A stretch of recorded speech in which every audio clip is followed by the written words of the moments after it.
Madam Chair, we're now live. Thank you very much, Mr. Harris. Good morning, everyone.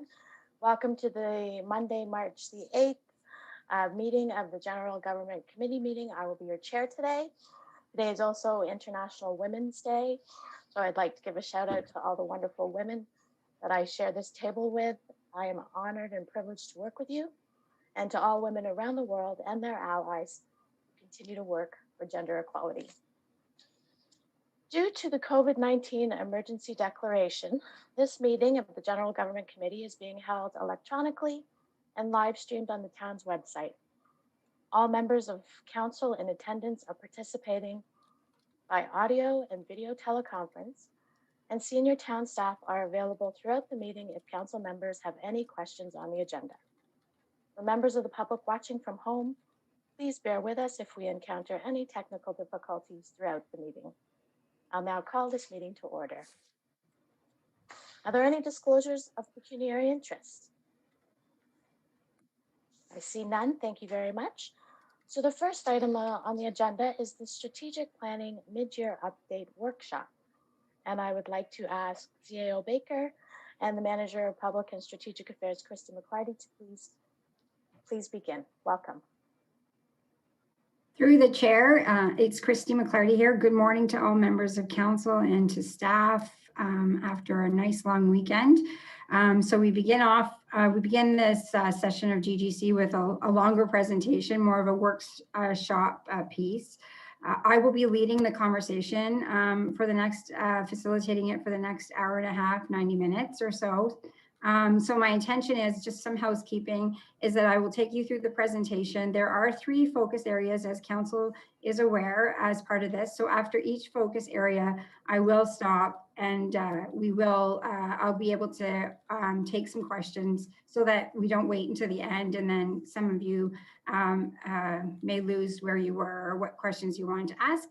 And then at the end, we'll just have an open discussion based on some questions. I know there was some in the report that I left with you, and then there are some additional questions that we can consider for moving forward. So that was my housekeeping. I am going to bring up the presentation. I am going to turn off my video in order to deliver that, but I'll come back on when we do the question areas. Okay, so share my screen here.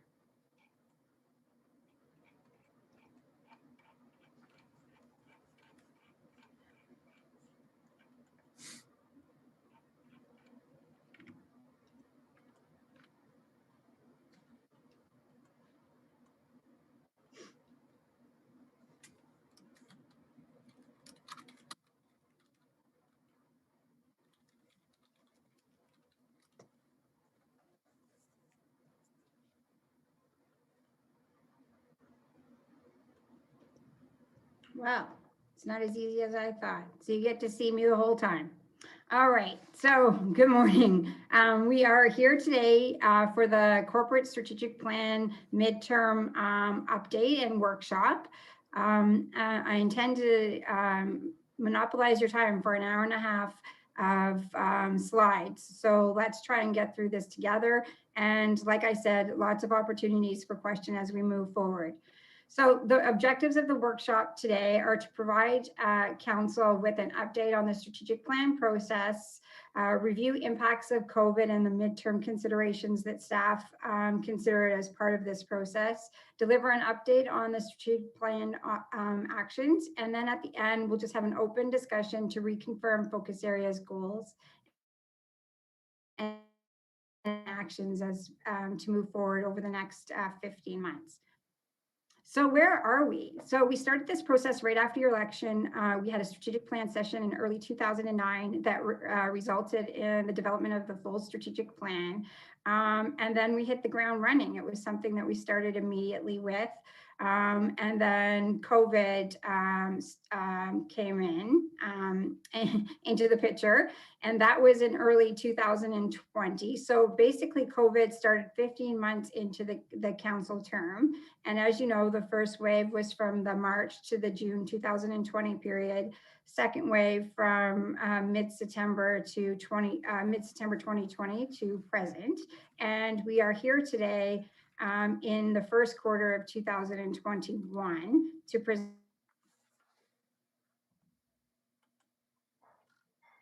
the update course for 12 months now. So as staff, we've been in the midst of delivering services as well as working through the pandemic for over a year. And where we want to end, I'm not sure if council is aware, but the strategic plan process ends just before the summer recess of June 2022. So we have about 15 months left to accomplish the actions that were laid out in 2019. And then a full report is presented to council before the summer recess and before the election of 2022 will begin. Impacts of COVID. So as we know, there has been no playbook to this. This was a global pandemic that has hit everyone. And we've been all in the same mode for the last 12 months, which is maneuvering through restrictions and closures and lockdowns, working through pivots as we move forward.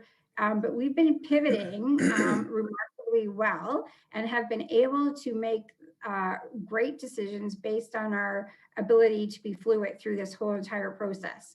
As you know, we've been managing the COVID through our MECG group, and we've been able to do that at one level and then continue the day-to-day operations and the delivering of council's priorities for this term of council. So I think in total, it's been very impressive to see that, you know, the operation can still continue while we're managing the implications of COVID on us.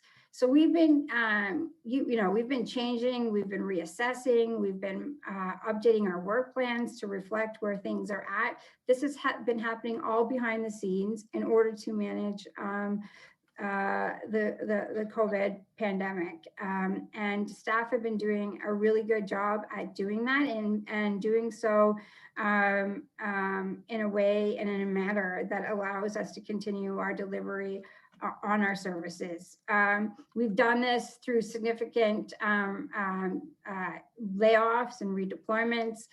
We've had over 500 layoffs. As you can imagine, that would impact our activities and our ability to deliver the programs as committed. We've had many redeployments through this process. And of course, we've had significant loss of revenue. So that impact of the loss of revenue also impacts, you know, in what we can deliver. And so there's been a lot of reprioritizing there as well as we've gone through the last 12 months. So some go forward COVID considerations, we're looking at future outbreaks, possible third wave, the variants, you know, what that toll is going to take on us over the next 3 to 4 months.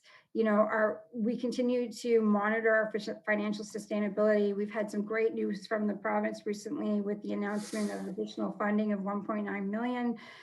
Those are all important pieces to us continuing to deliver on council's priorities while still being able to deal with the expenditures of COVID.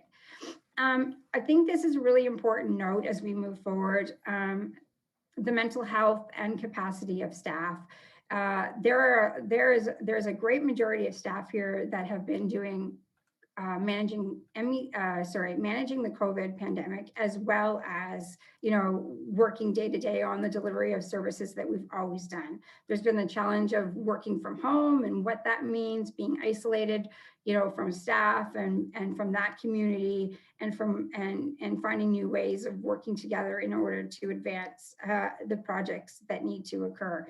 So we've done a lot of work internally on this, and our staff deserve kudos for that, and our continued work to ensure that our staff remain healthy and eager and engaged as we move forward.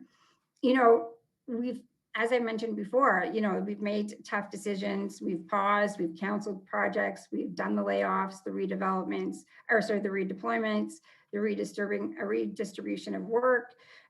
Those are all tough decisions, and those, are not going to go away anytime soon. We continue to have to make those decisions we will over the next little bit as we navigate this crisis. But on all of that stuff, there's some bright spots. I mean, the news over the weekend was really great around vaccines and the distribution of vaccines, and how quickly we can get the population vaccinated. That's a very important piece of this puzzle. So the more that we can help that vaccination process as a community and as a municipality, the better. And I know that every municipality in the region of Durham is eager to do that, to support this process in any way possible. So then we come to the recovery of COVID and those considerations. What will that look like for us? Will things be different? And that includes just customer behavior overall. I mean, they've been having fitness classes through their, through electronic means. Will that be something that they want to continue versus coming in?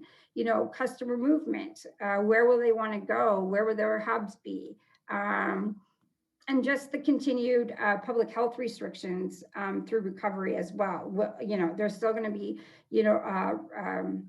implications in terms of cleaning processes and wearing of masks. And we don't know when that ends and if it ever will anytime soon. So we believe that in terms of where we're at, if things continue at this pace, we're hoping that COVID eases in the spring and summer.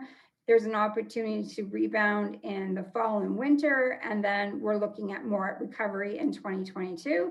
And we're trying to look forward to that process and gauge and identify things that we'll need to be prepared for at that time. So all of these are important considerations, as you continue to think about what the priorities of the town are. We move into what I call other midterm considerations, but these are considerations that staff would have considered regardless outside of COVID at this point in time in terms of a midterm session and workshop.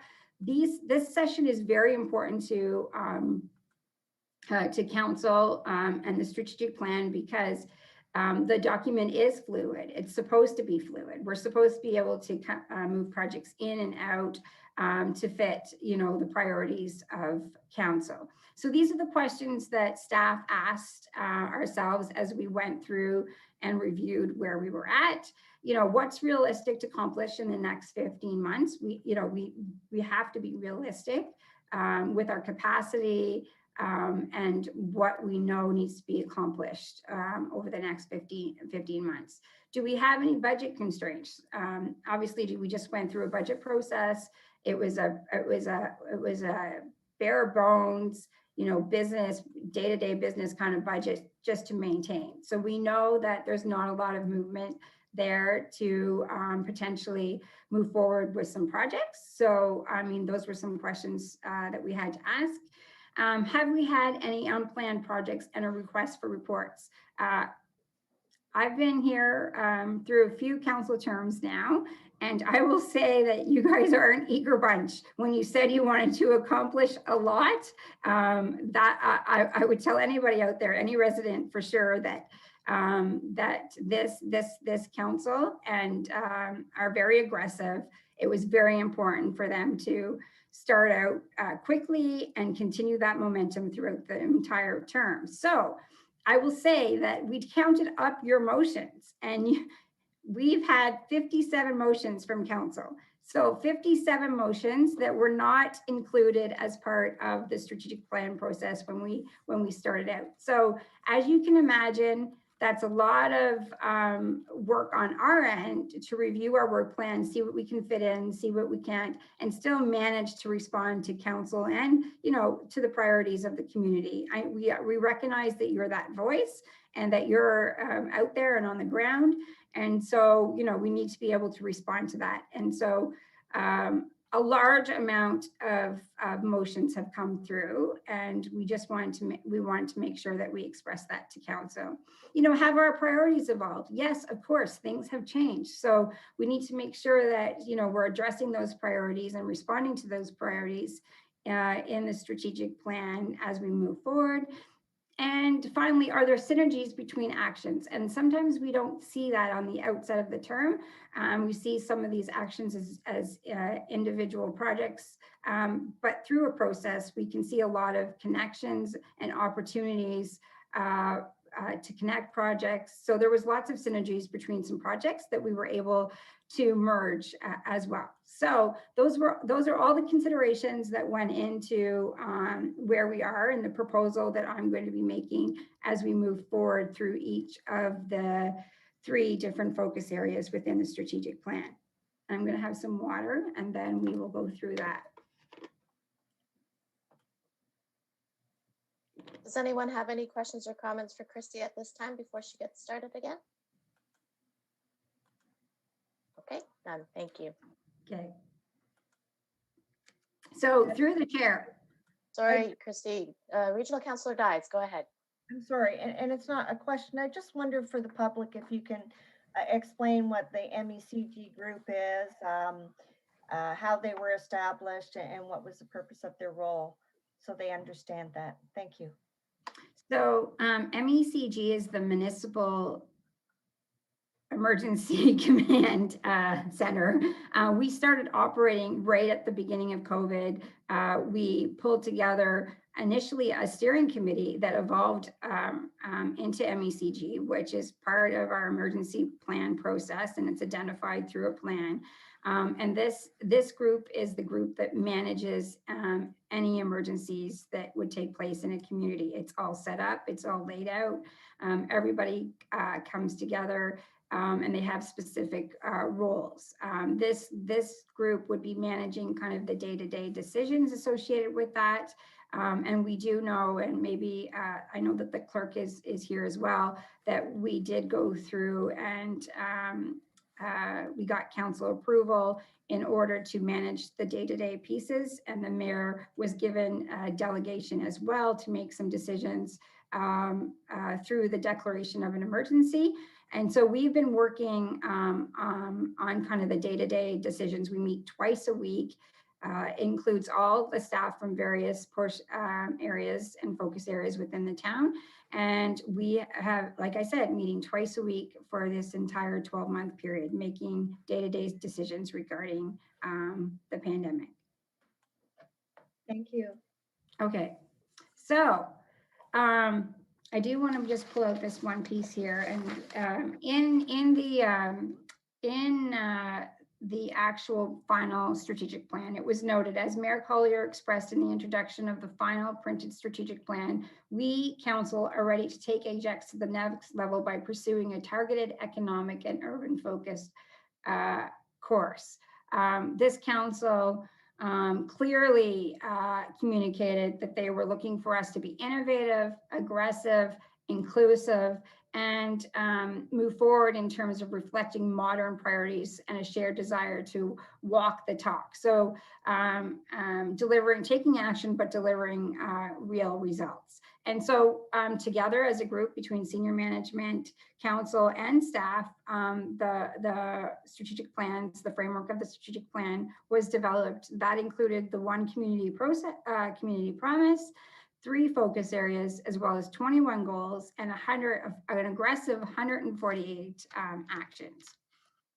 So the first area that I'm going to take you through right now is the focus area, connecting our community. In 2019, this was approved as 7 goals and 55 actions.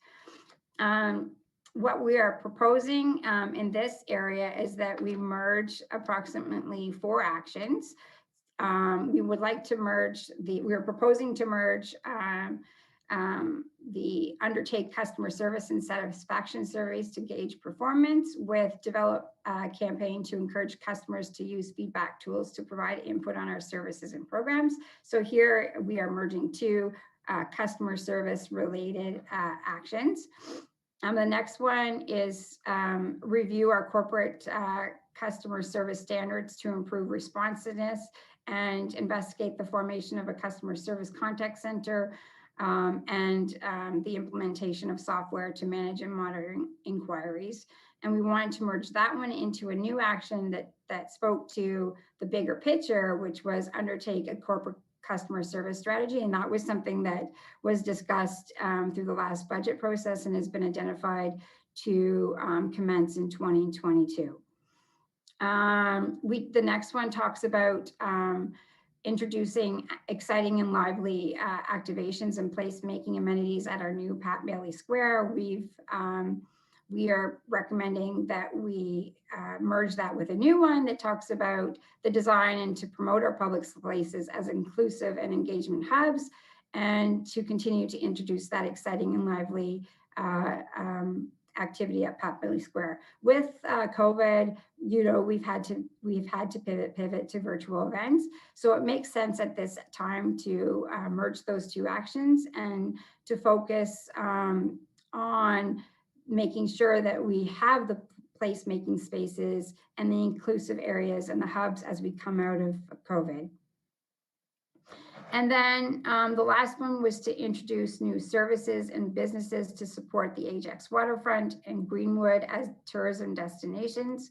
As we move forward, and we saw the importance, as you know, of the Recreation Master Plan, there are quite a few actions that fold under the delivery of the Rec Master Plan. And this one here is being considered through that Recreation Master Plan process. Hence why we're recommending that it fold into that action. To continue, we are recommending that we defer the following actions. Update our visual identity program. I think that council has been quite clear on that. Plan for an interactive wall of fame to recognize our athletes, our artists, our community builders, and innovators. We believe that this is a project that will need to be completed at some point. It is missing in the town. However, we don't believe that this is something that will be able to be completed in this term of council. And then one of the other things is that we started the the Positive Spaces Initiative, which is attributed to the LGBTQ community. And unfortunately, at this time, it's not something that we can expand on just due to the evolving priorities. And then the last piece was the investigation of a possible municipal accommodation tax program. Obviously, due to COVID and where we're at, implementing another tax, possibly on our tourism related industry, it's not the time for considering that. So we are recommending that these continue to be items that we track and that we put forward for consideration during the next term of council.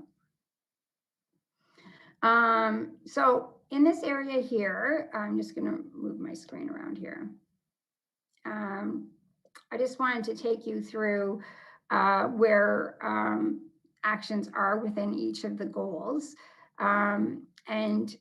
This process assumes council endorses obviously the recommendations that I made before. It also consider work and outcomes to the end of March 2021. And everything will be updated for final release after the council meeting on March 22nd. So as you can see in this area, we've broken down, what's completed, what's initiated, and what's not initiated through each of the categories. And so I think one area that's performing very well is creating a more engaged community, which is number one, and also creating opportunities to foster a welcoming and inclusive community. And you'll see here, and I'll review them in just 1 second, that there are about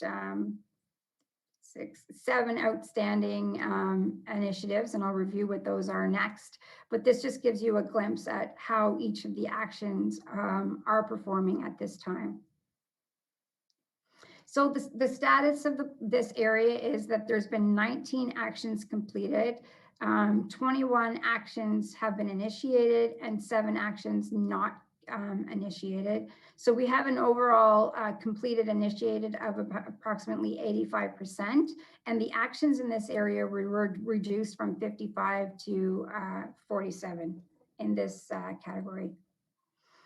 The initiatives not initiated yet, there's approximately 7, which include investigating the portable digital information kiosk for facilities and events, live streaming technology to broadcast our council and committee meetings, undertaking a customer service strategy, developing an inclusive language guide, investigating the feasibility of a center for understanding. This was something that was on the books, but Ajax Library, through discussions over the last couple of weeks, have decided to take this project on in order to continue this for this term of council. We also would like to do more to promote our language line, and we would like to investigate the possibility of a mobile application to improve our trail experiences for users and to collect data to drive further infrastructure decisions as we move forward. So these are not initiated, but we, as staff, we have committed to initiating these and moving forward on these actions during the next 15 months. So in this area, as I mentioned before, after the March 22nd, we will be council meeting, we will be producing what we're calling midterm action cards, report cards that will be available for the community. And it will give them a sense of what goal, where the goals stand and how things are moving along. In terms of the major accomplishments in this area, I'm going to go through a few of them quickly. You know, our online engagement and obviously our online enhancements are very impressive over the first half of this council. In fact, we have many municipalities contacting us and asking how we're doing it. It's very impressive. Our digital assets, our increase in engagement, those are all outlined in the charts for you to review. Our pivot to virtual special events. We've done a great job, as you know, from you know, Cookies with Santa to our Pumpkinville events. We've done it, and we're winning awards for the great work that we've done. So kudos to our special events staff and those other staff that have been able to convert and provide those opportunities to our community. The participation numbers, as outlined in the charts, are amazing as well. We've had a very clear focus on enhancing your engagement opportunities out in the community. And more than what staff are doing, you're doing it yourself. You recognize that the constituents are hungry for that engagement, and you're doing everything possible to be able to advance this goal. So thank you. Diversity and inclusion initiatives. We've made this a priority of this term. Council has endorsed quite a few action items as of late concerning the D&I portfolio, and those actions will continue to come forward over the next 15 months. We've had a lot of expanded library program. We've increased awareness of our of accessibility and inclusion. We've had quite a bit of new wellness offerings. The additional 55 plus program outlined in the chart is pretty expansive. New ways of reaching our seniors, especially during this COVID period, is recognized in the accomplishments that are outlined in the chart. And of course, getting people moving and exploring has been a priority of this council, and especially during these COVID times as well. So that outlines a few of the major accomplishments. I do encourage you to review the charts. The charts will continue to be updated, and I make some assumptions based on the proposals in here and where things are slated to go over the next few weeks as part of the charts as well. So that concludes the connecting our community focus area. Do we have any questions from council, Chair? Thank you, Christy. The first hand that I saw was Councillor Khan. Please go ahead, followed by Crawford and Dyes. Thank you, Madam Chair. Ms. McLarty, thank you for this presentation. I think your visuals and graphics are exceptionally stunning today. I don't know if it's because I miss you guys or you guys have done something different, but it's really captivating. So kudos to you and your team for that, just the visual and graphics on this presentation. Secondly, You mentioned about enhancing tourism between the waterfront or to the waterfront and Greenwood. What actions and measures can be recommended to enhance and promote Greenwood and the waterfront as tourist destinations? So through the chair, Councillor Khan, I don't have those specific recommendations as of yet. The recommendation that we're making today and that staff have been, I guess, working towards would be folding that specific action within our rec master plan. And I believe that the rec master plan will speak to some actions, and we're anticipating an update on that, and council will receive that update, I believe, in the next quarter regarding the rec master plan. Okay, thank you. I know our own Councillor Crawford really promotes our Greenwood, and I know there's lots to offer there. I tried walking there myself and not really built for it, but you know, if what else we can offer with that beautiful land space and what we have to offer would really be appreciated. Thank Yes. you. And to those two precious areas, our jewels, we like to say, to the south and to the north, you know, in doing this, and one of the reasons for putting it with the rec master plan is that, you know, promoting these amenities, and Councillor Crawford would recognize this, is that they're already very, very busy. So what infrastructure is required even before we would do any additional promotion, and that's why it was folded within the rec master plan action. Much appreciated, Ms. McLarty. Thank you, Madam Chair. Thank you, Councillor Khan. Regional Councillor Crawford, go ahead, please. Thank you, Madam Chair. And Councillor Khan, I'd be happy to get you built for that. A good pair of spikes and you're good. So my question is, the Community Champions, we had accessed a number of community members that are actually a call to the community just before, I guess it was 2019. And I know that I think you had one meeting at the Quaker House, and I'm wondering how we've been able to engage them through this time, because I mean, everybody's on Zoom, so it's not like anybody's going anywhere. So I'm just curious as to if they've been utilized and how the input has been on with them. Through the chair, thank you very much for that question, Councillor Crawford. I'm happy that you've recognized that group. We were able to launch, speaking of the timing, that group specifically in early 2020, so just about this time. And we literally had a meeting the week that on March, I believe, like a few days before we closed down a lot of our amenities here at the town. So it has been a year. We have not reached out to the group specifically as it pertains to the strategic plan. I have been able to work with many of them on individual opportunities that I mean, through our first meeting was able to identify a lot of their passions. And since then, I have worked one-on-one with a lot of those individuals. Due to the COVID was mostly because it was driven out of the strategic plan, and I was not able to provide a fulsome update based on where we are. As you will see as part of this presentation, and I believe it's in the report, that we do want to reconnect with them as soon as this midterm session is complete and we have reconfirmed our focus areas and our actions, and we will re-engage the folks that put their hand up to be champions. Okay, because I think that they can actually be a great asset to us, especially getting information out through the pandemic, hopefully through the recovery of the pandemic, and just being that extra kind of eye in the community too. So the IMO page that was launched, how successful has that been?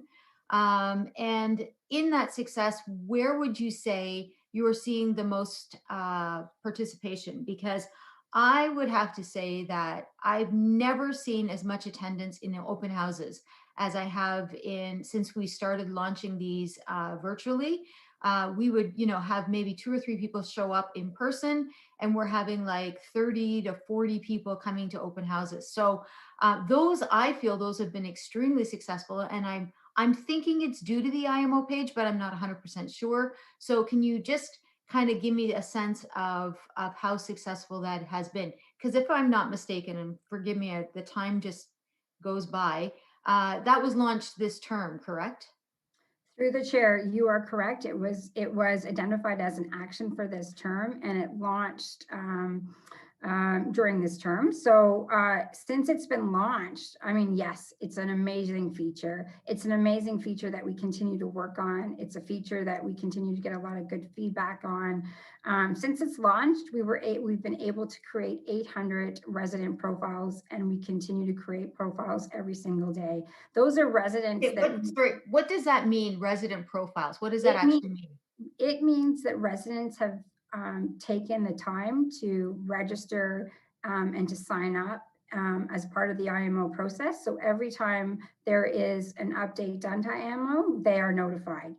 Some of them might not have ticked off all interests, but definitely the interests that apply to them, they are notified of any updates. So to create 800 profiles is huge, that at any given day, we can put out a message to them. We can ask for their feedback. We can organize a focus group. Those folks are being reached every time we put an update onto IMO. Since we launched IMO, 40 projects have been featured. And this isn't just about posting a notice of an attendance to a public meeting. That old notice, while it's still there, we tease that out more. So, you get the brief summary that people, sorry to my planning colleagues, but we get the summary done in layperson's terms so people understand what the project is about. We put on added documents and reports for people to explore. We try where possible to provide video updates. All the information is there in terms of upcoming dates and steps that they can watch for. We can do surveys through that page. So it's been very instrumental, like you said, in terms of delivering our promise on online engagement and retooling. One of the priorities of council too was that we moved from advisory committees. So this IMO page needed, a lot of energy needs to be put in there in order to deliver on our promise to still connect with our residents. And so we've had 40,000 visits to that IMO page since it was launched. Excellent. That's great. I'm really happy that that's been successful. One last question, Madam Chair. The ISO, I believe that we had mentioned in our, I don't know which meeting it was, the ISO for the town. Has that started? I thought it had, but I'm just curious as to where we are in that process. And I'm not even sure if that's in this section or not. I thought so. It's customer yeah. service, right? Through the chair, you're correct. It's been started. Council directed staff to do that. And it is in here. I'm just not going to be able to provide an exact percentage on where that is, but it is progressing. I think we do speak in one of the actions about, some of the other items that we're doing to do some housekeeping there, which is converting and updating, thousands of documents in order to be in compliance. So all of that stuff is working in the background, and we hope to be able to come back to council and give you an update, a separate update as to where that ISO process is before the end of the term. So we're looking to be ISO designated before the end of the term. That is what we're aiming for. I might have to pass that along to CAO Baker. He might have some more specifics. Good morning. Yes, thank you, Christy. So David Forget started off on the process of reviewing all of our documents shortly after the term began. And we called in an auditor to look at our documents, and the auditor would be the one that would assist us in preparing to be recertified. It was identified that we had a lot of work to do to catch up, that it had fallen back quite a bit. So that's what we've been doing over the last year. And of course, with COVID, it's caused some delay as well. we recently had a presentation from David where he mentioned that we should be in a very good shape by the end of this year to then seek the auditor to come in again and have a look. And yes, to answer your question, our target is to be recertified by the end of this term. Excellent. Thank you so much. Thank you, Madam Chair. Thank you, Councillor Crawford. Next, we have Regional Councillor Dyes. Go ahead, please. Thank you, Madam Chair. Can you remind me when the Recreation Master Plan will be completed?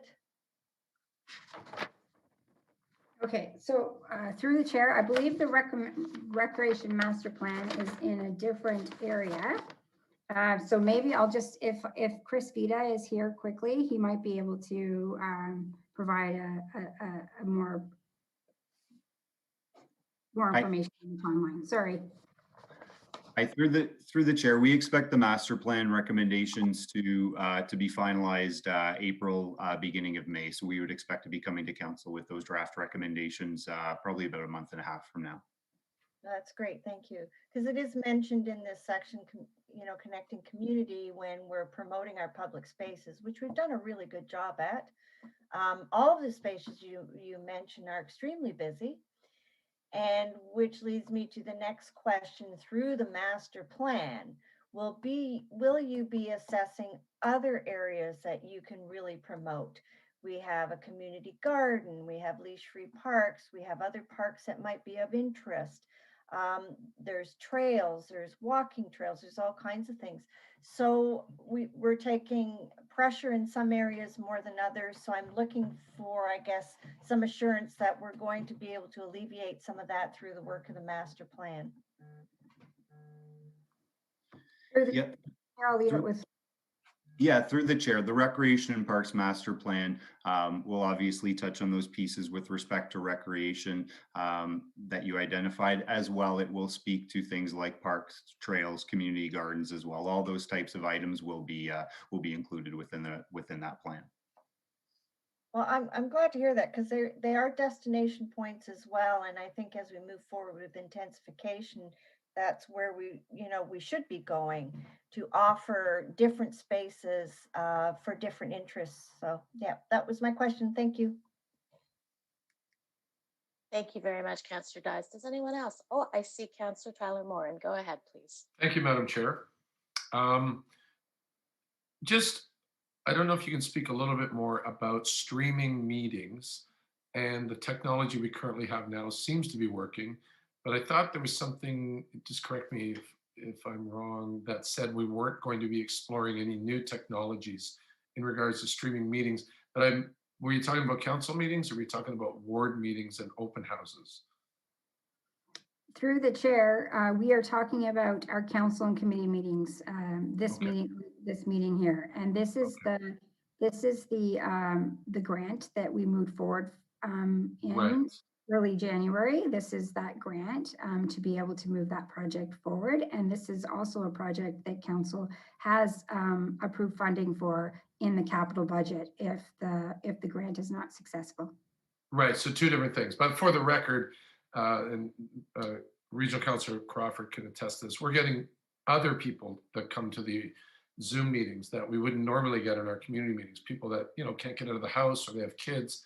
It really seems to be working. Same with somebody said, I think Marilyn said that as well, that it can get a bit cumbersome when you've got 60 people that want to get on and only a certain amount of people can get questions. So, anyways, that. Sort of off topic, but I just want to bring that up, that it really seems to be working. It seems to be something that residents like. They've expressed that to us.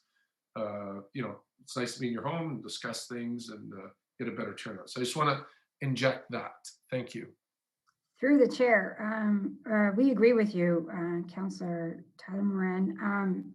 COVID has presented some great opportunities as we move forward, and virtual public meetings is one of them. Now, in terms of how we master the facilitation of those meetings, we continue to learn as we move forward. I mean, even today, as we apply this as a workshop, how do we potentially have breakout sessions and what that looks like, and so there is a lot to learning around these opportunities. But I would say, being a commuter area right now, the offering of virtual provides a lot of opportunity. We also have residents, or just people in general, are not going off to sporting events, or they're not doing things that they typically would do. So it'll be interesting to see through recovery, and once people get back to kind of their everyday, maybe going to the mall or going to watch their son play hockey, or commitments in the evening, what that participation Right. rate will be. And, maybe it's, becoming on us to be able to continue to learn and find ways to engage residents to participate in these opportunities. But right Those- now, we're taking advantage of it, for sure. Through the chair, those are good examples, and maybe they can have their AirPods in with with their cell phones, watching the hockey game, and still be able to be at the meeting in some capacity rather than just having to show up in person. Okay, thank you so much. Thank you.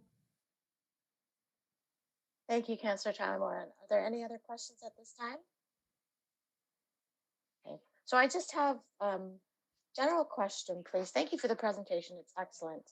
Can you just go through very briefly, I know you already presented, but the reasoning for the mergers and the deferrals, what was the thought process behind all of that? And was that done, is this something that is typically done in a term of council when you review a strategic plan and you see where there are similarities?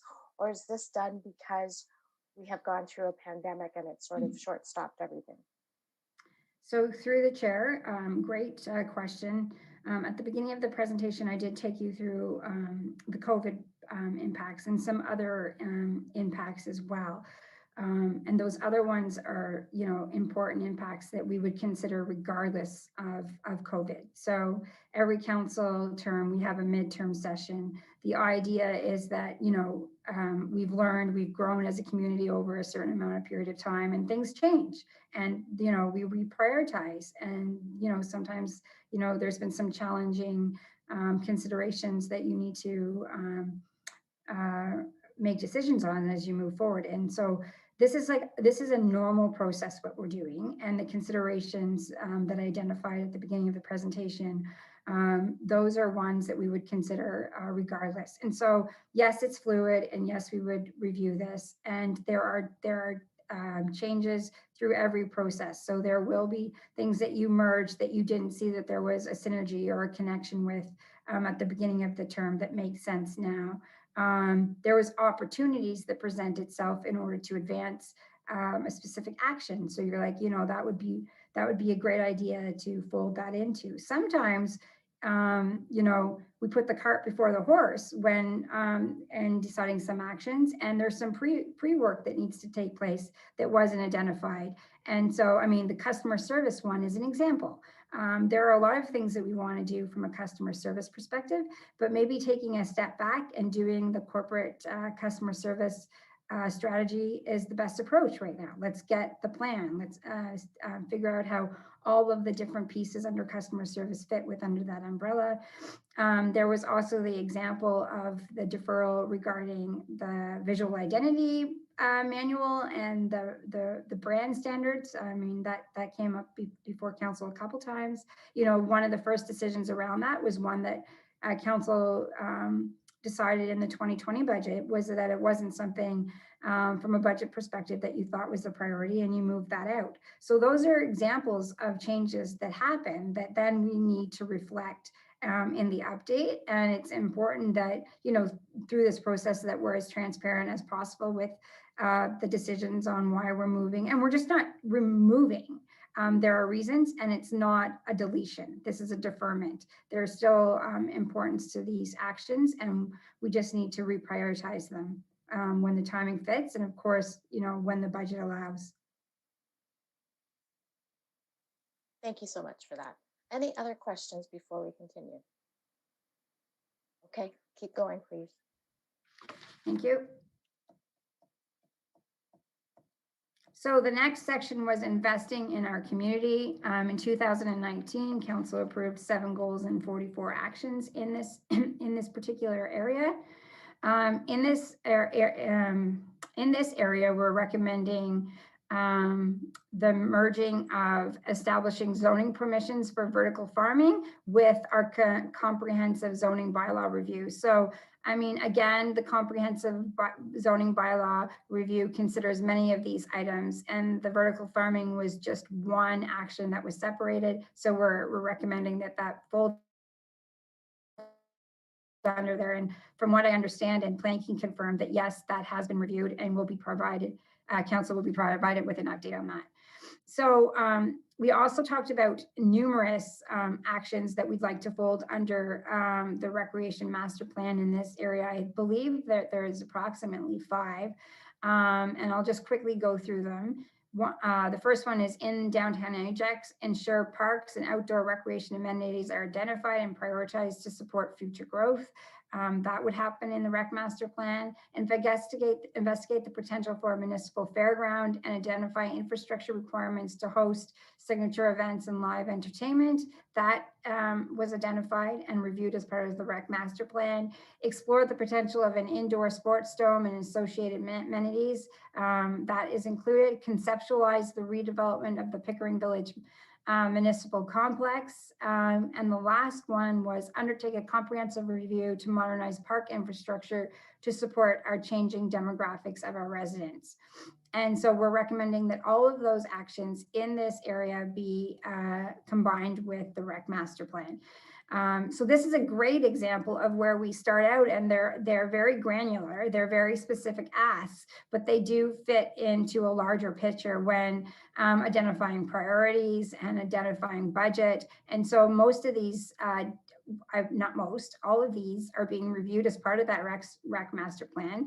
And at this point, this rec master plan is like the Bible of all things recreation at this point. So as the director has identified, this will be coming forward to council, like he said, within the next month and a half to 2 months. So that is the recommendation with the rec master plan.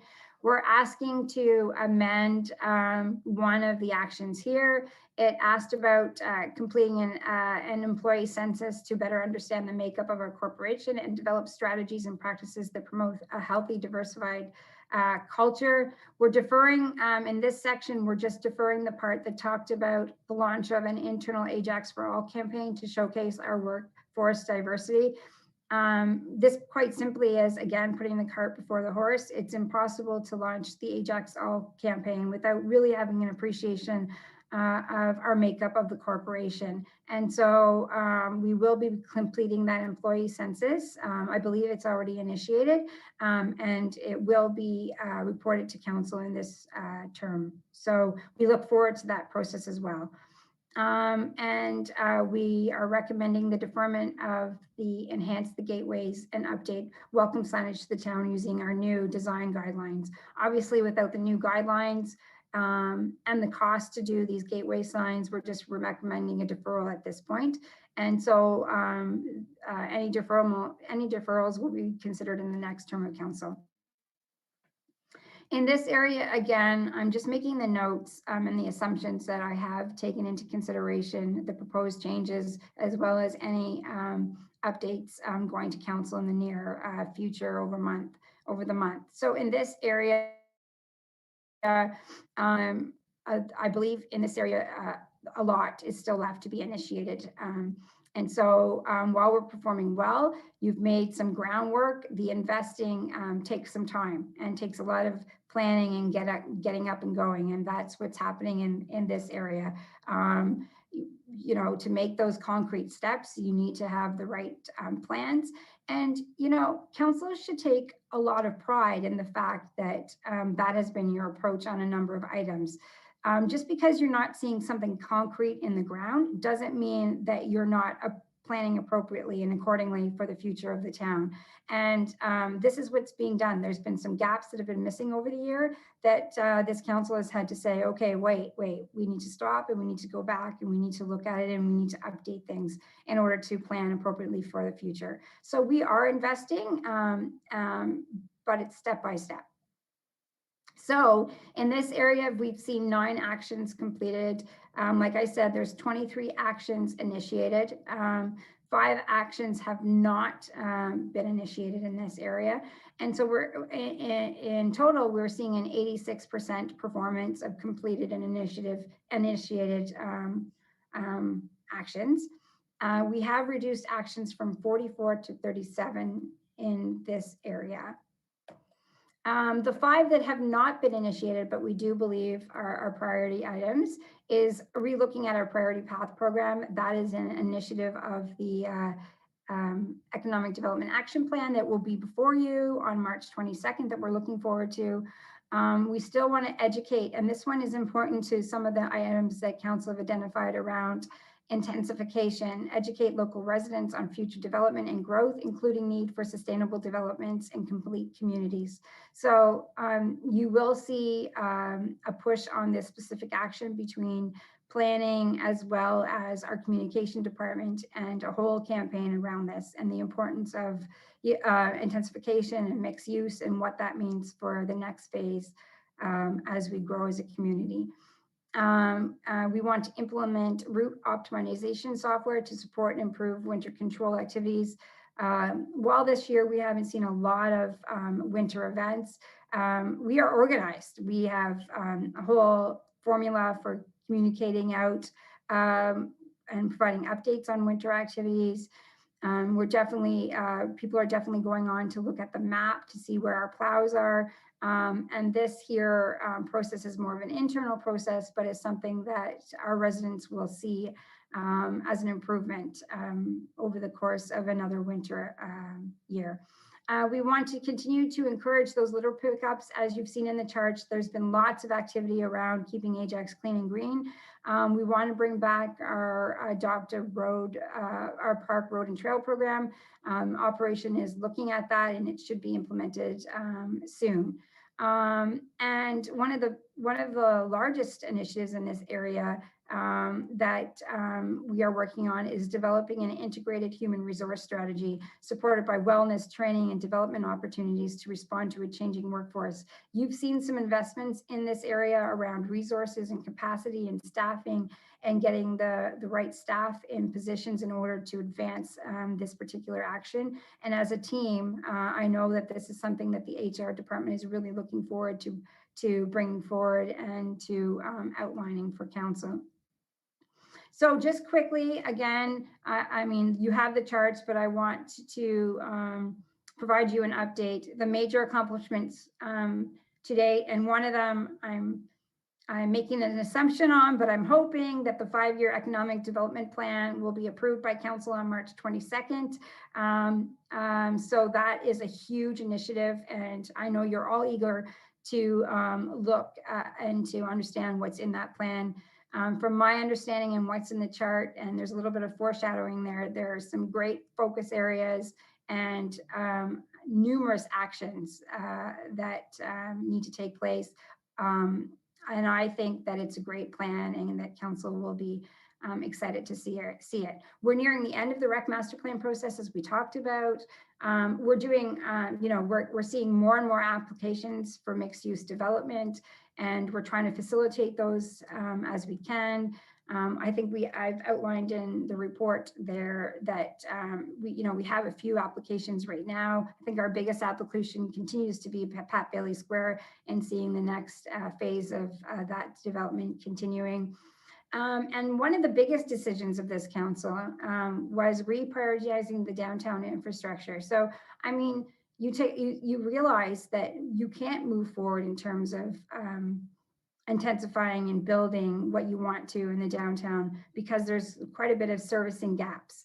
And so we're undertaking the study required to do that, to look at servicing, to look at transportation, to understand how we really want to grow in the downtown, because it's going to require those infrastructure investments that weren't necessarily being planned for. So as a council, you can take pride in basically outlining the future of the downtown and what's, from a capacity level, how that's going to take place. So we're really looking forward to that process, and you should be receiving some technical updates on where that is. I believe maybe this month, but if not next month. There's a listing of new active transportation infrastructure and connections that were made to date.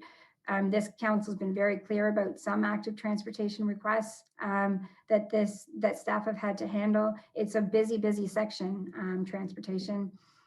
We've identified new revenue sources. So not only in 2019 did we undertake that major review of our user fees that resulted in new revenue not seen before in the town, and increases. And I know it was put on hold for 2021, but it did support where council wants to do in finding non-tax revenue. And then in terms of our section in public and strategic affairs, with the assistance of finance and some other departments, we are seeing a major success in our grant applications and our partnerships and our sponsorships. So we continue to see successes there. The restoration of Paradise Park is nearing completion. I mean, I've mentioned this numerous times already, but the key investments that council agreed to on the outset of this term around in some areas of staffing and training have been instrumental in moving some of our priorities along. So we appreciate that, and we know that there's been some budget constraints around some further staffing requests, but even on the IT side, council is aware of the necessity to move some of these hirings along in order to advance the priorities of the town. We continue to examine stormwater management strategies. Council will be updated very soon on where things are at in that process. This is a heavy discussion as well that this council needs to review. And from what I've seen and what's in that chart, there's been a lot of background and consideration done on this. So council will have some decisions to make around that area as well in the coming months.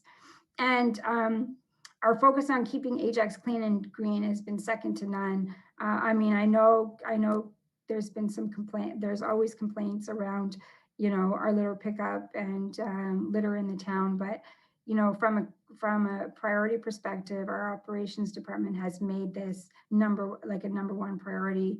We saw the redevelopment, the redeployments that came around. We were able to take advantage of that too in that area. So we hope to continue to advance that priority of keeping Ajax clean and green as we move forward. And then the last piece is around developing that housing strategy that works for Ajax. And so that means, housing might not be a specific fit under our umbrella in terms of affordable housing, but we can definitely provide some planning pieces that allow for different housing and to diversify our housing here in Ajax. So that is something that I know a few of you will look forward to seeing too over the next 15 months. So I think that concludes this section of investing. So Chair, I'm open to questions. Thank you, Christy. I saw Councillor Tyler Moran's hand first, followed by Crawford, then the mayor. Thank you, Madam Chair. Very quickly, I guess I say that every time. I don't need to say very quickly every time. Thanks overall, Christy McLarty, for your efforts in this. This is a huge, I know you're not the only one who worked with this, but huge file, and appreciate all the information. So I have to start with a compliment to operations. In my experience and with residents I've heard from, it's palpable how much better snow clearing has been this year. It's fast. I hope residents listening will agree with that. It was really good. My street's a crescent, and I always joke with other residents, I know when your street's done is when my street is done, because it's a crescent. However, I'm wondering if there's a way we can move the needle on the senior and those that are who have health concerns, can't shovel their own driveways, and they sign up for the seniors program, forget the name of it, snow removal. And the thing is, not only is it 24 hours after the snow event, it usually doesn't start till 24 hours after the snow event. So it feels, they know that going in, and I know that. So this is just a question or maybe a comment. That would be great if we could move the needle on that, where maybe it was done within 24 hours. I don't know if we're stretched or whatever. It's just an injection, because almost everybody that has it calls me to say, hey, they're not here yet. And, I'll say, well, they do end up getting there. But I'd like to see an improvement on that, if possible, without breaking the bank. I don't know, it's just scheduling more staff to do that. But that's a comment / question maybe to Director Meredith, but we can just leave it in there if it goes in the record, but I'd like to see that program speeded up if possible. Thank you. Through the chair, thank you. I will pass along this question to Director Meredith. I don't mind providing a quick reply. Just with respect to the service delivery, the reason it's 24 hours after the snow event is essentially we need to ensure that the local roads are plowed, right? As you know, the delivery of the program involves the clearance of the windrow. So we typically don't initiate the program until the local roads are completed. So it's generally the day after the snow because we're not going back twice. So because it's a full service program where it's the windrow, the driveway, the sidewalks, and the entrance to the front door. From a timing perspective, we trigger it once we know essentially the windrows are there. So there's a timing. It's not a matter of resources. Based on the number that we have, it takes between 1 and 2 days for us to get around to all of those that register and sign up for the program. Okay, thanks for that explanation. Just again, maybe something you could consider in the future. But I understand that that's a good explanation because you can't remove something that's not there and once the plow goes by. But I don't know if we could have like a little van behind the plow and just catches it right away. But anyways, thanks and a great job by you and your team, Mr. Meredith. But just maybe think about it for next year. But I understand what you just said as well. Thank you. That was pretty quick, Councillor Tyler Moran. Next, we have Regional Councillor Crawford. Thank you. Not so quick. I do want to say 12 years in municipal government, I can't figure out snow plowing at all, but I will say this is the least amount of complaints that I've had this year. So that has to be an indication that you're doing a great job. I can't figure it out, but that's all right. I don't want an explanation. My question is on the Economic Development Action Plan. I noted on the IMO page, there is a section where it says the 2020 / 2025 Economic Development Action Plan is on the page already. Is this to help develop the 5-year plan? I don't understand. If we haven't seen it, why is it on the IMO page already?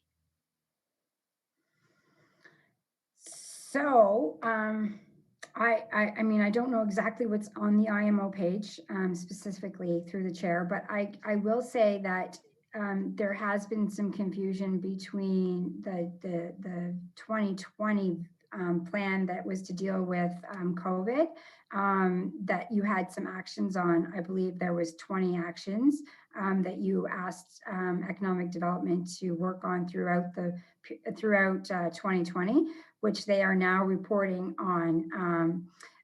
So that or any public consultation that might have happened perhaps, but the report was to be part of the agenda today for GGC, but just based on the amount of presentations and reports today, it was rescheduled until March 22nd. So I don't believe that there is an advanced copy that's out circulating at this, like a final copy that's out at this point. And the final copy will be included in the council report.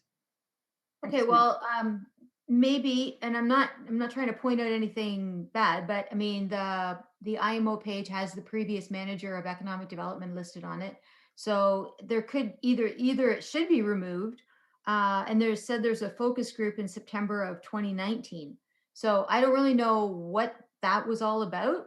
But anyway, somebody might want to take a look at that. The other thing was in October, I had a motion forward on the economic development roundtable. When will that be coming forward to council?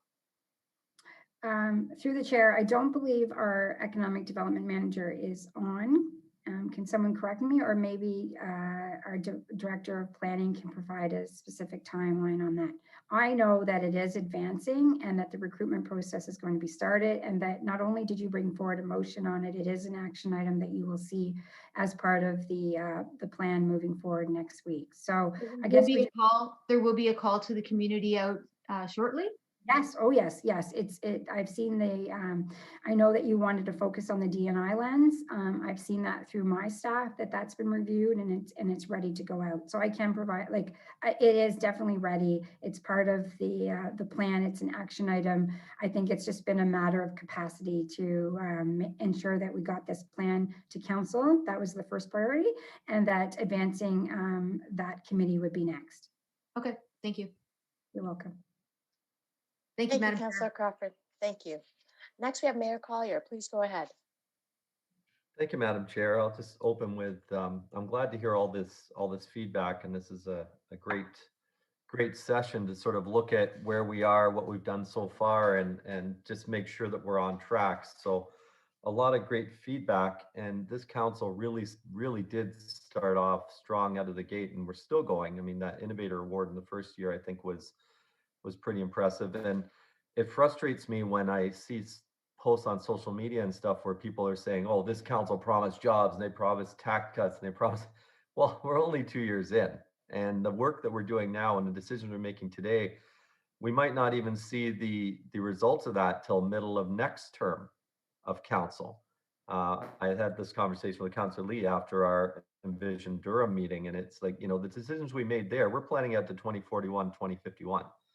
So this is long term, and I think we're laying very good foundation for that long term.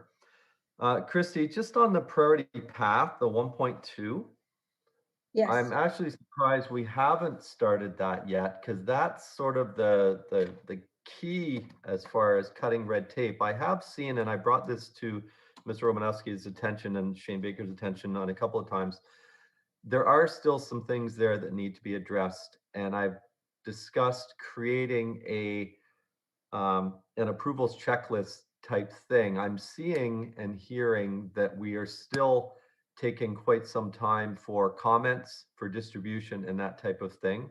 So I just want to, I guess, hear from Mr. Romanowski that this priority path review and update is going to move ahead sooner rather than later with those improvements, just those last things we've actually just become aware of the last couple of months.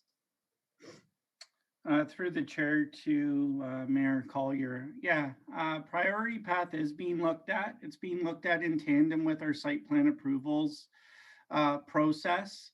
They can't be separated out. You truly need to understand what the approval process is, and also understand that whatever priority path projects have been identified, it's a two-way street when it comes to that program. Their obligations are also on the municipality, but equally on those proponents that are within that particular program.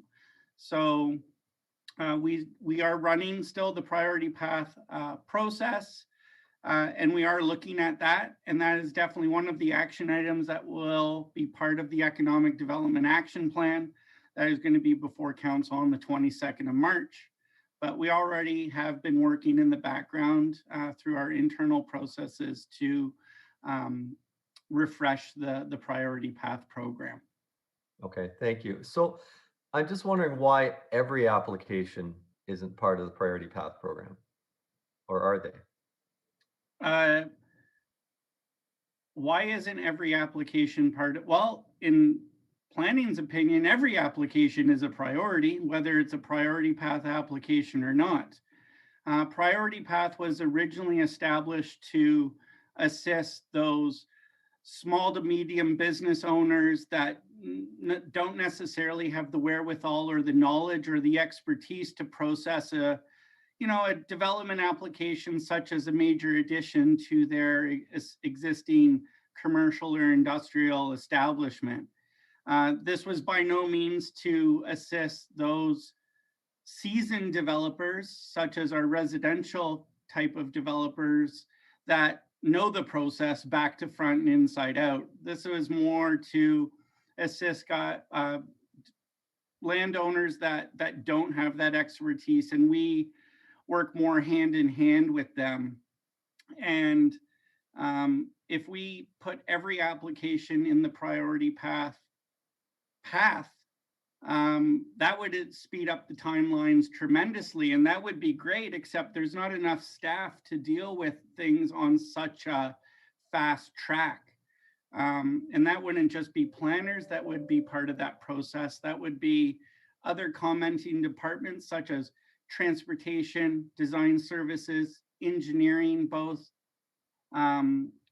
development engineering and capital engineering, in case projects had other ramifications with regards to road building projects or other projects, but also our other partners such as the conservation authorities, TRCA and CLOCA, as well as the region and the utility providers. So we need to be selective in the ones that we put in that program, and that's going to be part of the refresh that comes forward through the Economic Development Action Plan. Okay, thank CAO you. Baker, did you have a comment regarding this question? Yes, thank you, Chair, if you don't mind. So yes, the mayor's had a number of conversations with myself as well as Director Romanowski in general, just on improving the approval process, the planning approval process in general, and making it more efficient and improving timelines and so on. As a matter of fact, Mr. Romanowski and I met twice last week so he's met with his planning staff, trying to get to the bottom of understanding what is holding up some of the approvals. And then him and I met after that, and I do have a plan actually of reaching out to some process improvement organizations that I think we might bring in, that I would like to bring in, that can have a look at our planning process and provide recommendations. But I'm happy to have more conversations with the mayor on this on the side. Okay, thank you. And on the other side, I do want to commend staff for some of the projects that are high priority that they have really been effective on, like the Amazon warehouse, like the 320-bed long-term care facility at the hospital, and those type of things. So when it really matters, they are getting through very quickly. I guess I was kind of wondering, I don't know that any of us really foresaw the quantity of applications we're getting right now. And, you know, staff are doing more and more. At what point do we get that tipping point where there's so much that we just can't keep up and it's causing a bottleneck and a delay? Are we there? Is that a question to me, Mr. Mayor? Question mark. Oh. Yes, we're there. It's a tremendous amount of volume of work coming through the planning department right now. We released our newsletter at the end of February. The numbers are all there. Things are more complex. Development's more intricate. It's not as just come in 3 weeks later, you get a stamp on it and you're good to go. That never happened. There's a process that you have to go through. I think in our latest development tracker that was released out to council, we have 89 active development applications being processed through 4 development planners. And then those siphon through 1 engineer and 1 landscape architect and 1 transportation person to review all those 89 applications. So yeah, there's a lot going on, and we're getting to the applications as they come forward, and we're continually having that conversation in the planning section to look at our process improvements and seeing where the pressures are and where we may need assistance. Okay, and I imagine that'll be part of this economic development review as well. Well, the priority path will be part of that review. We have already looked at our site plan approval process, but we're, as CAO Baker's pointed out, I've had discussions with the planning group, and we're working through the submissions that have been before us. I think what we need to understand too is it's a two-way street, the development game. You know, we can provide comments in an expeditious manner, but there's no timelines on the other side for when the consultants or the developers are to return their comments. They could go away for 8 or 9 months. We're not calling them every day to find out where they're at and how come they haven't resubmitted back to the town. Plus, Yeah, I'm never worried about those ones. As long Yep. as it's not us, as long as the delay is 100%. not on our end, we're good. Yep. And I understand what you're saying about being more complex, and just wait till all these mixed use and those type of things start coming. That's another dimension that's fairly new and is I know more complex. So exciting times. I just want to make sure we're keeping up and we're planning for those down the road. So thank you, Ms. Romanowski.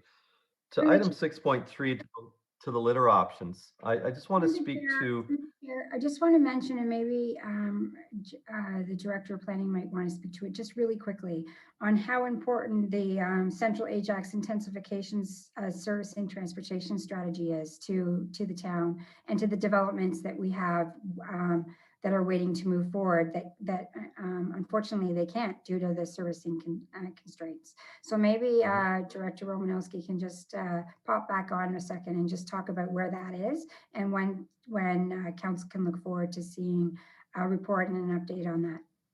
So council has seen a report on the first two phases of the case that came before you at the Community Affairs and Planning Committee just at the beginning of March there. And that was emphasized at that meeting that report, that studies kind of the foundational work that we need to do to truly understand where our pressure points are within our downtown in order to open up lands for development, as Mr. McCullough had presented to council at CAP. We have a servicing constraint in the downtown, and there's several options that have been put forward, as well as there's some transportation constraints also identified within that plan. So in combination or through that study, hopefully through the last phase, which is the modeling, we'll be able to have a real good idea of what the solutions are in order to open up development within the downtown and get this kind of backlog of units and floor space that are out there in either real applications or pre-consultation applications, which means developers are locking up properties and looking at them seriously and wanting to bring applications forward. So we're hoping that through the outcome of that study, the Central Ajax Intensification Servicing and Transportation Study, that will have some really great recommendations and directions and solutions within that plan that will help us move development forward within the downtown. Okay. Thank you for that. 6.3, litter options. At the region, we're going through some the process of setting up anaerobic digestion. There's the changes to the blue bins and end user responsibility. Some other things been going on, and I really want to make sure that we are planning to work with that. I've been talking about ways to address our pet waste for a long time. That's not going down. That's only going up, especially with COVID, with so many of us with dogs now and cats.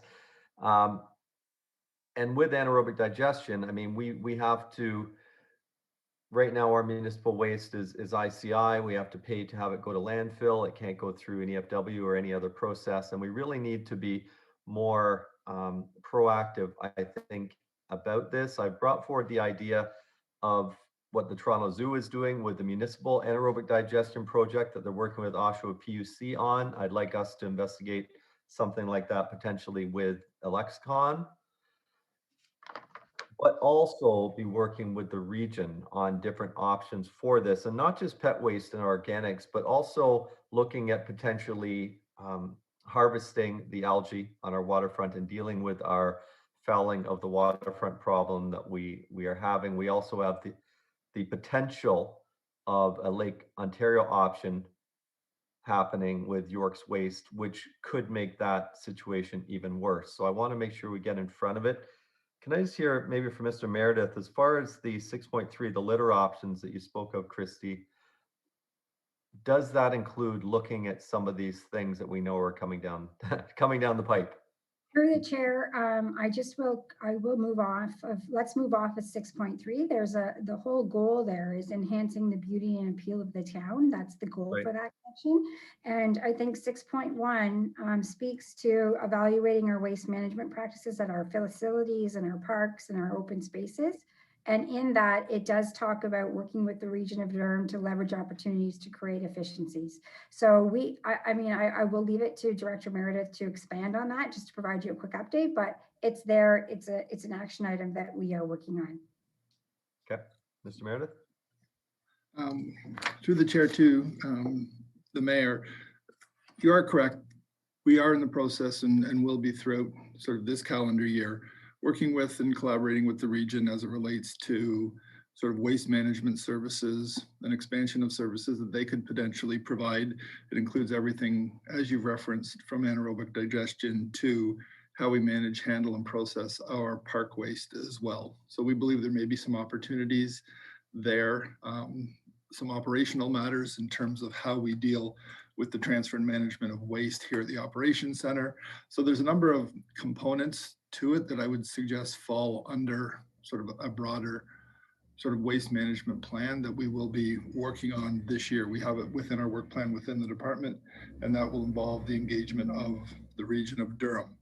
So that's as far as a broader sort of waste management plan, but we are also recognizing that we're getting into the spring season, and with limited snow on the ground and the warm weather that we are expecting over the next week or so, just wanting to ensure council that we are allocating resources to litter collection as we speak now.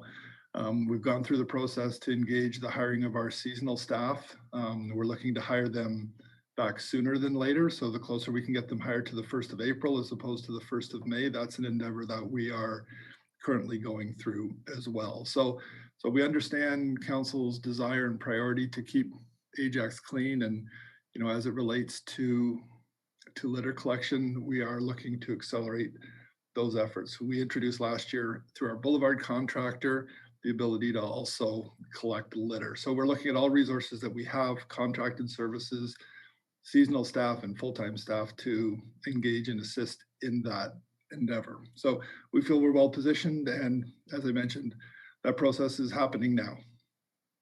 Okay, thank you for that. And since we're talking about investing in our community, I'm glad Councillor Tyler Moran brought up about the increased snow removal that we made the investment in last year and last year's budget, both extending but also adding that extra or those extra crews to be able to respond quicker. So I think we are doing well in this, and we are seeing it. One of the other items I just wanted to talk about as far as investing in our community, and I don't know which one it would add to, but the automatic speed enforcement. And I know we made the difficult decision financially to defer that during this last budget, but we have recently received COVID funding, second round from the province of, I believe, what is it, 1.91 million? Through the chair, yes, you're correct. Okay. And that money has to be used for COVID related. But I also know in our budget that we allocated funds from our general levy for COVID related matters. So I want to ask, I guess, through you, Chair, to Ms. Valentin, to our treasurer, how much did we allocate across the organization for COVID related expenses in 2021? And if you don't have the number offhand, that's fine, but do you have a ballpark? Through the chair to the mayor, I don't have a ballpark at this point, unfortunately. Would it be approximately over $350,000 potentially across the organization for the year? I'm not sure. We had identified in the budget a decrease in revenue from the recreation area of about $229,000, and that was that gap was filled in with the 991 Safe Restart funding. I don't Right. have specific numbers on other expenditures and such, unfortunately. Okay. Well, I won't put you on the spot right now for that, but I will suggest that our expenses are probably more over the entire organization for the year in COVID related matters than what we had allocated from the levy. And I'm thinking that we can probably cover that with the new funding, or even the other 991,000 what's left, and free up that money to move forward the automatic speed enforcement potentially. So what I would like to do is have staff just look into that and get back to us. Doesn't have to be a full report, but I would like to see if we can do that now that we've received those funds, because that to me really is investing in our community. There's an article today in CP24 put out where Toronto is redistributing their 50 cameras throughout the city because it's been so effective. We know the region of Durham in our budget this year has expanded the program by a third.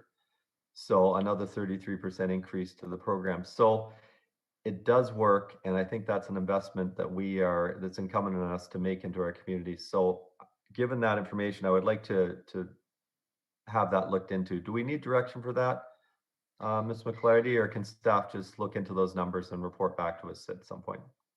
Through the chair, what we can do is we will take a look just at the numbers and provide a friendly email to you and to council, and from there you can decide how you want to take your next step. I just want to mention that that automatic speed enforcement is part of the strategic plan, however it's in leading. It's in the next focus area. Just in case people were trying to find it, it's 5.2 under leading. That's where automatic speed enforcement is. I knew it was in there somewhere. So, okay, I'll leave that just as direction, and we'll see if it comes back with something that we can look at reconsidering. And I'll leave it there. Thank you very much, Chair. Thank you, staff. You're welcome, Mayor. Thank you. Next, we have Regional Councillor Dies. Go ahead, please. Thank you, Madam Chair. I'm going to go back to litter as well, and I know we've really done a great job in trying to do our best, particularly through the increased number of people who have been enjoying our waterfront and parks through COVID. However, we have over the years discussed again and again the very basic need to educate the community. And it's the mentality of pack in, pack out. So if you're going on a hike in a forest, you would not throw your coffee cup or your wrappers down on the ground. You'd put it in your pocket and take it home.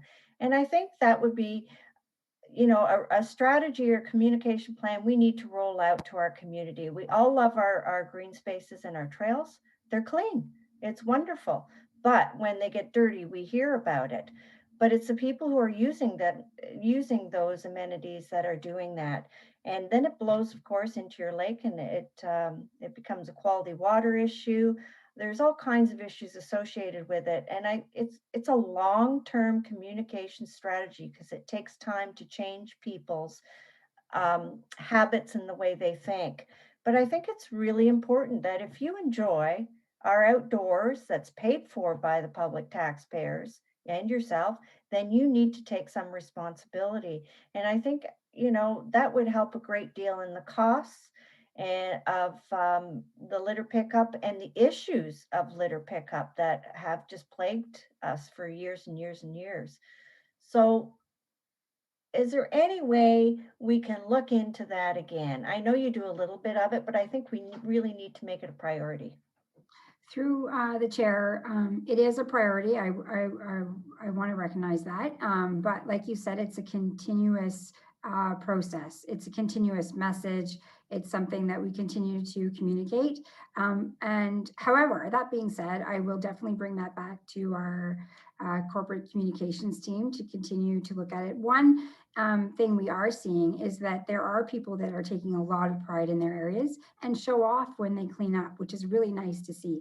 Like they will, through our social media channels, they'll let us know that they have cleaned up a park or they've taken litter home. And they're also utilizing our app Ajax a lot. So people are realizing that if they use the proper channels to report some of the major issues around town, it gets cleaned up and it gets processed. And we're seeing lots of success with our app Ajax program, especially when it comes to litter and reporting of major areas. But yes, continuous process. We'll look at new ways. I appreciate that. And I know there's some wonderful people out there cleaning up after others. The problem I have is with respect to Windy Ajax. We always have a wind here. And I can tell you, canoeing up Duffins Creek, I have seen thousands of plastic water bottles in the reeds.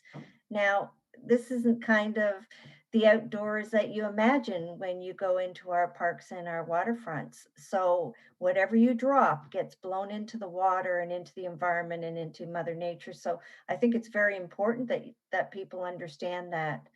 And I know it's a real challenge, and I appreciate your efforts. And so my next question would be, again, towards the Recreation Master Plan. If we are going to initiate or incorporate new infrastructure in new town infrastructure, buildings like a fairground and indoor sports, and use of our space in Pickering Village, is that plan going to basically look at what we can do to, sorry, I'm losing power here, what we can do to identify the costs for operational and capital? Because I think that's really, really important. And I know you'll look at it, but I think I'd like to see some information on that sooner rather than later on those costs. Through the chair, I know our director of recreation is here, but before he adds any comments, I'd like perhaps to give this opportunity to Director Meredith to provide an update specifically on the infrastructure and the vision with including many of these items as part of that master plan and that long-term capital program for some of these pieces. Thank you. Thank you, Ms. McClarty. Through you to Councillor Dyes. I guess when we're looking at this Recreation and Parks Master Plan, our vision of it is quite different than historically the way that we've looked at sort of recreation and parks. And primarily, we're moving into more of an urban type of environment where we're looking at more existing park infrastructure and how we are going to modernize and respond to community needs within our existing park system. There's a number of changes that we're contemplating through this plan. We're obviously having to look at intensification within the downtown and how we identify sort of future parkland needs and requirements in and around downtown Ajax. We've got our climate resiliency plan and climate change and what that means to our park infrastructure. So there's a number of influences that are impacting sort of how we look at the modernization of our park infrastructure and how we respond, whether it's leash-free areas, splash pads, shade structures, those types of things, as opposed to historically new ball diamonds and new soccer fields in new parks. So there's a bit of a shift in the approach that we're taking as it relates to this plan. And as part of that, we are looking at whether it's the Audley Recreation Center, the Ajax Community Center, and the Pickering Village Complex. And as part of that, we're looking at those three facilities and looking at the future and what it could be like from a partial redevelopment standpoint in terms of accommodating uses that we feel are needed within the community. So there will be some block planning exercises that will be presented in the master plan that will start to shape the future vision for those amenities and how we plan for fairgrounds and special events in the future. So there's really quite a different focus of this particular plan. And as part of that, there will be identified capital costs. What are the operating budget impacts as it relates to the implementation of the plan? So that will all be part of it. So I think it's really forward-looking, sort of adapting to our current situation, and will position us well for how we envision sort of park and recreation amenities in the future.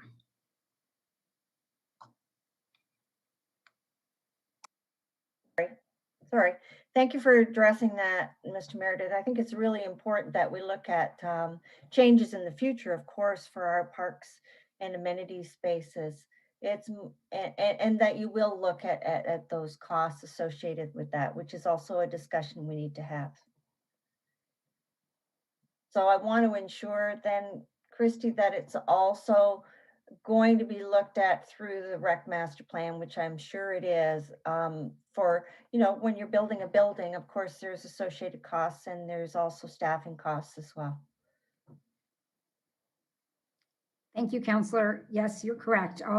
We are all looking forward to that presentation, and it's going to be a fulsome, comprehensive piece. And as Dave describes, something that's forward thinking and has a vision to it, and it builds foundation, is exactly what this council term has been about. So I think you guys will be impressed with the findings. Okay, thank you. Thank you, Councillor Dyes. Are there any comments from councillors who have not asked before I go back for second round?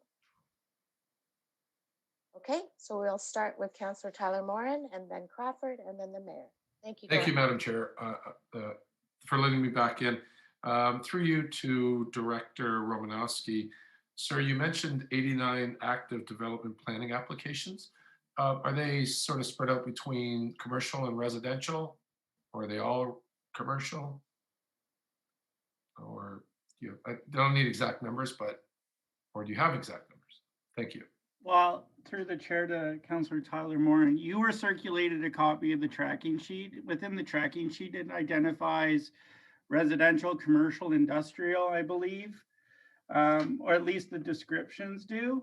It's a mix of all types of development applications over the whole municipality. So residential, industrial, warehouses, commercial, pad redevelopments.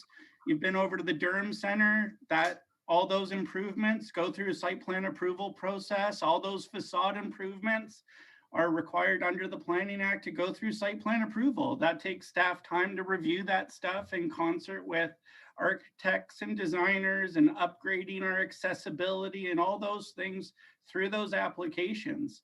So it's a quite involved process, the development review process. So it is a mixed bag of review from the development side of things. Okay, that's great. And for the record, I printed it and I look at it. So it's something, I just wanted you to speak to it. But yes, I did receive it. We did all receive it. Much appreciated. And thank you for your answer, sir. Thank you, Madam Chair. Quick again, thank you. Regional Councillor Crawford. I'm good. Thank you. Okay, and Mayor Collier? Thank you. Just one comment and just one question, please. I forgot to comment on one of the recommended merges here, and that was the to do with the agri-technology. And I just wanted to speak to that too, because I fully support that. And I think that's the smartest thing to do here. I think if we look back at the start of this term, we all wanted economic development, but I don't think we envisioned us turning into the warehousing capital of Durham Region like it seems we're destined to do, which is fine. To me, jobs are jobs. Economic development charges, taxes, that's what we set out to do, and that's great. But given Ajax's unique makeup, we have a fixed urban boundary and a finite amount of employment land, and we have a lot of greenbelt. And what's that saying? You got, lemons make lemonade. We've got not enough employment land. How can we look at augmenting that? So bringing in agri-tech and looking at agri-tech as well in conjunction with this, to me, is the most natural way to go ahead and do this. We can make use of, through technology and agriculture, space that we couldn't really use for anything else, while still respecting the environment, but at the same time producing jobs and taxes. Given that also, the addition to the warehousing distribution network that we're building, and with partners like Gordon Foods, being able to have the shipping capability for that agri-tech produce. We know from any of us that read Aerotropolis, I think it is, talked a lot about agri-tech. You can now produce higher value crops and with the shipping network, get them across the country. So I think that's a great merge. And Christy, I think that's the great way to go. And I'm really looking forward to seeing that come forward, because I think that's going to dovetail really well with the warehouse distribution network that looks like we're turning into, that hub, which is great, because if we can work those together, I think that's really going to get us to the next level. And just to the Recreation Master Plan, to Dave, please tell me that looking at and expanding our dog parks is part of that Recreation Master Plan. To answer your question, yes, it is. Actually, part of the Rec Master Plan is looking at sort of the establishment of criteria whereby we would look to add dog park or leash-free parks into our park network. So it's not just looking at our existing parks, but what other neighborhood and community parks and locations are appropriate for future leash-free areas as well. So that is a component of the master plan. Okay, thank you. Because again, 2 years ago, we're in a much different situation now, and that is one of the areas that we're really going towards with increased pet ownership. So we need to be ahead of that. Thank you. Thank you, Chair, for letting me back in. You're welcome, Mayor. So I do just have a quick question, and it's regarding our waste management. And I think Operations has done a wonderful job keeping our town clean, and especially over the summer with the folks down at the waterfront who made it very loud and clear to all of us about the amount of use and garbage associated. So I really, really appreciate Regional Councillor Dye's comments about the pack it in, pack it out mentality, and it really does need an education campaign to really bring that home. But my question is, which is kind of a game the other direction, but I'm going to ask it anyway, is regarding the creative outdoor advertising contract or partnership regarding the 33, I believe it was, double facilities of those extra bins that went across the town, including at the waterfront. So my question is, it was 33 the maximum number that the town could contract for, and confirm that it is at no cost to us. And in fact, I think the budget said we made a small revenue of $1,000. So is that something for consideration, perhaps maybe seasonal at some of the high use areas in our town? Through the chair, yes. So it is at no cost to the town, this program. However, it is dependent on the business itself, on where they would like the vendor, in terms of where they would like these locations. So, I mean, it takes some time to develop the appropriate location, and they have to be high priority areas. However, there are some issues that we run into when they become town roads versus regional roads, and identifying those roads and getting approval for those roads. So the locations that have been identified so far are solid. They went through the process. And we continue to look at adding additional locations as well, where it fits within, our network that allows for it. So again, because they have costs in terms of picking the litter up out of these receptacles, it's important that it works for them too from a cost perspective, right? So it's a partnership that we continue to work on, and it's reevaluated all the time. There's minimal revenue attached to it. The locations, however, that you brought up down along the waterfront, we will support the litter pickups there on a weekend when there is lots of litter where possible. We will do that. Our staff will do that. So, but yes, it is a program that we'd like to see expanded if possible, and according to the appropriate locations. Thank you for that. I appreciate it. And I think that's all the questions for this section, if you would like to continue. Okay, so now we're moving into the leading in our community area. In 2009, Council approved 7 goals and 49 actions. In this area, we're recommending merging just 2 actions, I believe. One is to work with the region of Durham to prioritize servicing investments in downtown Ajax to facilitate growth and development with accommodate, and this is where we'd like to merge it with, accommodate growth in areas such as the downtown and Ajax GO Station by undertaking a combined intensification, servicing, and transportation strategies. So again, on the outset of the term, they seemed like they were separate. However, where we are now, they're definitely not separate. We rely on the region for this process that we are in with our downtown. So we are recommending that merger. So it would actually be a merger to the investing chart from previously. And then another one that we're recommending a merger with is to collaborate with partners to establish Innovation Village and Ajax. We're asking that that be merged with undertake a new economic development strategy action plan from 1.1 in investing. So we just talked about the action plan coming forward, and the action plan does speak to Innovation Village. So we would like to merge that and that section. In this section, we're recommending 5 deferrals. One is to upgrade our irrigation systems to support conservation and smart watering technology. Enforce accessible and affordable official plan housing policies for residential and mixed use developments. Improve lighting throughout the town and incorporate crime prevention through environmental design principles when designing parks and open spaces. This one here really is not a deferral per se. This is something that we do through all of our projects that has become almost a common practice when we move forward on any of our initiatives. So this is kind of wrapped up in a lot of our processes that we already do.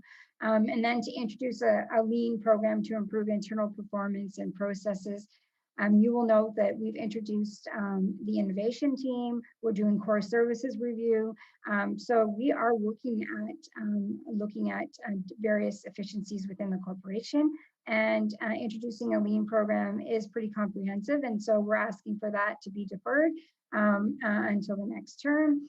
And then finally, just that opportunity to review our stakeholder recognition opportunities and events. We're recommending that that be deferred for this term and to continue with our current recognition program, and that we feel that that potentially can be expanded as we move forward with our grants and partnership and sponsorship position and profile as we move forward. So those are the recommendations. This is the overall look of the section.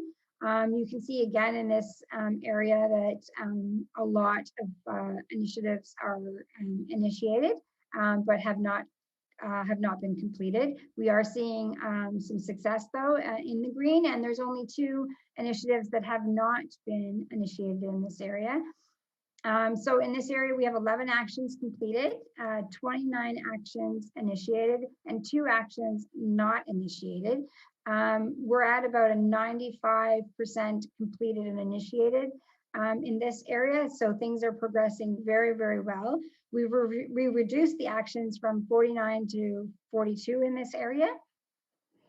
Actions not initiated include enhancing response levels to mitigate hazard material spills. That was not initiated to date due to budget constraints. However, that has been identified in this budget. So this program will move forward.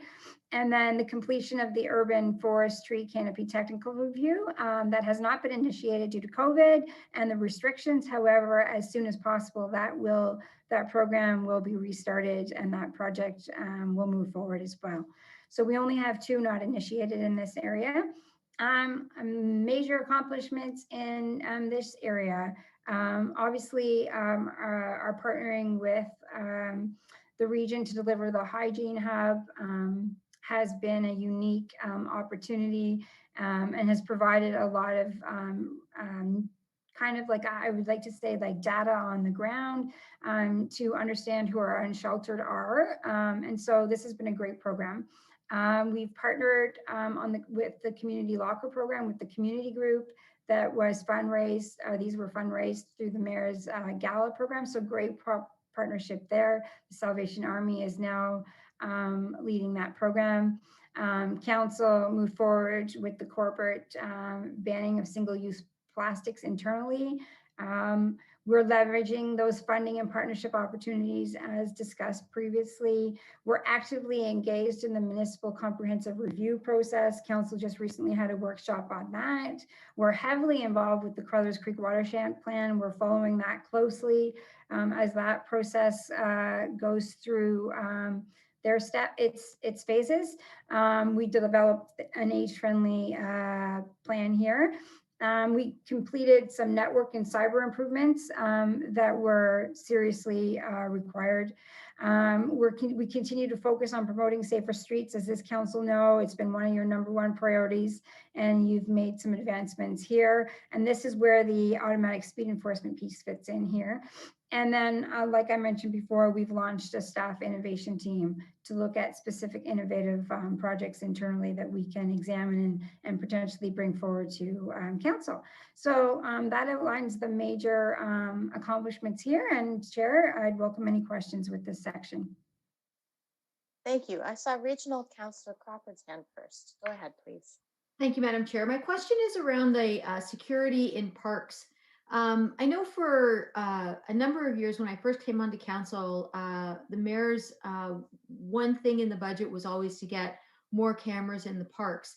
Whatever happened with that? Did we continue to add cameras to the parks? I know Hermitage Park was like the pilot program for this, and I'm wondering, yeah, I know there was a grant out there at some point for these cameras just recently, and I'm just wondering, have we identified priority parks where cameras should be necessary? Through the chair, I will let Director Meredith expand on this. It is in this section, you're correct, it's 5.4, and it speaks to undertaking a security assessment of parks and open spaces and provide recommendations. So I will let him expand on some of the accomplishments in this area.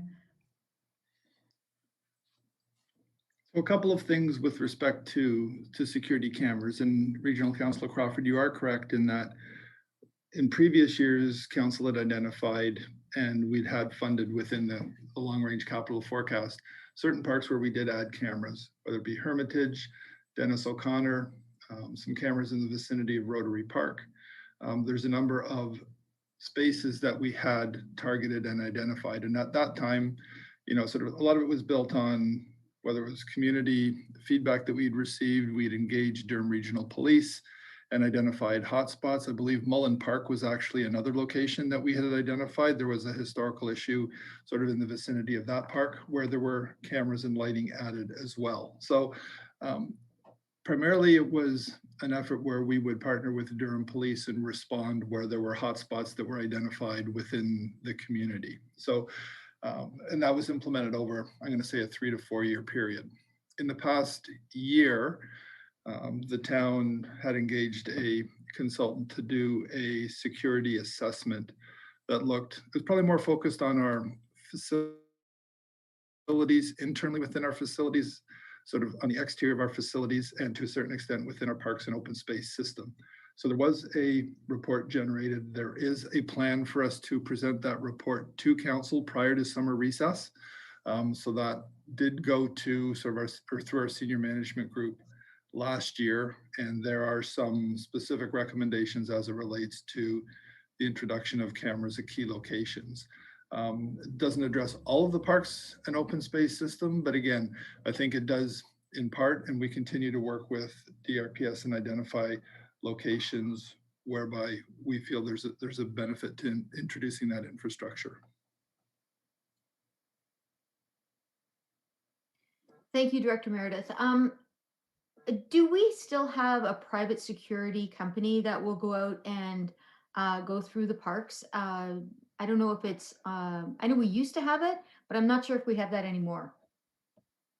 Yes, we still have the park security contractor that we directly deliver that service, and council through the budget this year also approved a dedicated waterfront park security from July 1st to September along the waterfront. So we're actually adding to it. And even over the course of this past year, we extended the contract into the fall and winter in and around St. Andrews, Ajax Plaza, and Town Hall. So we do have and actively utilize the park security contract. How is that activated? Is it proactive or reactive? It's proactive. It's scheduled from, I'm going to say, the April-May timeframe right through the end of November. There's, I believe it's 4 or 5 days a week that they are scheduled. They're scheduled definitely every weekend. Then we randomly rotate them throughout the week. Sometimes it'll be a Tuesday, sometimes it'll be a Wednesday night. They typically work till about 2 in the morning, and we can randomly direct where we wish our park security staff to visit. If there's problem areas, they can focus on a particular area. So they're responsive to where we direct them. Okay, thanks very much. Thank you, Madam Chair. Thank you, Councillor Crawford. Mayor Collier, please go ahead with your questions. Thank you, Chair. And just following up on that, thank you, Councillor Crawford, for bringing that forward. One of the first things this council did back in January of 2019 was become a willing host for marijuana retail. And with that came a small pot of money. I think it was about $109,000 that I don't think that we have allocated yet. And I've asked about it on several occasions. And in this actual, just this past budget, they wanted to use about 25,000, but I think for no smoking signs, which we squashed. Thank you, everybody. I think that would be not a good use for that money. But Mr. Meredith, I wonder what can we bring forward as part of this with when we talk about security for that $109,000, so we can put it to good use. It's been 2 years now. I think we really have to get this money invested. And with technology now, I mean, we just went down the road of some smart cities initiatives with litter container monitoring. Everything can be cellular now. Everything can be LED and solar now. So I don't think we have the added expense of having to go into the ground to put in infrastructure. I would really like to see a program come forward that looks at cameras and extra lighting in priority areas. Can you speak to that, please? Using those funds. Yeah, I guess I can follow up. You are correct in that we had $30,000 proposed within the long-range capital budget for signage to implement the no smoking bylaw that was approved by the region of Durham. So obviously we've got the full funding, which you're correct. It's a roughly $109,000. I would say at this point in time, we don't have a designated use for that money, but following sort of the discussion that took place around the budget table, I know through myself, the director of LIS, the CAO, we will have further dialogue and discussions and be bringing back, I guess, a recommendation as it relates to the utilization of those funds. So we hear your comments and council's comments as it relates to cameras and lighting, and obviously with that lens, we'll have those discussions. I can say at this point in time, since the budget meeting, there have not been any discussions. I will look to schedule and set those up and report back to council in the near future. I don't know the specific timeline, but it's something that once we've had an opportunity to sit down, discuss, and develop the best utilization of those funds, we will bring that to council once we have that figured out. Okay. Yeah, that money's not doing us any good sitting there. We need to get that invested somehow. We've been able to identify some issues of concern, especially with the increased use of our waterfront and parks through COVID. So I think we could get those dollars focused and have some benefit. Thank you very much. Thank you, Chair. Thank you, Mayor Collier. Next, we have Regional Councillor Lee. Go ahead, Lee. Thank you, Chair. I had brought this up last time when we were talking about smart cities technology, and my concerns remain the same. So I understand there's a certain need in some parks to have security cameras, but I'm also concerned about the privacy concerns that come with a municipality storing security footage and where that information goes, who has access to that information. So I wouldn't, to Director Meredith, I wouldn't say that it's a blanket. All council believes we need security cameras. I don't think we've actually asked ourselves the question this term, and I think it bears a larger discussion. If you're asking me as far as security and safety, I'd like to see more lights in some of our parks. I have some parks where neighbors walk their dogs, people go for jogs. Didn't mean to rhyme, but that ultimately it's not well lit. And if we're allocating money, I'd prefer to see well lit parks before we start seeing cameras in the majority or all of our parks. So that's more of a statement than a question. I just want to put that out there that I think I'm looking forward to the report, Director Meredith, because I think it'll open the broader discussion for this council's term and future council's terms about where we see security and privacy and the municipality's role within that. Thank you. Thank you, Councillor Lee. And I saw Regional Councillor Dyes' hand go up. Please go ahead. Thank you. And you know, I support Councillor Lee's position on this because it does need a broader conversation about privacy issues. It also needs a conversation on the type of data that they are using. So there is a discussion been around data that may be outdated historically on crime being done by persons of color, that kind of thing, where, you know, it's not exactly accurate, and yet we're moving forward into the future with future technology on data that predisposes certain outcomes. So I think it's really important that we do look into that. Thank you. Thank you, Councillor Dice. Are there any other questions or comments before Ms. McClarty finishes up? Okay, seeing none, please go ahead. Through the chair, I just want to confirm the action that's being discussed here. Director Meredith, does the request by the mayor and the comments by Councillor Lee and Dice fit into that particular action item? And are you prepared to deliver a report that's outside of the report that's coming forward on the internal or the internal recommendations in some of our facilities?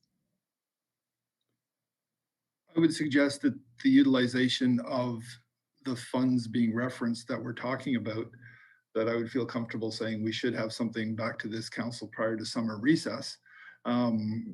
You know, those discussions need to take place internally in terms of the best direction we see moving forward and the recommendations that we would make from a staff perspective. So yeah, I'd say over the next 3 months, we should be able to have those discussions and bring a report forward to council. Thank you. Thank you, Director Meredith. I just wanted to confirm that before I move forward to the last slide here. So the overall assessment here, and I think despite despite the impacts of COVID, we have 89% of our actions either completed or initiated. I think this is an impressive status considering the strategic plan process is due to wrap up in approximately 15 months. The town has achieved several accomplishments and deliverables. I encourage everyone to review the charts. Again, the charts will be updated with some new information by the end of the month. And we delivered those in a tight short time, delivering real results for our community. There is still much more to accomplish and to complete to meet council's overall goals. However, staff believe the town is on the right path and well positioned to complete this plan. So before you, just some high level stats: 89% of the actions are completed or initiated.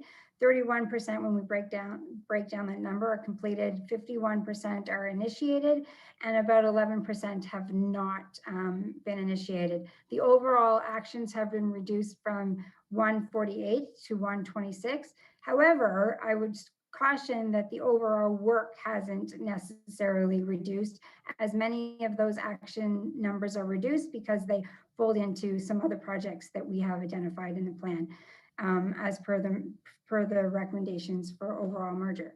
So this is where, I think it's great that we had the discussion as we went through each of the sections. So I just wanted to provide an open dialogue right now to reconfirm our focus areas, our goals, and the actions that have been presented to you. And so as part of that, I leave you with a few questions to consider as we have this open conversation. And I know we have to wrap this up as time is of the essence here, but we have about 20 minutes minus a good break for councillors before they move into their next session. But just some of the general questions are, do you believe that the strategic plan with the proposed recommendations from today is still relevant today? Do you still see your priorities reflected in the strategic plan? Do you believe the strategic plan accurately reflects the priorities of the community? And how well does the strategic plan capture emerging opportunities and/or challenges? And are there actions you would like to see added to the plan or deferred? So I think through our conversation to this point, some of this has been addressed. So opening it up to see if there's any other items that council would like to discuss as we move forward into the last phase of this plan process. Thank you. I saw Regional Councillor Crawford's hand go up. Would you like to go ahead? Thank you. I have an action. Of course I do. You mentioned that there were 57 motions to date that were actually proposed through council, which I'd say way to go. I think it's in 3 terms of council. I don't think we've had a council that has made that many motions in such a short period of time.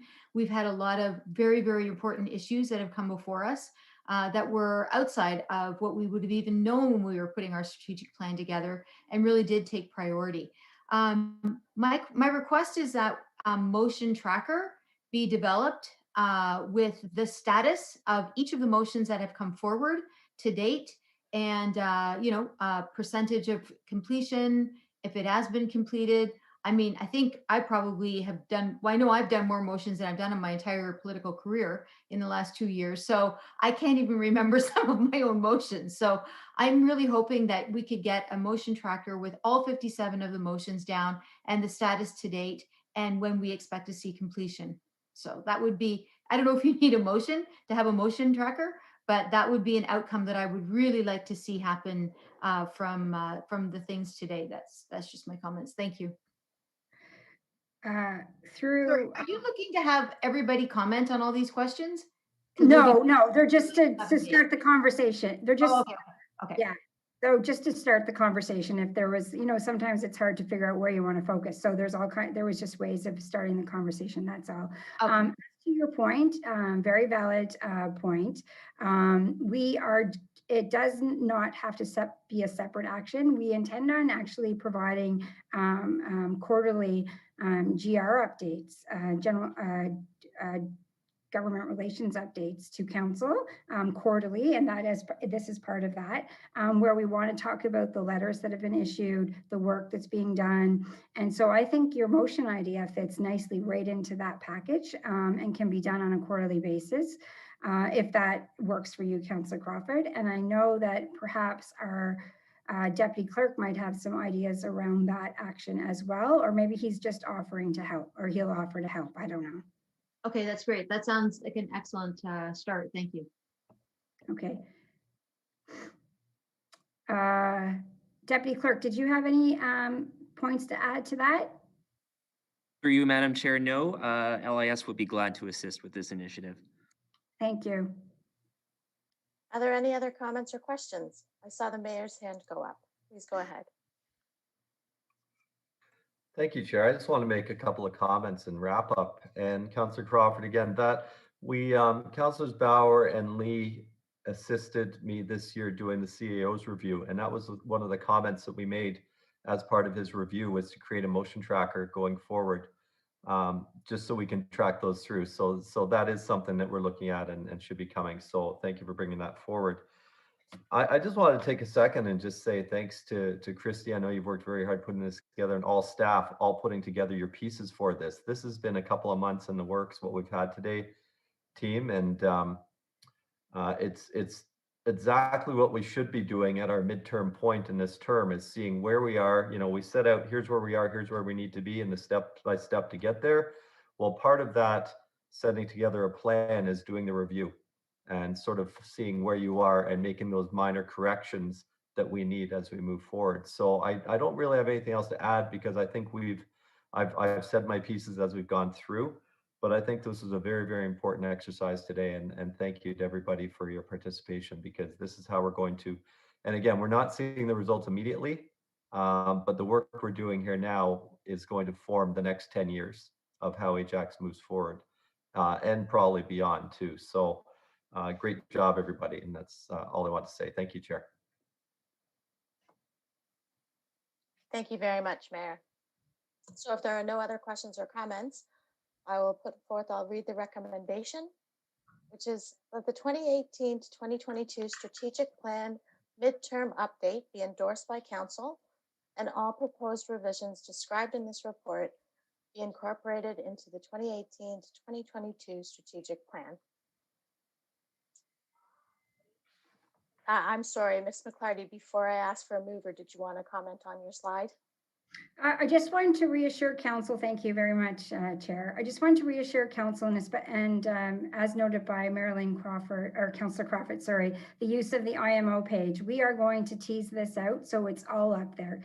The residents and the public will be able to see not only the finalized action reports, but they'll be able to see the charts and to read through all of the accomplishments that have occurred to date. So just wanted to wrap that up, that after your March 22nd council meeting, this will be out by the end of the month.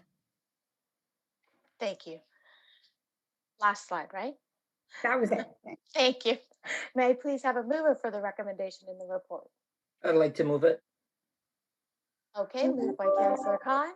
All in favor? Any opposed? And it carries. Thank you.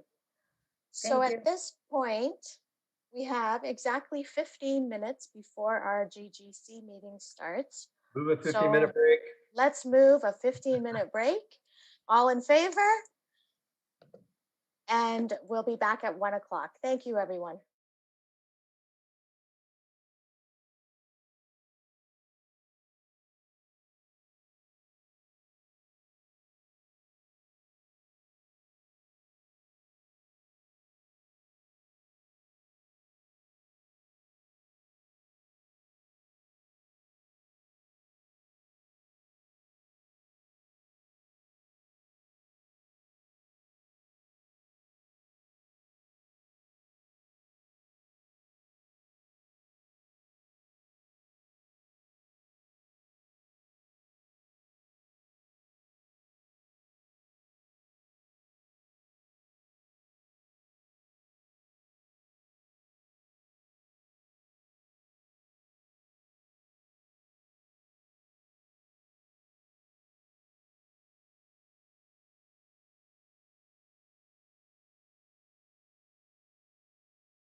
Madam Chair, we are live again. Thank you very much, Mr. Harris. Welcome back, everyone. We are now entering the regular meeting of the General Government Committee. Please excuse us if you see your council meeting. We didn't have much time for a lunch break, so we are listening, but we are also eating our lunches. Thank you. So let's move forward to agenda item number 4, the adoption of the minutes. We have 3 sets of minutes, the capital and operating budget meeting of February 8th, 2021. Are there any questions? I'll move them all, Chair. Thank you. The regular meeting, February 16th, 2021. Any questions? And the closed session meeting, February 16th, 2021. Are there any questions? Seeing none, Regional Councillor Lee will move those items. All in I'd second favor? it. Thank you. That's passed. The consent agenda, section 5. There are 4 items. 2 items, numbers 5.3 and 5.4, have been pulled for discussion and comment. So I'd like a mover, please, for items 5.1 and 5.2. I see Regional Councillor Crawford. All in favor? Any opposed? Okay, that's moved. So let's go to 5.3, which is the parking license agreement at Ajax Community Center. This item was pulled by Councillor Tyler Moran and Regional Councillor Dies. Please go ahead, Councillor Tyler Moran. Thank you, Madam Chair. I just wanted to ask staff to explain. I understand what's happening. The LTC is being built, which is great for our community, and I understand that the parking at the hospital, if anybody's been on the east-south side, is so tight, right where the COVID-19 tests happen. So I understand that they've got to land their vehicles somewhere nightly. So what we came up with, I guess, in the report is that it'll be put on the soccer field. And I understand the beautification that'll happen after, and it's not really being used, et cetera, et cetera. But was there not an option to maybe put this at the south end of the existing parking lot at the Ajax Community Center, if that geographically makes sense, down by where I call the tennis courts, down at that end? Was that, must be a reason, but I just wanted you to maybe speak to that if you could, please. Thank you. Hi there, and through the chair, staff met internally to evaluate the various options that were available to accommodate these parking needs. Right now with COVID, the parking lot is being underutilized, but our fear is with the duration of the agreement extending to a year to potentially 18 months. We didn't want to disrupt any type of programming happening at the ACC, and that's why the 2 options were chosen. Okay, so you think that the sustained, I imagine, even though it's going quick, it looks really quick, there'll be an overlap between everything going back to normal and the ACC parking lot getting full as it does, and this project going as long as it's going to go. You're saying there's going to be an overlap, and that's why you couldn't really do it. Yes, correct. Okay. All right. Thank you for speaking to that. Much appreciated. You're welcome. Thank you, Councillor Tyler Moran. Regional Councillor Dies, please go ahead. Thank you, Madam Chair. I have a few questions. I wondered, when we're talking about the North Soccer Field, you spoke to gravel being put down and utilized. Now, if I remember correctly, during the Pan Am Games, because the parking was put on agricultural land, they didn't put gravel down. They utilized a different kind of, it was like a sort of pads that would take the weight of the cars parking in the lot. I'm wondering if that's a possibility, instead of putting gravel down that has to be removed. Through the chair to Regional Councillor Dies, that option was not explored, nor was it available. You have to remember that the Pan Am Games, that was something that was being pushed through the province at that time, like this accelerated build LTC. However, the funding source was different. The funding for the gravel parking lot will totally be bore by the constructor of the development.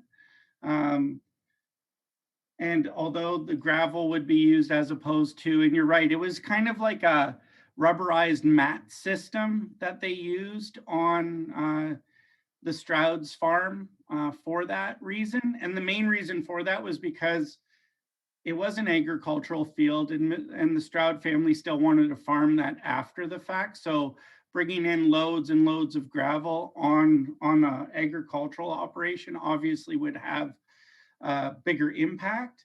Whereas here, yes, gravel would be brought in, but the intention is that the gravel would be fully removed and the field would be fully rehabilitated, probably to a standard that would exceed the standard that's out there today right now. Okay, thank you. I mean, it might be more cost effective. I don't know. It might be more, but it might be something worth looking into or proposing, putting that alternative forward. I also wanted to know about the lighting that would be in effect in the evening time, and if there has been a look at any effect on residential close by.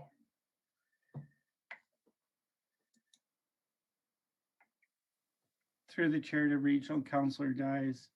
The light standards on the current field would be the light standards that would be used for the parking facility.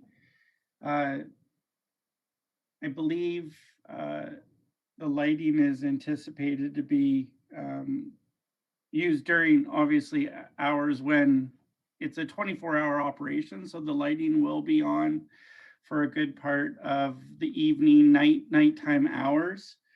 There has not been a photometric study done. However, the lighting from the field, although you may see the light from adjacent properties, that lighting's downcast onto the field itself. So it's focused lighting. There may be the perception that light is leaving that and make that area brighter. Harwood Avenue is quite bright along this section too. Traffic, street lights along both sides, as well as any ambient lighting coming from the ACC or the hospital site. So it's quite a bright area in this particular part of town. But we hadn't done any studies on the lighting specifically, as it's playing field lighting, and that lighting's typically downcast onto the field. Well, I agree with you. It does cast down onto the field, but it is extremely bright. So we're looking at going till what time? Midnight? Through the chair, if I can step in, the second shift of the PCL construction ends at midnight, so it would be on until midnight. Yeah, I think we're going to need to obviously do a lot of communications on this piece. I think, and be prepared for some concerns from residents. We're also looking at, possibly a year to 10 months for this ongoing or a year or more, I should say, for this ongoing construction. With respect to the skate park, that area there, these are areas that the young people use, and I've seen this particularly during COVID for teenagers. It's sometimes their only outlet, the skateboard park and the basketball court. So I guess I have a concern about that. I know it was due to have some new tarmac put down and some retrofits. I understand that, but after this is finished and we start those retrofits, how long will that be out of commission, both the skateboard park and the basketball court? Is that another year after that? Through the chair to Regional Councillor Dyes. I can only speak to how long the parking lot will be offline for during the time of use of a parking area for Lake Ridge Health, because that facility over there will be only used by employees of the hospital, just because of proximity to the hospital. As for the timing of once the parking lot's removed and getting that facility back up and running, I'd have to defer that to Mr. Meredith's group in operations, as that would be more along the lines of a capital project of that nature, I believe. Thank you. Just following up to Director Romanowski, he's 100% correct there. And Regional Councillor Dies, as you referenced, the town has received funding for the replacement of the basketball court as well as the skateboard park. With respect to timing, what I would ask is, there's a few things that will be recommended in the Recreation and Parks Master Plan that will involve in detail the replacement of that basketball court and skateboard park. So it's as we look at the ACC complex in terms of how that gets presented to council. So there's a number of different recommendations that are being formulated for ACC, but you're correct. In the short term, there could be a couple of seasons, being 2021 and at least 2022, where that outdoor amenity would be out of service. And then eventually it will be replaced, but you're correct. There's at least 2 seasons where it won't be available. So I have a concern about that. Obviously, as I said, these are programs, leisure programs, not something you sign up with at the recreation center for, so you can come and go when you have the time. And I think it's really important that it's done as quickly as possible. And I'd appreciate, moving forward, if we can get some information on what your projections are. I just had one last question about smaller trees that would be relocated. Where would they be relocated? I was just curious about that. There's various locations on site in the vicinity further to the south of the existing location. There's not that many. If you look at the plan, there's a couple of mounds and more mature trees that are being preserved and protected as it relates to this parking configuration. But there are locations on site. We've had our forestry group visit and identify sort of how they would relocate and transplant those trees within close proximity to its current location. Okay, that's good news. Thank you very much. I'll be interested to see how this works. I hope it's only a year and no longer. I assume that because it was an MZO, the planning department hadn't had an opportunity to look at all of this. So I appreciate the report and hope that it goes very smoothly and we have any updates if it doesn't. Thank you. Thank you, Regional Councillor Dies. Are there any other questions or comments from other members of council? Okay. I echo Councillor Dies' comments and concerns, specifically that it could be 2 full seasons of soccer and the skate park and basketball court being closed. Those are well-used areas for sure, especially during this time. So was the cricket club down the road there considered? I think the parking lot's currently closed. And some of the field space even was that considered as a location instead of park or basketball court? Through the chair to Councillor Bauer, yes, it was. There was a number of areas that were considered, the cricket pitch being one of them. But we have to understand proximity to the site is necessary. We were also concerned, and we heard from Lakeridge Health about providing safe routes to the hospital, especially in the evening hours, as we get into the kind of October to March timeline where it's dark or getting dark around 4:30, 4:45, and even into the early morning hours. So it was more of a proximity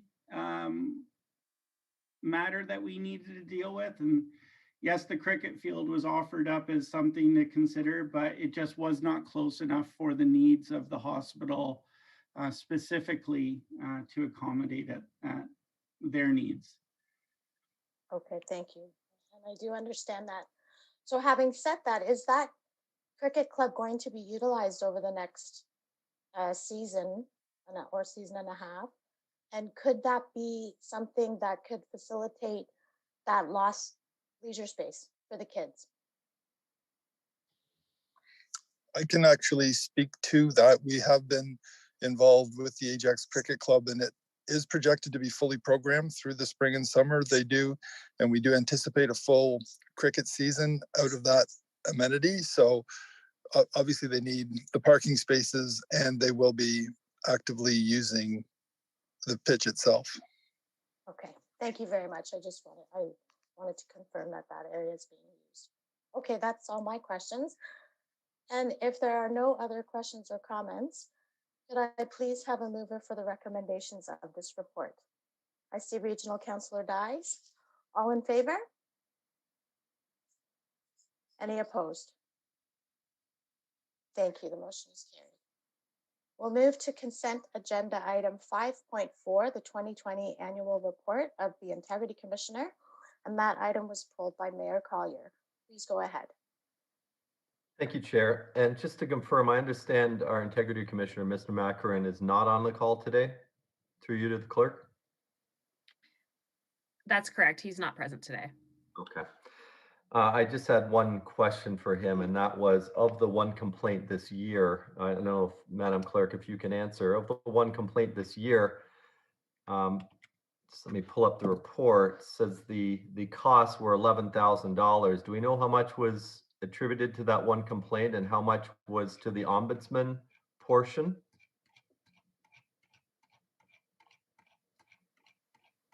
Through the chair to Mr. Mayor, I don't know the exact breakdown of, so we can see from the report that there's $11,600 roughly towards complaints. That would include the complaint filed locally as well as the complaint filed with the ombudsman, but I don't know how the costs are split between the two. I can see if we can endeavor to provide that information after the meeting.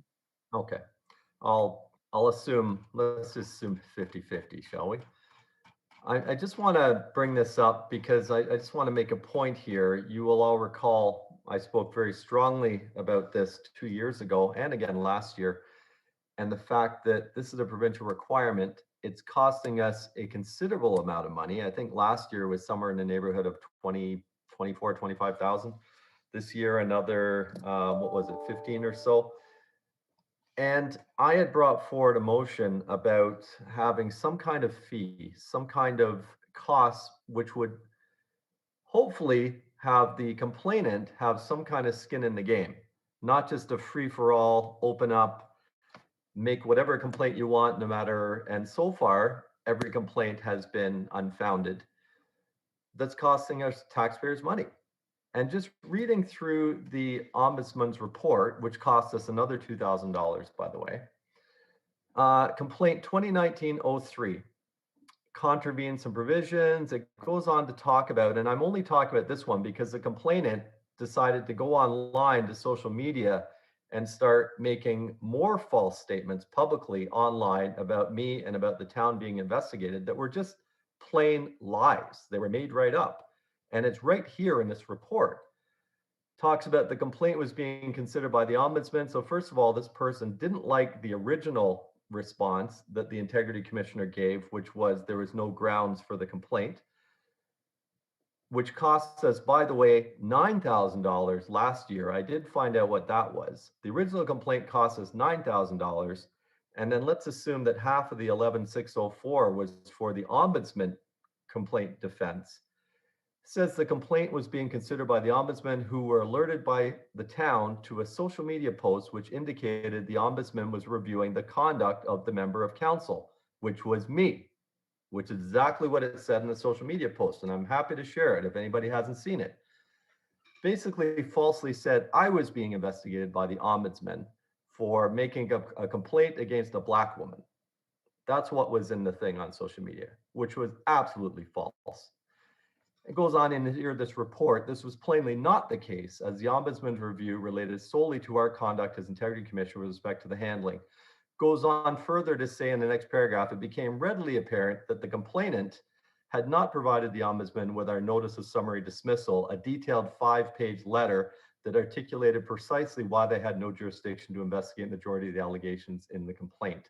And I did speak to the integrity commissioner, and the complainant was asked if they provided the 5-page document, and it wasn't provided, even though it said it was. So just to point out, in 2 years, this has cost Ajax taxpayers nearly $40,000 for certain residents who are very public to make complaints that so far have been found to be without any substance.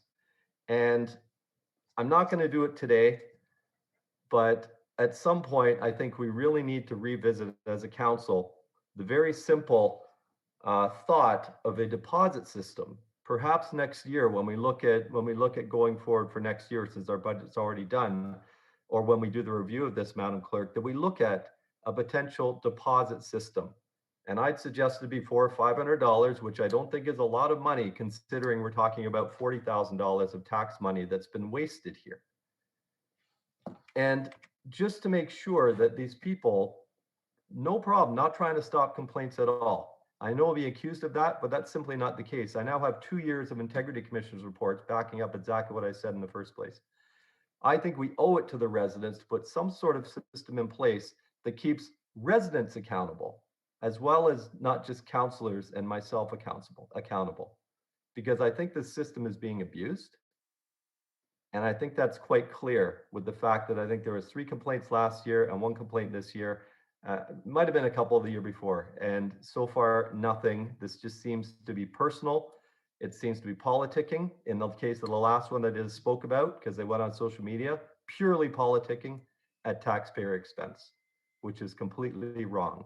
So at the appropriate time, whenever we review this, I will be bringing that forward, but I just want to speak to it today and have council think about it, because this is a complete waste of taxpayers' money. And if our local press is listening to this, I hope you print that in your article on this, because I really oppose this. Thank you, Madam Clerk, and thank you, Madam Chair. Thank you, Mayor Collier. I saw Regional Councillor Lee's hand go up. Please go ahead. Thank you, Chair.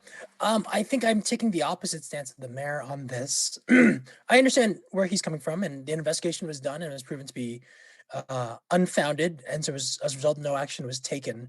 But that's the process of being a politician in the municipal realm. I mean, like, that's why we have an integrity commissioner, so that this process is able to be followed. I dread the point in our time where we have a deposit system and now we have legitimate complaints and a resident can't pay $400 to $500, which is a lot of money to a lot of people in our town. And so we're now saying you can't file a possibly legitimate complaint because you don't have this quote unquote skin in the game. I don't think that's the right tack to take. I think there's a price to being a politician. There's a price to a municipality. And, you know, listen, there's a members component where the member asked advice from the integrity commissioner. It was me. I'll be very honest. I asked on 2 separate occasions.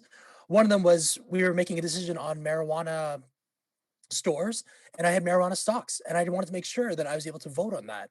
And so it's just like, I don't want people to be like, well, he asked for the advice, therefore he should have to pay for that. Because I mean, like, again, I want to make sure I'm doing right. And the second one was obviously, I asked, you know, with the medallion decision coming up, I wanted to make sure I live right in that subdivision. I wanted to make sure I was within my right to vote and there was no conflict, that the IC didn't see any conflict, which he didn't.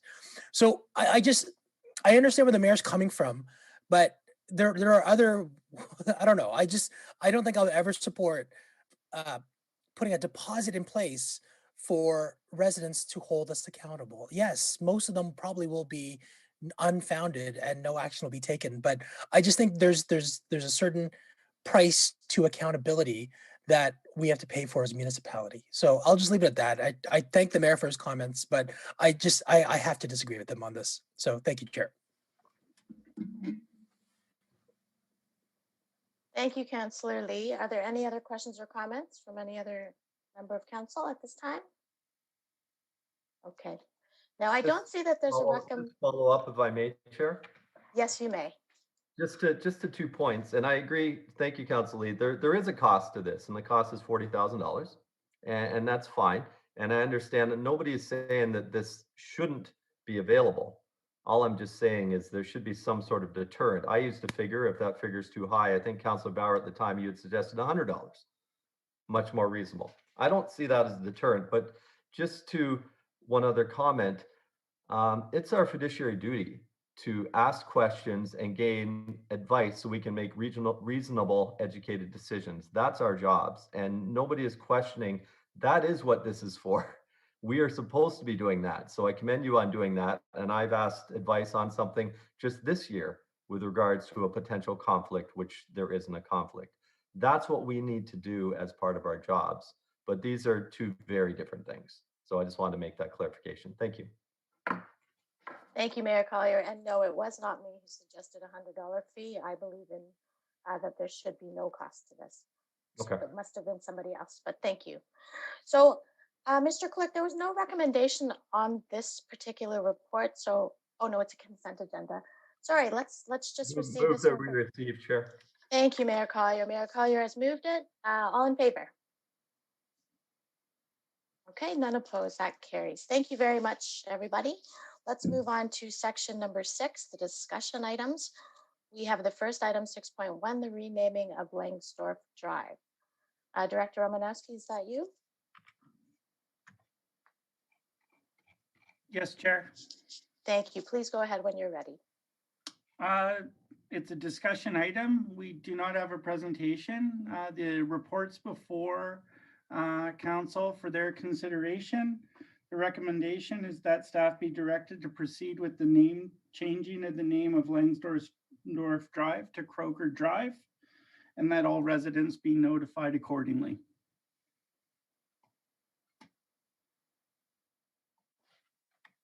Okay. At this Chair, I point, guess then, I'll move it. Is that appropriate to move, or does discussion happen first? How does this work?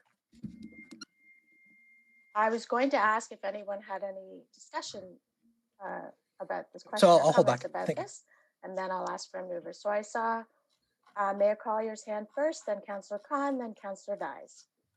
Thank you, Chair. And yeah, Councilor, we can move it. That's fine. I just have a couple of questions to staff, please.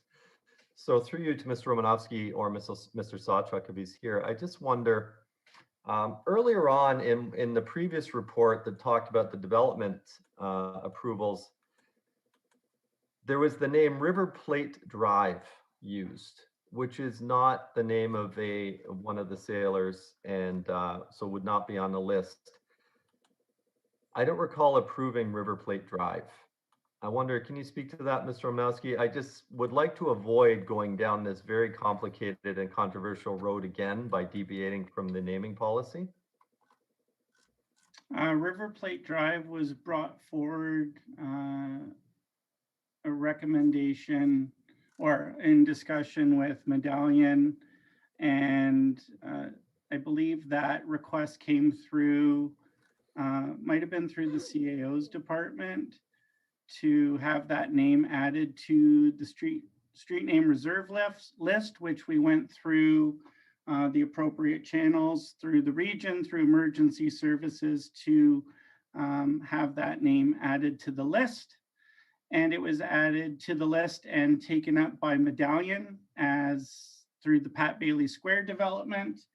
It's the east-west connector street that will be developed on the south side of buildings C and D, which are slated to begin development on the site sometime this year. That'll connect Kitney Drive to Harwood Avenue.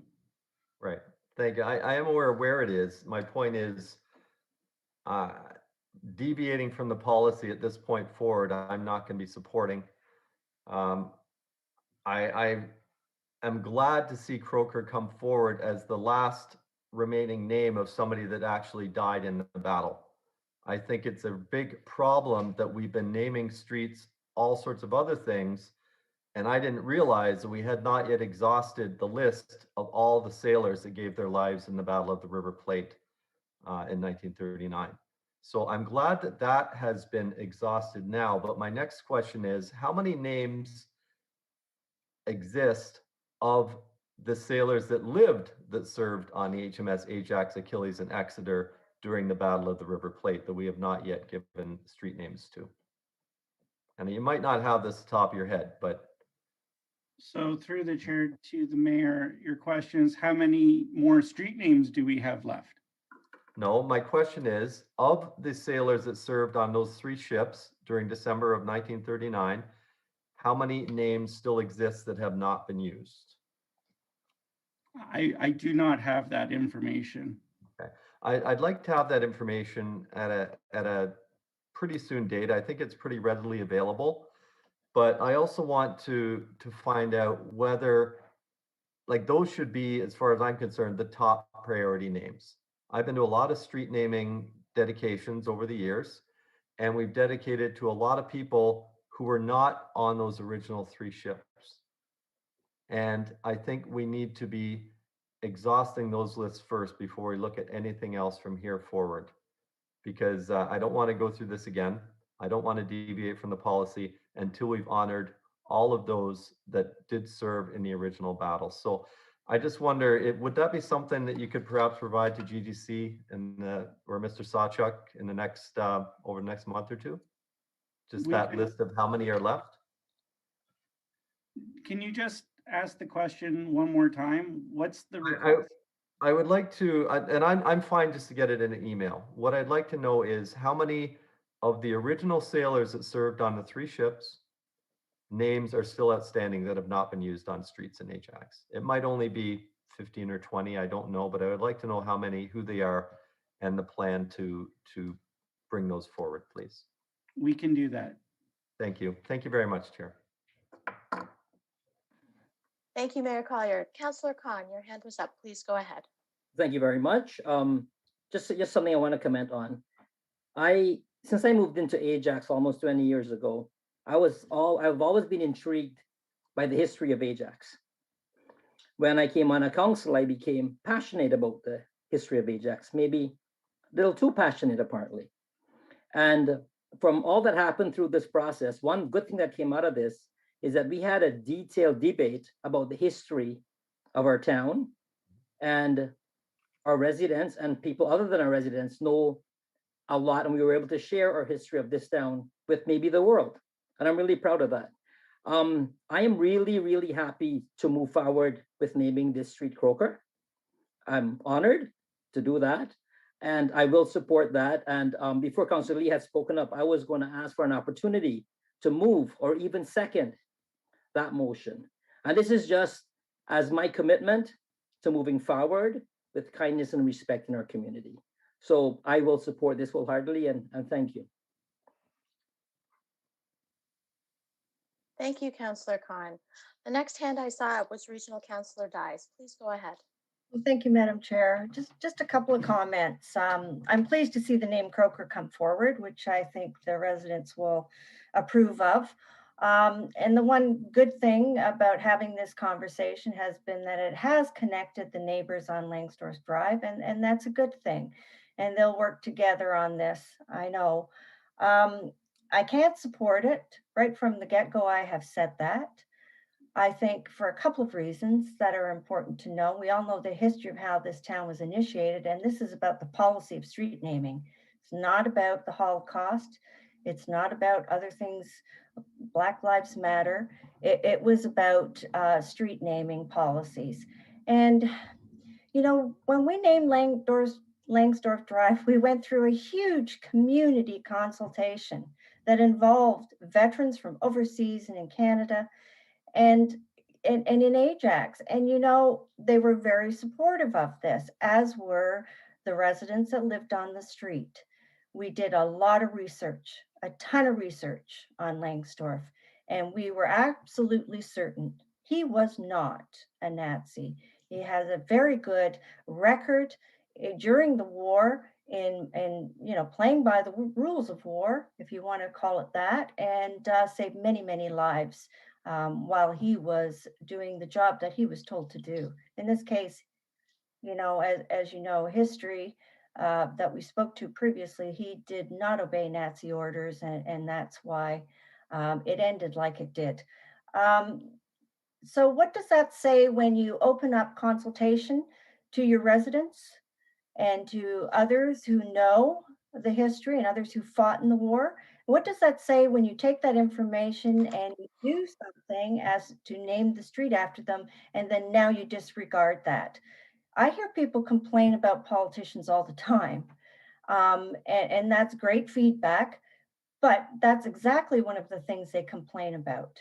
You know, you asked for our input and now you've changed your mind and you've changed it again. So for that reason, I can't support it. The other reason is, as we heard through Black Lives Matter, you know, it's not about race, religion, culture. It's not about, you know, putting people in that box because of their race, religion, or culture, that you're all the same. And I was disheartened to hear that because you were German during the war, you were a Nazi. And that is not the case. It is not the case. So I think that that's an unfair um, association to make. In wartime, it's very, very different than peacetime, and sometimes you don't have a choice, particularly if you're called up to fight. So there's a lot of issues there. I know that the Legion here in Ajax still feels very strongly about leaving the name that way, and you know, I think it speaks volumes when the various countries, the men could get together after war and agree to move forward. Again, true reconciliation, because they recognized if you didn't, these countries, without making that or having that partnership and moving forward, would never be able to stop a war again. And I think that's the important thing too. History does repeat itself because generations forget the further they get away from that. So I think it's very, very important that we take an opportunity like this, you know, on Langsdorff Drive to put up some information. That's not going to happen, I know, but you could put some information there, you know, explaining exactly what happened and the differences of opinion. But to hide the history just because it has an association with the war and the Nazis, I don't think is correct. The research shows that that's not accurate. So I'm standing by my original decision as a council member to rename that street Langsdorff, and through that consultation process. And I stand by that. So I can't support this new motion. Thank you. Thank you, Regional Councillor Dies. I saw Regional Councillor Lee's hand go up. Did you want to speak? I did. It's sorry, less discussion and more question, but I'll just ask it anyways. Through the chair to staff, what about the plaque that is currently there? So Regional Councillor Dies mentioned a chance to use treat this as a educational learning session, and I would actually be okay with that if there was some sort of plaque explaining that the name of the street had changed, why it was changed, why it was originally named. Like it happened, right? But I'm just wondering what happens with the plaque, because I don't think that was in the report. Through the chair to Regional Councillor Lee, I believe the plaque's staying where it's located currently. I don't think there's an intention or direction to deal with the plaque. The direction was to deal with the street name in this particular case. So if there's further direction by council through this process, please provide that to us. Right, thank you. So I listen. I have no interest in rehashing the debate. To Councillor Khan's point, we've gone over it ad nauseum. But ultimately, there is also a plaque that refers to Langsdorff Drive and the reasons it was named that. And it just wouldn't. If anyone were to see the plaque in 20 years from now, it would be very not clear about what was going on. Listen, this probably isn't the time. I think we should revisit that plaque. I think just to, again, if this is truly to be a learning lesson, then let's teach the lesson and let's go over the history about what had transpired previously and what had currently, right down to this decision right here. So that's just my 2 cents, but I think it's something I want to look into with staff. So I will probably look into this down the line. So thank you, Thank you, Chair. Thank you, Councillor Lee. Are there any other comments or questions from councillors who have not yet spoken before I open it back up? Okay, thank you. Mayor Collier, you had your hand up again? You're muted. No, Chair, I didn't. My mistake. I apologize. Thank you. Thank you, everyone. This was a lot of hard work by many people. This was one of those uncomfortable discussions that we as council committed to having. So I want to thank everybody who was involved. It takes a lot of courage to speak out. I want to especially express my thanks to the residents of the street, of the town, of the country. And in fact, there are comments from across, across North America. So I just want to thank everybody who really put their heart and soul into this. Having said that, if there are no other questions, I will read the recommendation and ask for a mover. That staff be directed to proceed with changing the name of Langsdorff Drive to Croker Drive and notify all residents accordingly. Councillor Lee, did you still want to move it? Okay, all in favor? Any opposed? Thank you, that's carried. Moving to the next item on the discussion items is the review of Harwood Avenue and Fishlock Street intersection. Again, that's Director Romanowski. Did you want to make any comment? The report's before you today. Mr. Grieve is on the line. I think the report's recommendation is to be received for information. I think the report outlines the two options that staff reviewed and provided information accordingly. So if there are discussion amongst council and any questions for staff at this point. Thank you, Director. Are there any comments or questions or discussion items at this time? I see Councillor Tyler Moore, and go ahead, please. Thank you, Madam Chair. And thanks to my council colleagues for looking into this.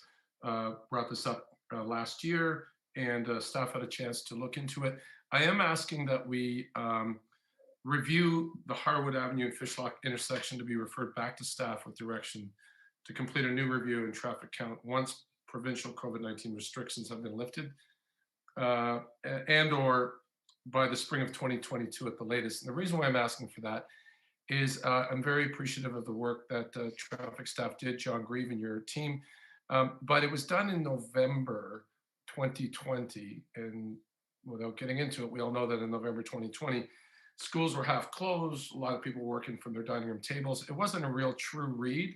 And I understand that the warrant was close, like it's not a contest, but I believe in my heart it deserves to have a traffic light there, but I respect the outcome of this study. However, I am asking that we do it again, which is, I know, not always easy, but if we can do it again within a year-ish, again, it says it in the motion.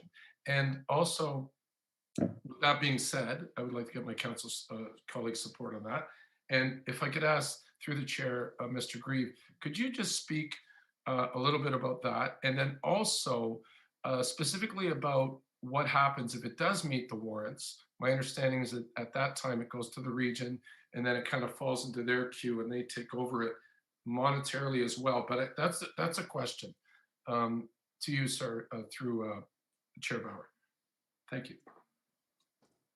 Absolutely. So through the chair to Councillor Tyler Moore, absolutely. If the requested motion is to pass, we can relook at this at a later date.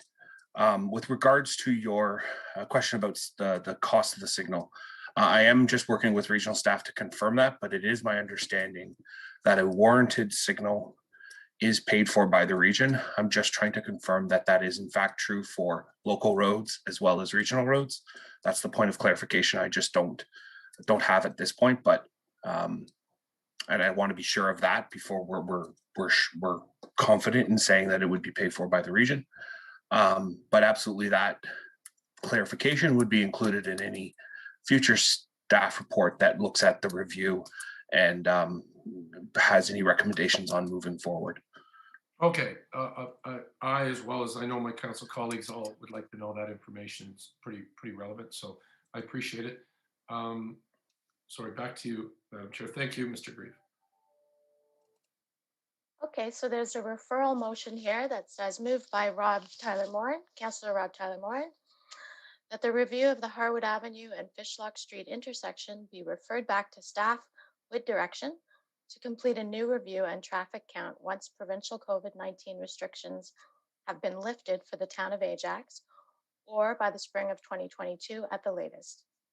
Does that encompass what you want? Yes, I believe so. I worked on that with Mr. Grieve and our clerk, Mr. Harris. Thank you. Okay, now this is a referral motion with direction, so we can speak about it. Is that correct? If anyone has comments? Mr. Harris? That's correct, Madam Chair. Okay, and does anybody have comments before we vote on this? Okay, I don't see any. So the motion is here, moved by the councillor. All in favor? Are there any opposed?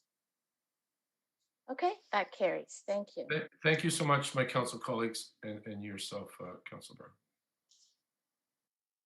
Okay, thank you. You're welcome. So that completes section 6. Let's go to presentations. Section 7. 7.1, the designation of the Nicholas Austin property under Part 4 of the Ontario Heritage Act. Director Romanowski and Mr. Sawchuk, please go ahead. Yes, thank you, Councillor Bauer. I will turn it over to Mr. Sawchuk as he has a presentation on this property here at 775 Kingston Road East. So thank you very much, everyone. I'm just going to take a moment here to get the presentation set up.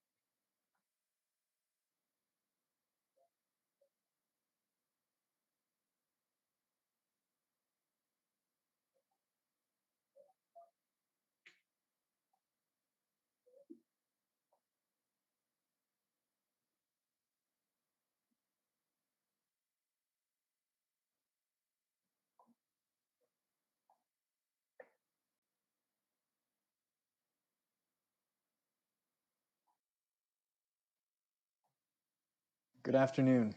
This presentation outlines the proposed designation of the Nicholas Austin property under Part 4 of the Ontario Heritage Act. This presentation has been divided into several parts.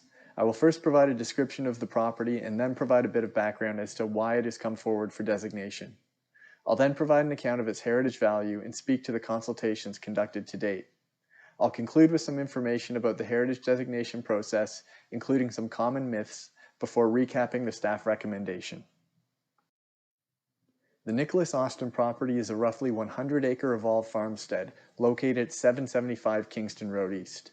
It sits at the southwest corner of Kingston Road and Lakeridge Road, near the eastern limits of the town of Ajax. Although this is a large agricultural parcel, our general interests in terms of heritage designation are focused on the small compound of buildings located in the northeastern section of the property. Included in this area are a 2-story dwelling, a barn, a combined stable and garage, and an early example of an airplane hangar. The dwelling on the property was constructed circa 1850 in the Georgian style and is one of few pre-Confederation era residences remaining in the town of Ajax. The barn, seen in the rear of this image, was built in the mid-1800s but was retrofitted in the 1930s to match the style of the garage and stables, which are seen in the foreground and were built in 1936. The airplane hangar is an incredibly unique, rare, and early building for its type, built in 1936. The reason for the existence of this building on this property will be explained later in this presentation. In November 2019, staff began receiving complaints about the condition of the dwelling on the property. The complaints referenced the physical deterioration of building components such as the porch, as well as potential water damage caused by blockages in the eaves troughs. These complaints were particularly concerning to town staff since this property is included on the town's inventory of non-designated heritage properties. Staff immediately considered pursuing a property standards bylaw infraction to ensure the repair of deteriorating features. However, after consultation with the town's bylaw staff, This was determined not to be an appropriate action since it could inspire the property's owners to completely remove heritage features or worse, demolish the building. Since heritage designation would be the only means available to ensure proper management of any building repairs, town staff began looking into the possibility of designation. In late 2019, the town retained Branch Architects to conduct a cultural heritage evaluation report for the property. This report determined that the property meets the provincial requirements for heritage designation.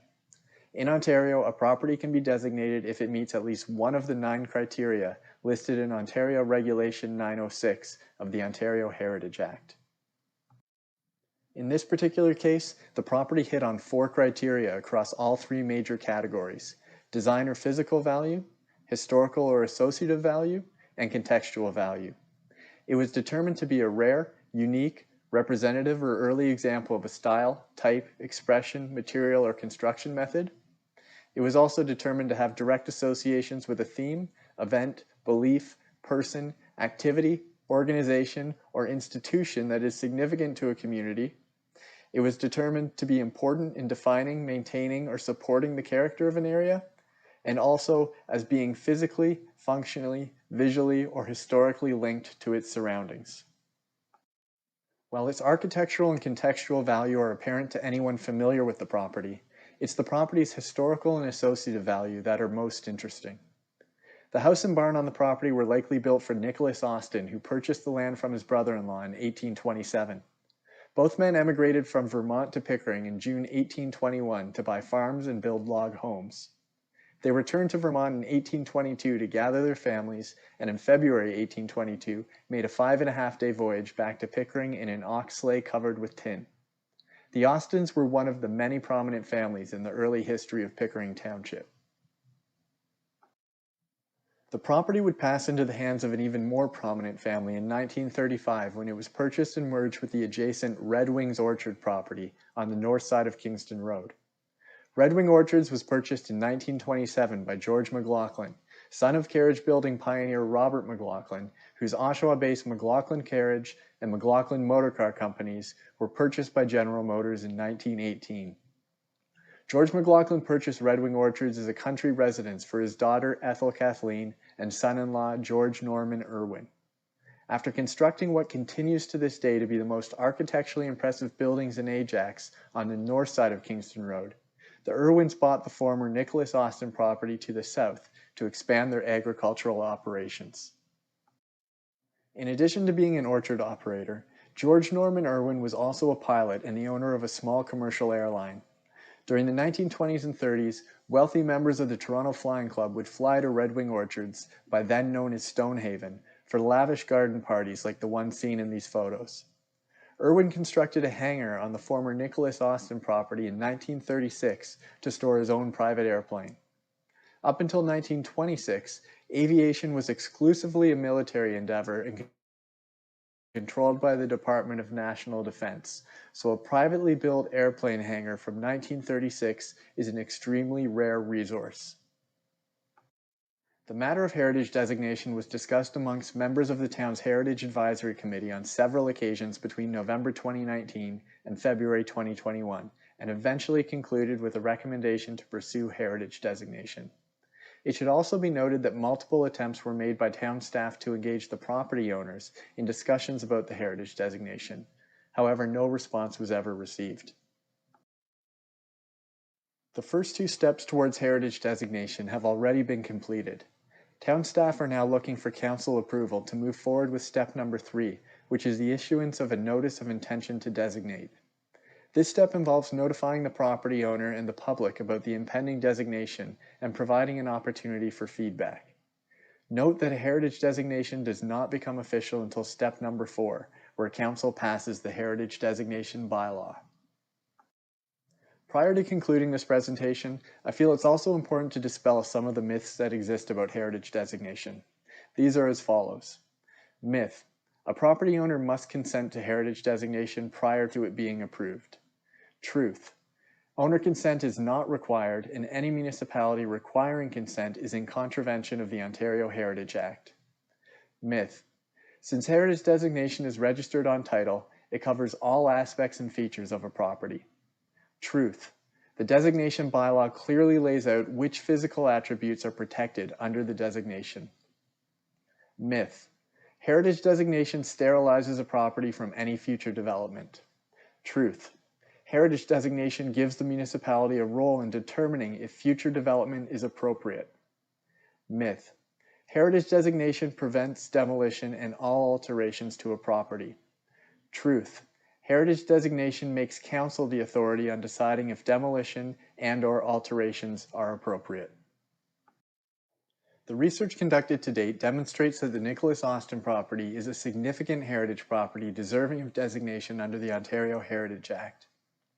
Accordingly, town staff recommend that the Nicholas Austin property at 775 Kingston Road East be designated by the town of Ajax as a property of cultural heritage value or interest under Section 29, Part 4 of the Ontario Heritage Act, and that staff be authorized to issue the required notices and prepare the designation bylaw for consideration by council. This concludes my presentation. I look forward to any questions that you may have. Thank you. Thank you, Mr. Sawchuk. There were two councillors that I saw. First, Regional Councillor Dyes, and then Regional Councillor Crawford. Go ahead. Thank you, Madam Chair. And thank you, Mr. Sawchuk. That was a very, very interesting piece of history that I did not know about. I found it fascinating, and the connection also to the McLaughlin family. My question, I guess, in the past, our preference has always been that the town works with the owner of the property, and that has been difficult. As you say, they have not answered any mail that you have sent them. So in your opinion, have you looked at everything possible that you can do in order to contact this landowner? Have you looked into the numbered company for alternative names on that?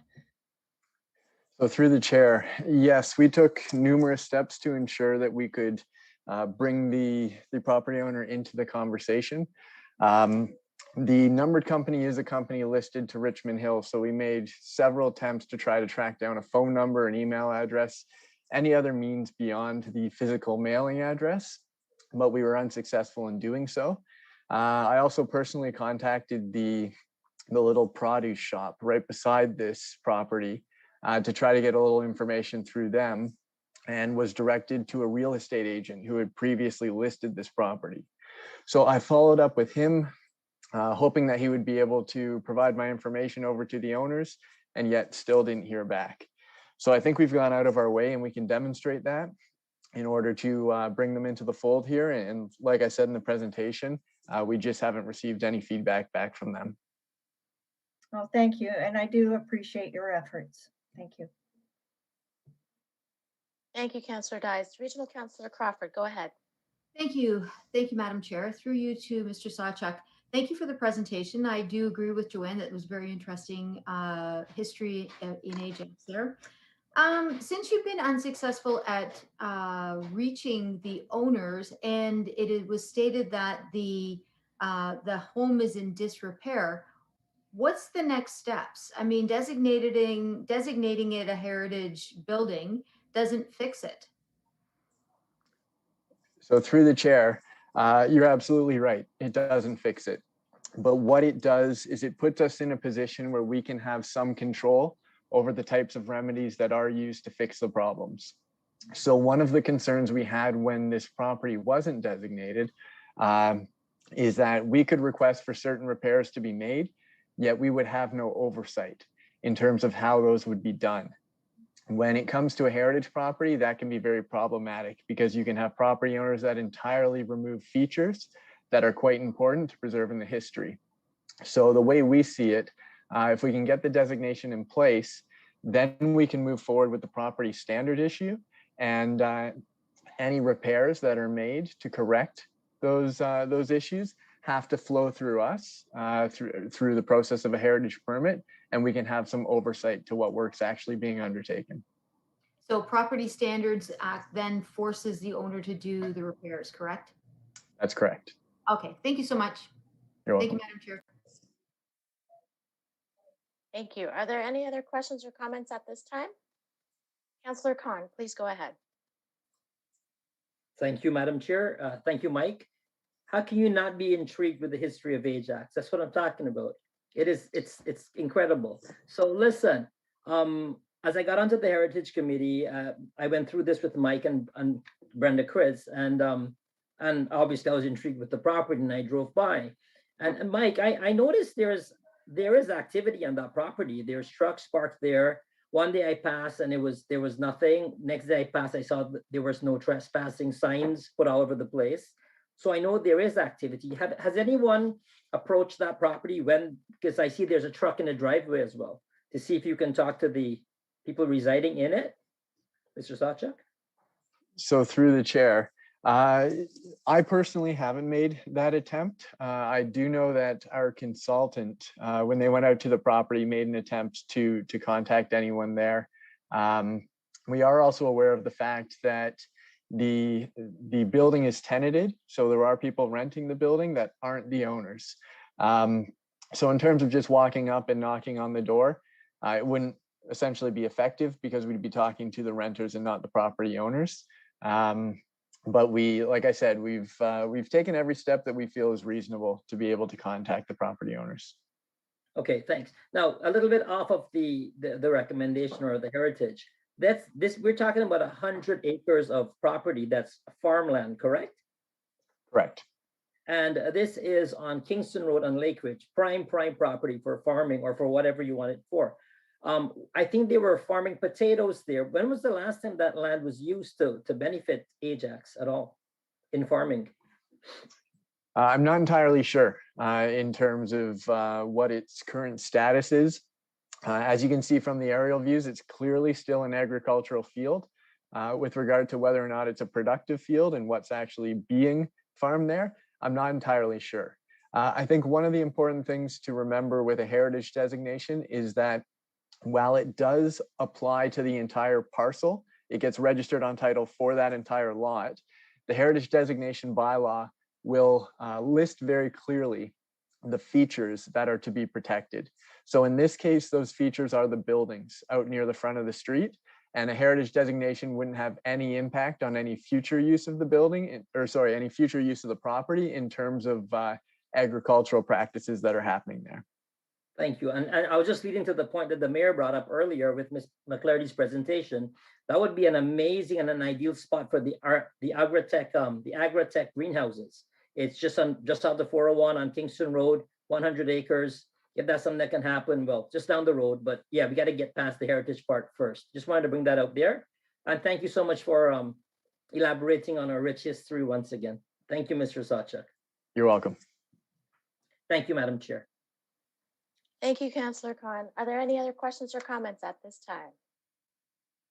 Okay, seeing none, I'll read the recommendations. There are 2 of them in the report. And thank you, Mr. Sawchuk. That was really super interesting. Recommendation number 1, that the Nicholas Austin property be designated by the town of Ajax as a property of cultural heritage value or interest under section 29, part 4 of the Ontario Heritage Act. And number 2, that staff be authorized to issue the required notices and prepare the designation bylaw for consideration by council. May I have a mover of that report, please? I'd like to move that, please, Madam Chair. Councillor Khan, so moved. All in favor? Any opposed? Okay, that passes. Thank you. So the next presentation, 7.2, 2020 Transportation Awareness Campaign, Get Ajax Moving Update. That's Director Romanowski and Ms. DeFrancia. Please go ahead when you're ready. Thank you, Madam Chair. I'm just gonna get my screen ready.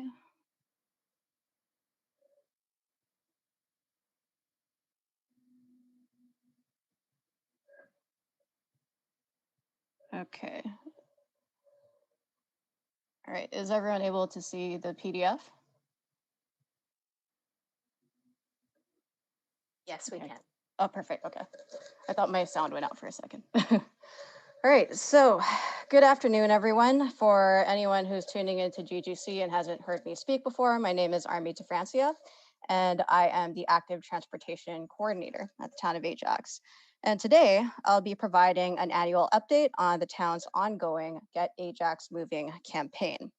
So the town's vision outlined in the Transportation Demand Management Plan is to increase the percentage of residents using sustainable transportation modes. I know that council has generally expressed support for sustainability initiatives, but I would also like to emphasize that having multiple transportation options available, it's not just good for the environment, but it's also good for residents to meet their day-to-day needs. And with a really quick anecdotal example, there was a time where I had to meet a school in South Ajax, and I was lent the car, but unfortunately I couldn't back out of the driveway because there was construction taking place on our street. So driving wasn't an option for me at that point. And by then it was too late for me to take transit. But thankfully, I bought a bike the evening before. So I got my laptop bag, put on my red dress shirt, and biked 12 kilometers to the meeting that I had in South Ajax from Pickering. And it was pretty convenient getting there because it was near the Harwood bike lanes as well as trails. There was infrastructure and improvements there that allowed me to get there through other means. So I personally think that residents should also have other alternatives to driving when it comes to getting around Ajax. So that's what we're trying to do by implementing the Integrated Transportation Master Plan. And through Getting Ajax Moving, what we are trying to do is to let residents know about the actions that we're taking and the improvements that we are taking as well. Also, it's a way of us better understanding residents' needs and how we can keep making improvements from there. Right, so flash forward to 2021 in the ongoing COVID-19 pandemic. Reduced hours, increased job losses, and ongoing financial uncertainties impact residents' financial capacity to drive. We also have healthcare and non-healthcare related essential workers who may not be licensed to drive. Think about the youth who work in our grocery stores. The pandemic has proven that we need more options of getting around. Last summer, and maybe even last winter, we witnessed a global bike boom, as well as increases of people walking. This was mostly recreational. At the same time, despite increases in the number of residents working from home, we also saw ongoing traffic volumes. As the Get Ajax Moving campaign continues, we will look at how we can encourage walking and biking as ways to get to places in Ajax. This is by informing residents about options of getting around, as well as the infrastructure and improvements that make it practical to use these options.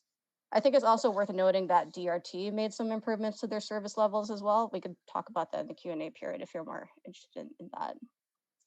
So for the 2020 campaign, of course, we had to shift a lot of our engagement methods to virtual. But even before then, we were able to engage over 200 residents in person at Winterfest alone. And at that event, there were probably about 2 to 5 residents who didn't seem very enthusiastic about sustainable transportation and had no desire to change. But for the most part, out of the remaining residents expressed at least some level of interest in trying to use a more sustainable transportation mode. So I found that to be really interesting. In terms of our virtual engagement methods, we delivered a bike safety video campaign, as well as social media campaign, including maps that show the bike routes available. Seniors isolation was a key concern, so we teamed up with Recreation in order to co-host a transportation-themed trivia event for the Call In Senior Center Without Walls program. And we were aware that the global bike boom had put overwhelming pressure on local bike shops. This made it difficult for residents to access affordable bike maintenance and repair. So in response, transportation procured 2 bike repair stations. And we will be working with operations and economic development to have them installed this summer.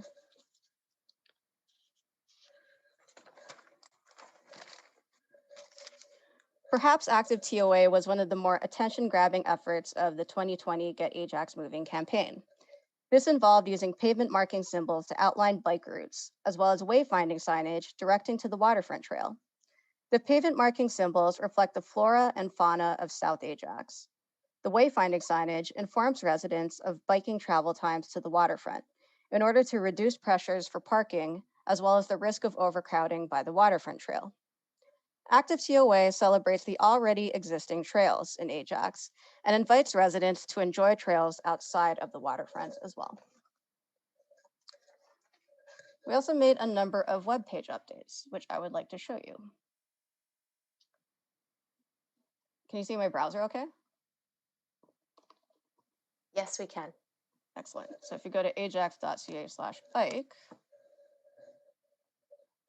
so my internet works. Oh, perfect. Okay.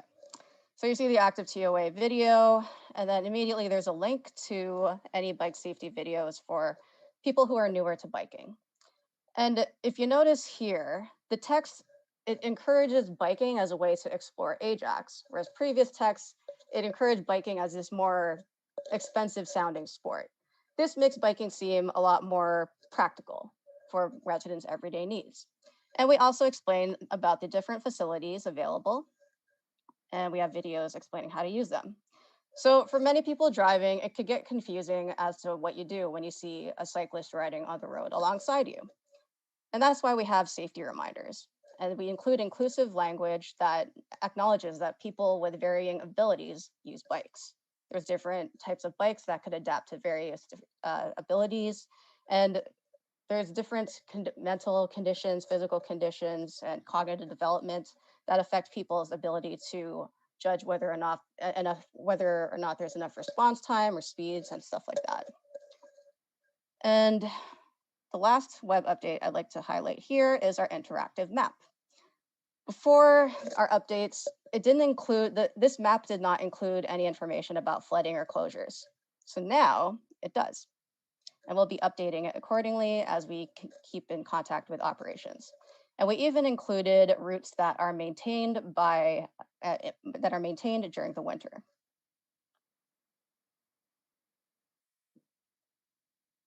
So overall, despite these challenging conditions, we managed to engage thousands of residents, including over 200 in person. We updated our online resources, making a lot more information more easily available and accessible to find. And the Get Ajax Moving campaign was even featured at a couple of conferences, including the Next Step Conference and the 2020 Pollution Probe Conference and Gala. So what next?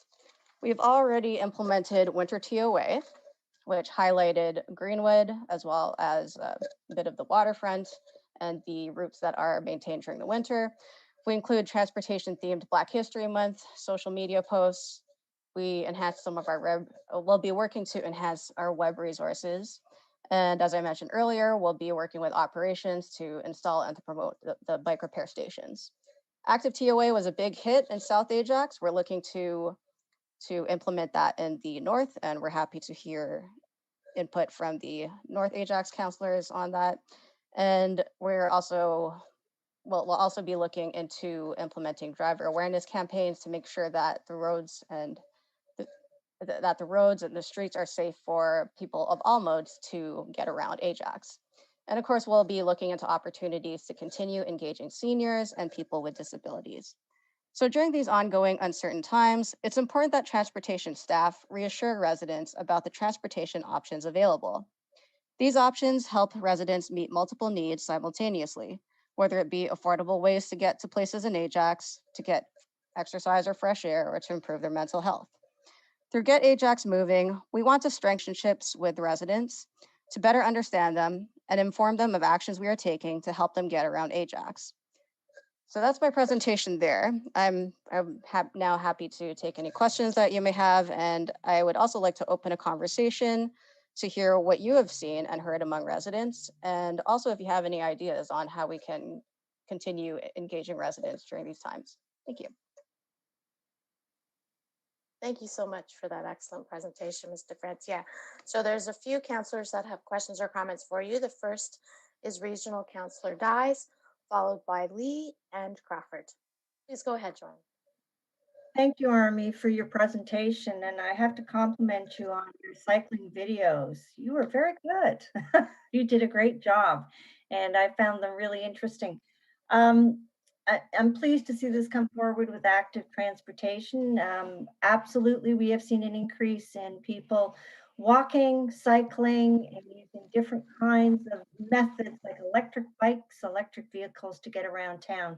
And I think that will remain and it will keep increasing as we move forward. I thought the information you put here on page 187 was really interesting about the census. 1,500 households do not have access to a vehicle. 30% of households have access only to one, and a third of the population does not have a driver's license.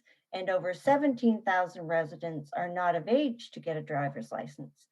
And I think that's really beneficial information to help people understand how important it is to offer different modes of transportation, because we just make the assumption in the suburbs that everybody has a car. The winter maintenance is great. I love that because I know there are people that, you know, walk up obviously in the winter, but they also use a bicycle to get to work if it's close enough, particularly between Pickering and Ajax. So the other thing, I guess my concern is in July and September, you say you encourage safe driving behaviors and discourage aggressive driving using principles of harm reduction. How will you do this? Because this isn't exactly getting to, the information isn't getting to the drivers to be careful. I have to say the majority are, but there's a majority have a sense of entitlement that they own the road and that we should not be on the road if we're on a bicycle. So how are you going to address some of those issues? Through the chair, thank you, Councillor Dyes, for the validation and for acknowledging the use of e-bikes and e-vehicles. That those trends are very useful to know. In terms of the driver awareness campaign, so we don't want to do this campaign in a way that shames drivers. Through harm reduction principles, at least what I've seen in the literature so far, that involves accepting people where they are at, and emphasizing their agency, emphasizing their autonomy, but just letting them know that they have to be responsible for whatever consequences happen as a result of their actions. So there's going to be more literature that we'll be looking into, as well as other marketing methods to see how we can make that engaging, but still encourage safe driving behaviors among people who prefer to drive. We understand that in the time of COVID-19, there's a lot more stress and anxiety, and we even heard from bylaw that there's people driving who are more fearful. So we'll be sensitive to that as well. And we'll be making sure that we use an inclusive tone, a tone that validates whatever concerns or stresses that they may have. So we'll be, I guess in short, we'll be looking at the literature involved, as well as marketing techniques, with consideration to how residents are feeling and responding, and what's going on through their minds in the time of the pandemic. Thank you. In South Ajax, just a bit of feedback for you. The green painting at the end is confusing drivers in South Ajax, and I think there needs to be some education around the Traffic Act and how it's consistent, and you will see this in more than one municipality if you drive from one place to another. And maybe as these things, you know, are initiated, something new that's initiated, maybe we can do a little bit of correspondence about how it works prior to it rolling out, because that created a lot of confusion. The other issue or the other comment I had was that the program you are currently doing with the schools is working, and it's a great program because I'm seeing an increased number of children riding their bikes or riding their scooters to school and walking. And I'm really, really pleased to see that, because that gives them some one-on-one time that's so important as a young person with their friends, to have a little bit of fun back and forth. So you're doing a really good job there. My only question would be, and some of you won't be surprised at this, but the Duffins Trail is the only connection north to south in the west side of Ajax. We've got the Crothers on the east side, But on the west side, we've got the Duffins Trail, and it is disconnected and needs to be reconnected. It's been disconnected for some time. But going forward, we're looking at intensification to the north near, the GO Train area, which is a break in the connection for people who live in high rises to come down to Rotary Park on a bike and not bring a car. And it's also a disconnection for people who were using that trail previously when it was connected to go directly to the GO Train with their bicycles. And I've seen a huge increase in the number of bicycles at the GO station. So I think it's a really very, very important that somehow we work together. And I know it's not an easy solution, but I'm just planting the seed that we need to work together on connecting that trail. It's also the only trail that goes north to Miller's Creek and up to Taunton Road to, and has access basically to Greenwood. So I think it's really important. But I appreciate the work you're doing. You're doing a great job, and thank you very, very much. And emphasize the importance of all our walking trails and cycling trails for our residents who are really enjoying them right now. So thank you. Thank you. Thank you, Councillor Dice. Regional Councillor Lee, please go ahead. Thank you, Chair. My first question to Army is a very important one. Didn't you win an award last year? Thank you, Councillor Lee. Yes, I did. It was the Association of Pedestrian and Bicycle Professionals Award for the Public Sector Employee of the Year. That's pretty awesome. So first things first, I want to congratulate you. That's a super cool award. And it shows you're very much a subject matter expert when it comes to these issues, and we'll very much be relying on you for active transportation needs forever. So you can't leave. My specific question, Councillor Dias had touched on it, you had touched on it, was just e-bikes. We're starting to see an increase of e-bikes on the roads across the region, across the town.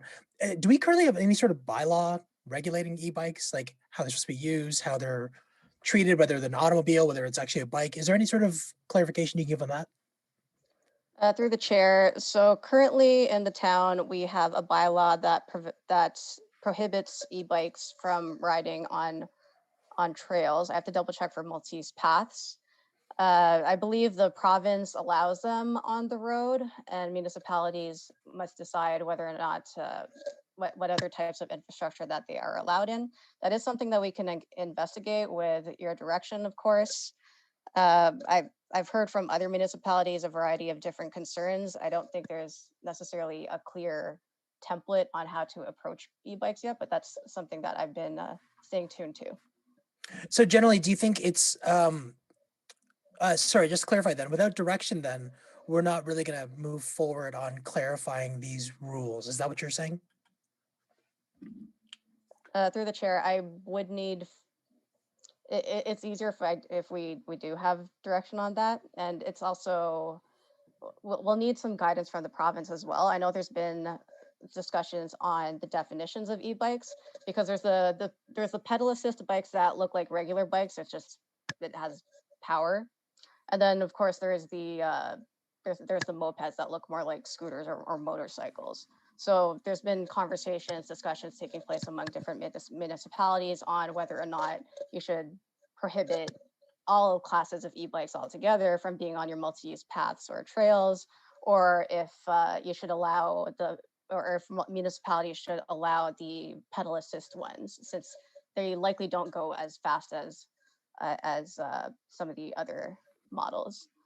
And this is something the region is currently looking into as well, correct? Oh, yes. Thank you for mentioning that. So the region, I think they were supposed to present to regional council earlier this year, but I do know that they were working on developing a bylaw for e-mobility. So that includes e-bikes as well as e-scooters. And I think the definition might even be expanded to other micromobility modes. Okay, so you know what, I don't think we should do anything until the region does something first. They're already on it. They've already done a lot of the legwork, and then we can tweak as is. Regardless, thank you very much for the presentation. Congratulations again on the award. And Chair, I have no further questions. Great, thank you, Councillor Lee. Regional Councillor Crawford, go ahead with your questions. Thank you, Madam Chair. Thank you, Army, for all your hard work during the pandemic. I loved your little educational videos. They were awesome. I was convinced you, of all people, might have been able to get Sterling onto a bike, but unfortunately, I have not yet seen that. I think we did get Rob on a bike, so congratulations. There you go. So as you said, there's a lot more people walking and biking. Unfortunately, the biking and the walking are happening on sidewalks, which some sidewalks are quite narrow. And as you know, the two don't usually mix. I do understand that there's not a comfort level for people to be riding on the sidewalk or on the roads. You really, I mean, I ride on the road myself, but that's just because I've been doing it for a while. How are we going to address that situation? The multi-use trail on Taunton Road is amazing. It's wide enough to accommodate both bikes and walkers. The one on the lakefront is barely wide enough for both, to be honest with you. And I didn't even go on that trail until I got my bell, because I felt that was my passport to the lakefront trail.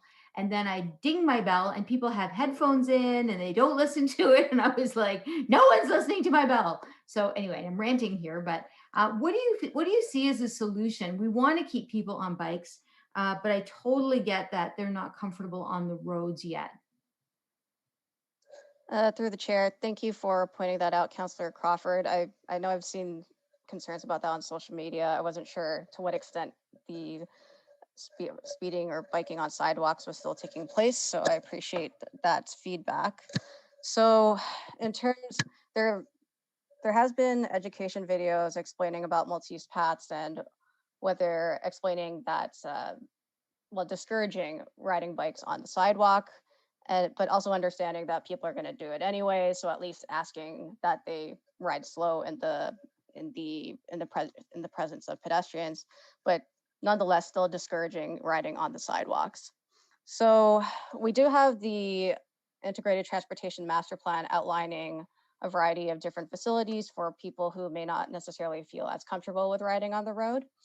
And the region is also working on their regional cycling plan update.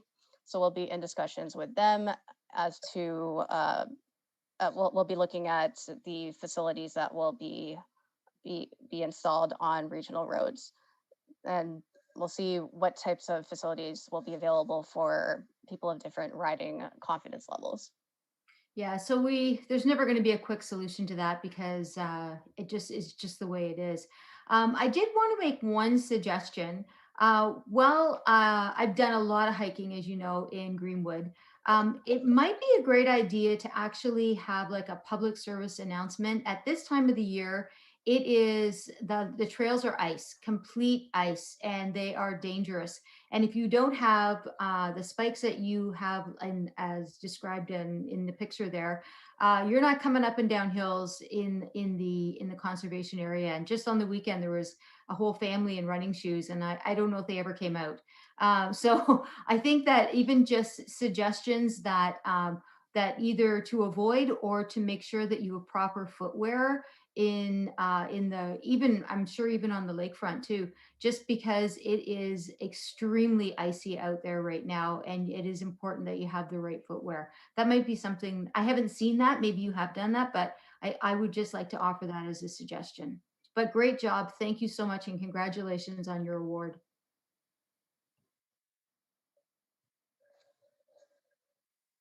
Thank you, Regional Councillor Crawford.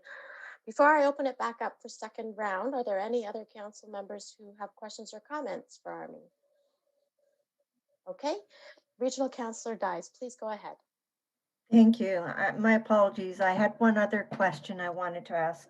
And it was basically about working with local businesses to encourage them implementing bike racks. So I guess my issue, my biggest pet peeve is I'd like to go to the grocery store to pick up something. I'm not doing a full shop, obviously, on a bike, but I can pick up a lot of things, and there is nowhere to lock up my bike. And that's a real problem for a lot of businesses in town. So how are we working with these businesses to encourage that? Because it does promote more business. Through the chair, thank you, Councillor Dyes. That's a very important concern. So we do have a map that shows where bike parking is available on private property. And we do have bylaws, well, sorry, we do have TDM guidelines where we encourage newer development to include bicycle parking. And we also have our economic development team encouraging businesses to become Ontario by bike businesses. So those are the opportunities that we have available. We also still have a number of bike racks remaining. The concern is that we're not able to install bike racks on private property. We can do it on town property, just not private property. So I do welcome any feedback you may have on ways to encourage more businesses to include bike parking. But so far, we do have economic development encouraging businesses to become Ontario by bike businesses, and also we're letting them know that there are bike racks available through the town. And further to that, to Councillor Dyes, through all our development applications, that is a requirement of even, minor additions or updates to plazas or whatnot. We do ask for bike infrastructure to be included within that development, even if it is just a couple bike rings or a rack or something like that, to implement through the redevelopment of such properties. And that's a requirement within our official plan policies and our site plan manual and guidelines. Well, thank you for that information. That's good to know. And it's good to know that ECTI is also working on it. I think a lot of businesses may not just realize the importance of it, that we actually avoid places that don't have bike racks because, we're not going to leave our bike there when we can't lock it up. And it's a bit difficult going grocery shopping with your bike. So I appreciate the information. Thank you, Councillor Dyes. Are there any other comments or questions at this time? Okay, thank you very much again for this report. May I have a mover for the recommendation that this report be received for information, please? I see Councillor Tyler Morin. And all in favor? Any opposed? Seeing none, that's carried. Thank you. So let's move to 7.3, the Environmental Sustainability Projects and Programs Status Update. Director Romanowski and Mr. Richardson, please go ahead when you're ready. I'll turn it over to Cameron to run council through the Environmental Sustainability Projects and Programs update. Thank you, Director Romanowski. I'll just take a moment here to set up the presentation. Please let me know if you have any issues seeing it.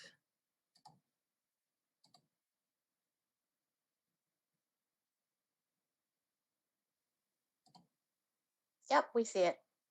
Perfect. So for those who don't know, my name is Cameron Richardson. I'm the Supervisor of Environmental Sustainability and Climate Change with the town. I started fairly recently, back in October of 2020. So this is an opportunity to kind of discuss all of the environmental initiatives that fall directly under my portfolio. And it's my first time at GGC, so thanks for the opportunity. Just as general background, in September 2019, Town of Ajax joined many other municipalities across the country in declaring a climate emergency. Now, this was to acknowledge the impacts of climate change, but also to commit to proactively mitigate and adapt to those impacts and continue to show leadership in environmental sustainability, which Town of Ajax has always been a strong leader in. For today, this afternoon, I'll be talking about several projects. It's important to note that at Town of Ajax, we collaborate across all divisions and with external stakeholders to develop and implement a diverse range of environmental sustainability projects and programs. And Ms. DeFrancia's presentation is just an example of one of those sustainability linked programs. What I'll be focusing on today is kind of the programs that fall under my portfolio and that I'll be focusing on over the short-term priority, the next couple of years, as well as in the long term. So you can see some of the projects there. Obviously, the Ajax Climate Risk and Resiliency Plan, some of our energy projects like the Joint Zero Emissions Vehicle Initiative, our single-use plastics ban, as well as some other projects that are currently initiated and we'll talk more about soon. So the Climate Risk and Resiliency Plan was approved in June 2019. It's a 10-year plan that lays out 8 objectives across 3 main focus areas. Those focus areas were 1, emergency preparedness and response, 2, natural systems, and 3, stormwater, flooding, and erosion. So my focus in this calendar year as well as next will be on implementing those 3 programs listed here. An invasive species awareness program, emergency preparedness and response initiatives, as well as a wetland creation and restoration program. And I'll give more detail on these 3 projects in the following slides. So invasive species awareness falls into the objective of restore natural heritage systems and manage human health impacts associated with climate change. Invasive species sometimes fall under the radar a little bit, but they can have huge impacts on the economy, the environment, and human health. We've seen that definitely in Durham region as a whole and across Ontario with the impacts of the emerald ash borer, an invasive insect that has decimated the ash tree canopy in Ontario. And obviously had a huge economic impact on local municipalities that have had to remove hazard trees that are rotting and dying, as well as replacing those trees once removed.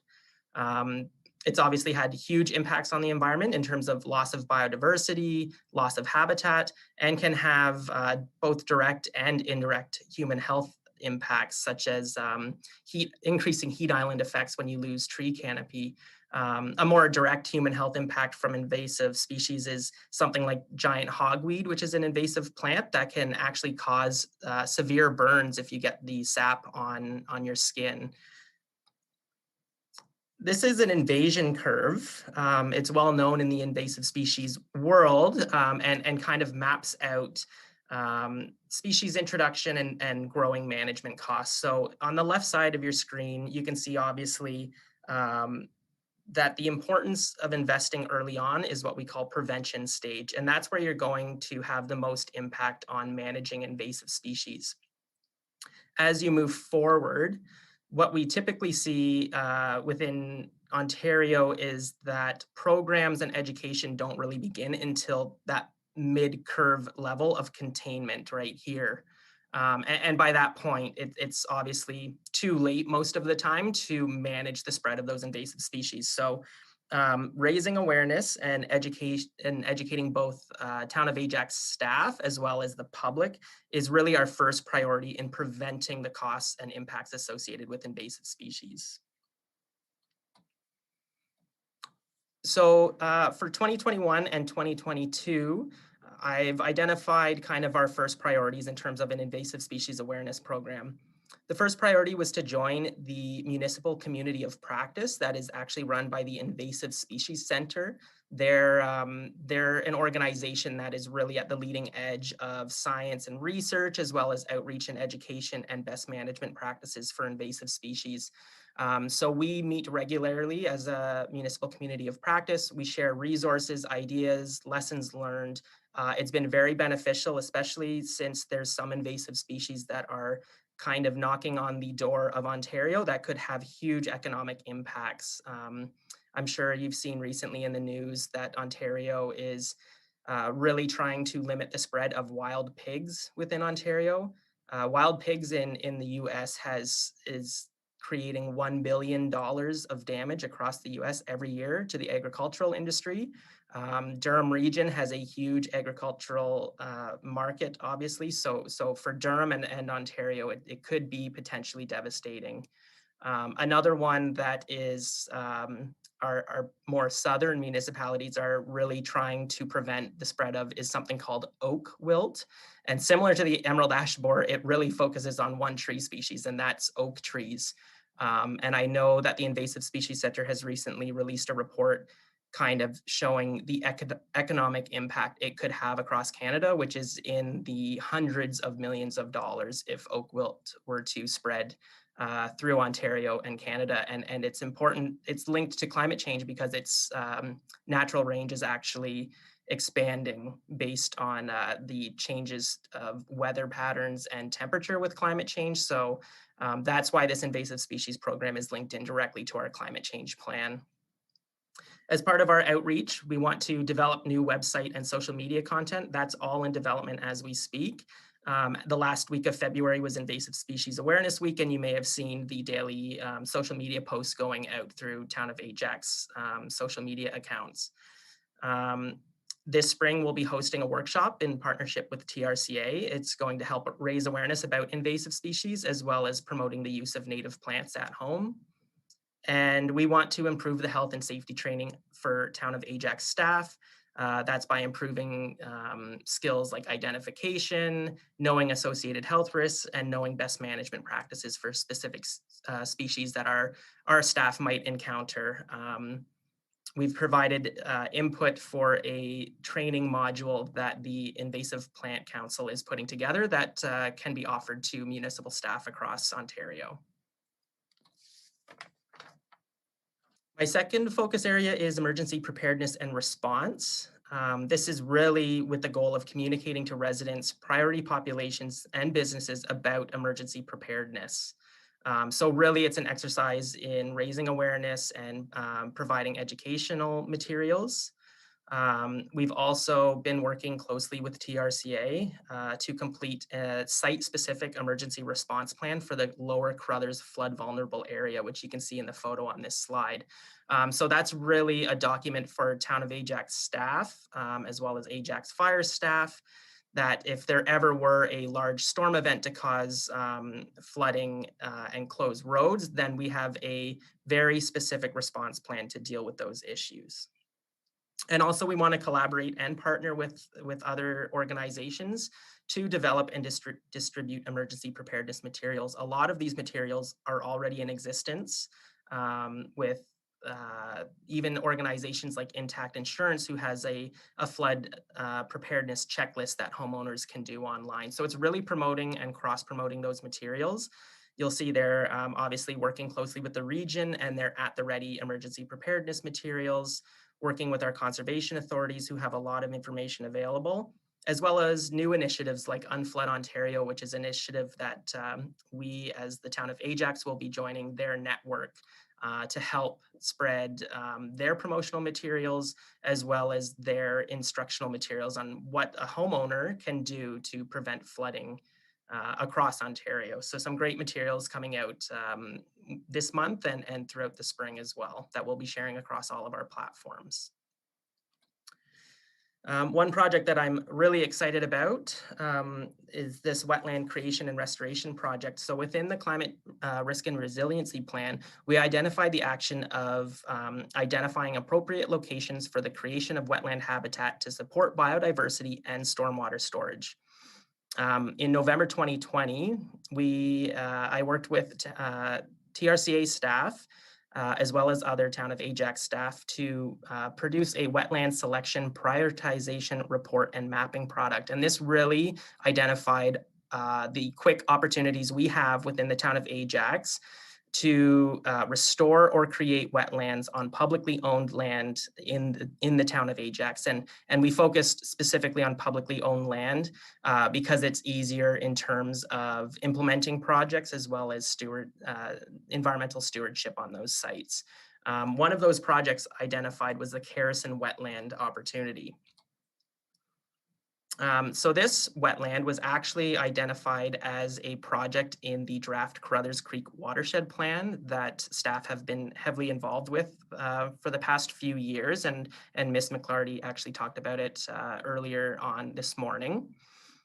This project specifically, it's located kind of sandwiched in between Crothers Creek and Casino Ajax within the floodplains of Crothers Creek.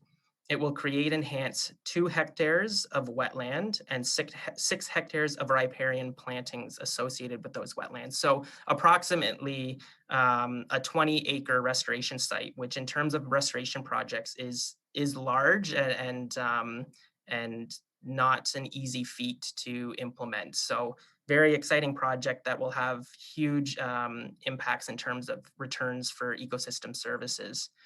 This work is being funded by jointly by Town of Ajax and Region of Durham using some of the COVID-19 Infrastructure Resiliency Fund, and you can see the amounts put together there to a total of $750,000 for this site. TRCA staff were on site the last few weeks doing surveys for detailed design. So I do have the next slide here, which is an early design for the site. So the project boundaries are outlined in red. You can see kind of in the lower half, there's the 3 wetland enhancement areas, and one is actually a wetland creation site. These hatched lines in the north end of the site along Harrison have opportunities for invasive species management. It's pretty crowded with Phragmites, an invasive species. So that will be managed and removed, as well as some wetland opportunities in this top north corner here. And the green is the extensive riparian plantings that are available for the site. So as part of the funding, this project has to be implemented by the end of the calendar year. So it'll be moving quickly, but it's a very exciting project, and looking forward to working closely with the TRCA and the Region of Durham on this project. So now I'll move on to one of our energy projects. So reducing energy demand and minimizing our GHG emissions is a priority at the Town of Ajax. And we have we have the Integrated Community Sustainability Plan, our mandated Energy Conservation Demand Management Plan, that we kind of report on regularly, and to make sure that we're on track to meet our reduction targets. So at Town of Ajax, we had the reduction target of 20% corporate and 6% community-wide GHG reductions by 2020. I'm happy to say that those reduction targets were met early. As part of our energy programs, Town of Ajax is heavily involved in a joint zero emissions vehicle program with the Region of Durham, as well as other lower tier municipalities. This EV program is a key action needed to meet climate change and GHG commitments. It will be funded by NRCan, and they will be helping to support the installation of 60 EV chargers across the region, including 3 within the Town of Ajax this year. There will also be a comprehensive outreach campaign involved with that project that will be launching in March of this year. And it really has the goal of increasing EV adoption across Durham region. That includes reaching out to the dealerships to make sure that they have test drives available on site, which many don't, dispelling myths about EV ownership, and the launch of a website in March. So there's more to come on that. The region will be launching that website this month.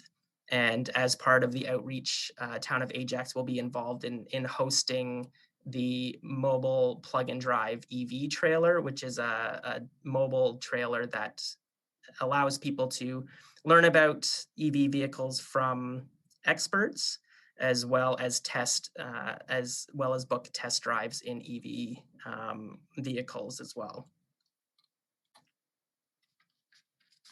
The Green Development and Environmental Design Guidelines is a project identified in our strategic plan. It has the goal of establishing sustainability-related design guidelines and performance measures for new development and redevelopment within the Town of Ajax. It's a 3-phase project. The first phase, which we are currently in, is background research and analysis. That background research and analysis will inform the draft guidelines in phase 2, and then phase 3 will be to finalize those guidelines after public consultation. The consultation associated with phase 2 will begin in Q2 of this year.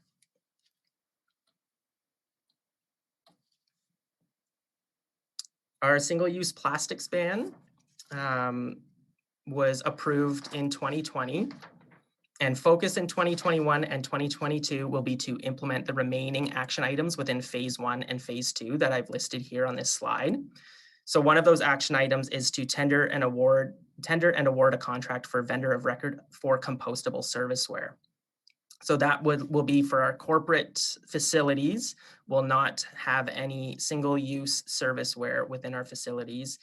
They will be 100% compostable. That is currently being drafted. The bid documents are being drafted and will be released this year. In tandem, we want to execute a public education campaign for both residents and people visiting our community, as well as to the businesses within our community. And my involvement with the Ajax Pickering Board of Trade Eco Business Advisory Committee will be a strong asset in helping us to reach local businesses. It's important to note that late last year, the federal government did release their 6 items that will be banned through a federal ban on single-use plastics.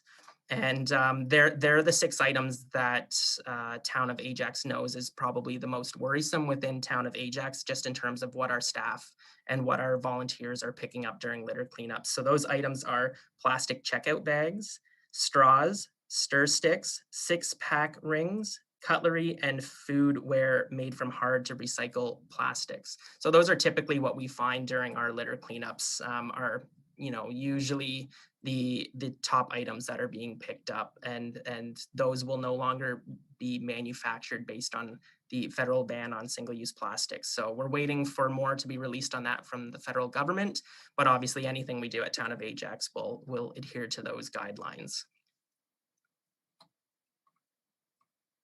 This is the Canada Target 1 project. So for your information, Canada is committed to protecting at least 25% of our lands and inland waters by 2025 and 30% of those lands by 2030, specifically to conserve biodiversity. So this is a biodiversity target.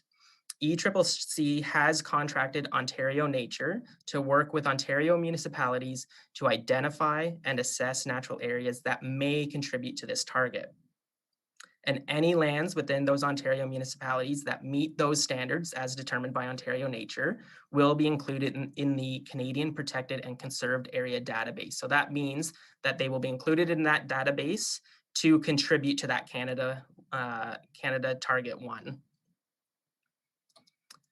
So in Town of Ajax, the sites that are currently being assessed by Ontario Nature with support from our GIS department, as well as TRCA for any TRCA-owned lands, are listed there. So Greenwood Conservation Area, Carruthers Creek Wetland Complex, the Carrison Wetland Project, which I mentioned earlier, Ajax Warbler Swamp, Rosalind Road Wetland Complex, Duffins Creek Wetland Complex, and the Lake Ontario Shoreline. So based on current protections within our OP and other protections, we're pretty convinced that many of these sites will be included in that database and meet those standards. Others may not, depending on the assessment run by Ontario Nature. But what may happen is that if they don't meet the standards but are close, Ontario Nature will provide us with what can be done so that those sites can be included in the database. This project will ensure that Town of Ajax is recognized for the contribution that our Greenland system is making towards these national and international area-based targets for biodiversity. I believe to date, only one municipality with Ontario has completed this process, the City of London. So Town of Ajax is one of the first ones that Ontario Nature is working with to do this assessment. On top of all those projects, there's a lot of external committees that I'm specifically involved with to represent Town of Ajax and to provide technical and strategic advice. And they're all listed there. And there's obviously the TRCA Regional Watershed Alliance, the Duffin Creek Advisory Committee, OPG Advisory Committee, as well as a lot of the stakeholder groups and steering committees and working groups associated with Durham Region's climate adaptation and mitigation plans, and a lot of the committees associated with Great Lakes initiatives. So in conclusion, collaboration between all departments at Town of Ajax, other municipalities within the region of Durham, and our government partners will be required to ensure that the town proactively mitigates and adapts to the impacts of climate change. It's not something that Town of Ajax can do alone. We really do have to work closely with our partners to deliver on some of these projects. And for example, that Kerrison Wetland project, Town of Ajax would not be able to do that project on our own. It takes a collaboration between strong partnerships to do that. And Town of Ajax will continue, like we've always done, to exemplify strong leadership in environmental sustainability. And if you have any questions, I would be happy to answer those now. Thank you very much, Mr. Richardson. Great presentation. Welcome to the GGC. We do have some councillors who have questions or comments for you. I will start by calling on Regional Councillor Dyes, followed by Crawford, and then Lee. Please go ahead, Councillor Dyes. Thank you, Madam Chair, and thank you for your presentation. It was very interesting and very thorough. Most of my questions were answered. I just have one about the Phragmites on the Kerrison wetland property there. How will you deal with that? So through the chair, thank you, Regional Councillor Dyes. That's an excellent question. Since TRCA will be implementing the project, they will deal with that site with following their invasive species management strategy. So it would likely be manual removal of Phragmites as well as treatment or manual removal through following years. So it's not a one pull and it's gone. There's follow-up required throughout several years to make sure that the invasion is cut back. Part of that will also be once you remove the Phragmites on site, infilling with native plants and native plantings will help to stop Phragmites from invading that site again. That sounds very labor intensive. Do you often recruit volunteers to help out with that? Through the chair, yes, we do. Some invasive removals are obviously more intensive than others, and some are easier. So some that we typically use volunteers for in the past is something like pulling garlic mustard, which is a small plant that's quite easy to pull.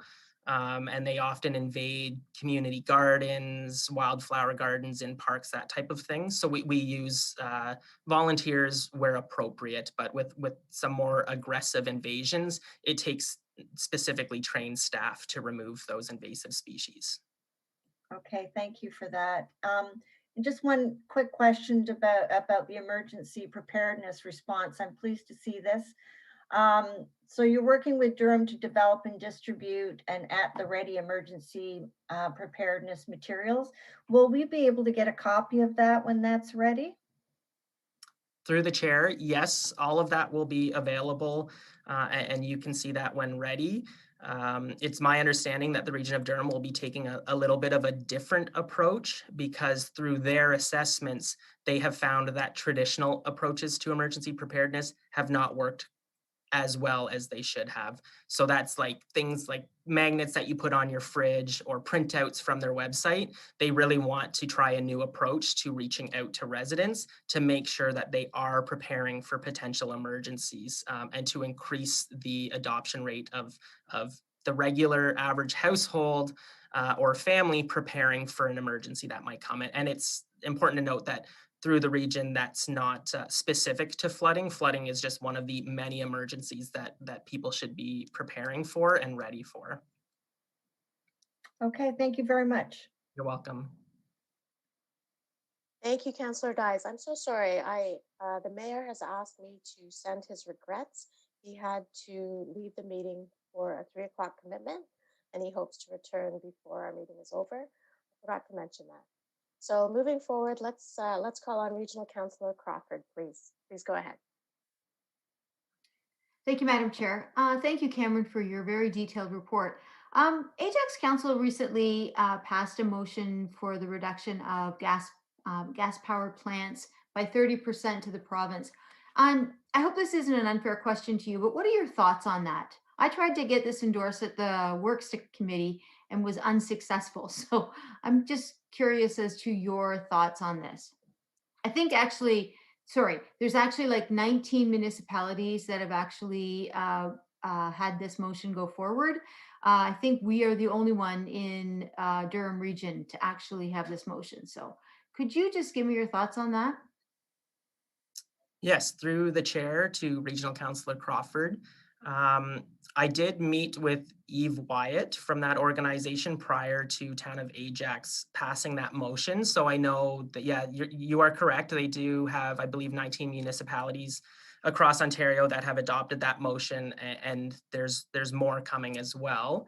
Now, my background is not in energy management, but my thoughts on that is that any motion calling for the reduction of natural gas-fired electrical production really within the municipality should be associated with climate adaptation and mitigation plans as well. Because in GHG emissions, we're typically looking at transportation and buildings are our main emitters. So we really need to be looking at how we retrofit existing buildings, how we can electrify or transfer our fleet into a green fleet, our transportation system into a green transportation system. So it's just one of the puzzle pieces that have to go to reducing GHG emissions. And there's a lot of other ones that need to be involved as well.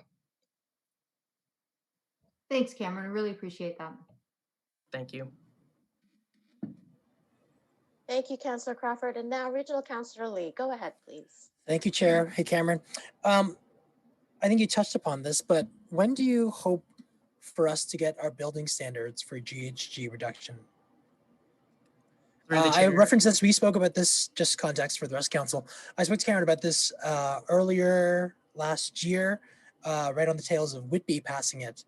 And I just want to know, Ajax wanting to be the leader of environmental issues, just when do we hope to have something comparable in place? Through the chair, we are expecting to have that project completed in 2022 with a final draft of the guidelines. And then will there be targets set out similar to our previous 2020 targets? Through the chair to Regional Councillor Lee, as of right now, we do not have any GHG emission reduction targets. And those reduction targets will not be part of the Green Development and Environmental Design Guidelines. So just to give council some context, when we passed the climate emergency previously, I remarked that we kept patting ourselves on the back saying we're going to hit the 2020 targets. In fact, we hit them early, but we haven't really said anything past 2020. It's now 2021, obviously. And I just don't want us to rest on the laurels of previous achievements while not trying to strive towards future goals. So I think it's something I will be, looking forward to introducing in terms of just, again, very similar to what we did previously for 2020, setting it for 2051 and setting carbon reduction targets. I think, as Cameron was saying, between our buildings and our vehicles, these are the largest emitters of carbon, and it's up to the municipality to monitor it. We've already set a lot of our planning, our Envision Durham, all these benchmarks for development, but we haven't really set up a framework in place to hold them to greener standards with each passing year. So I'm glad the 2022 report is coming forward, but I think it should be done in conjunction with an overall emissions target set by the town set for 2051. My next question then, Cameron, is do we have a method to measure our carbon? Through the chair, yes, we do. As part of the Energy Conservation and Demand Management Plan that was recently brought to council in February of 2020, we are mandated to report on our emissions corporately. And every 5 years, that plan needs to be updated to showcase, what retrofits have been done and what's going to be planned in the future and what emission reductions are associated with that work.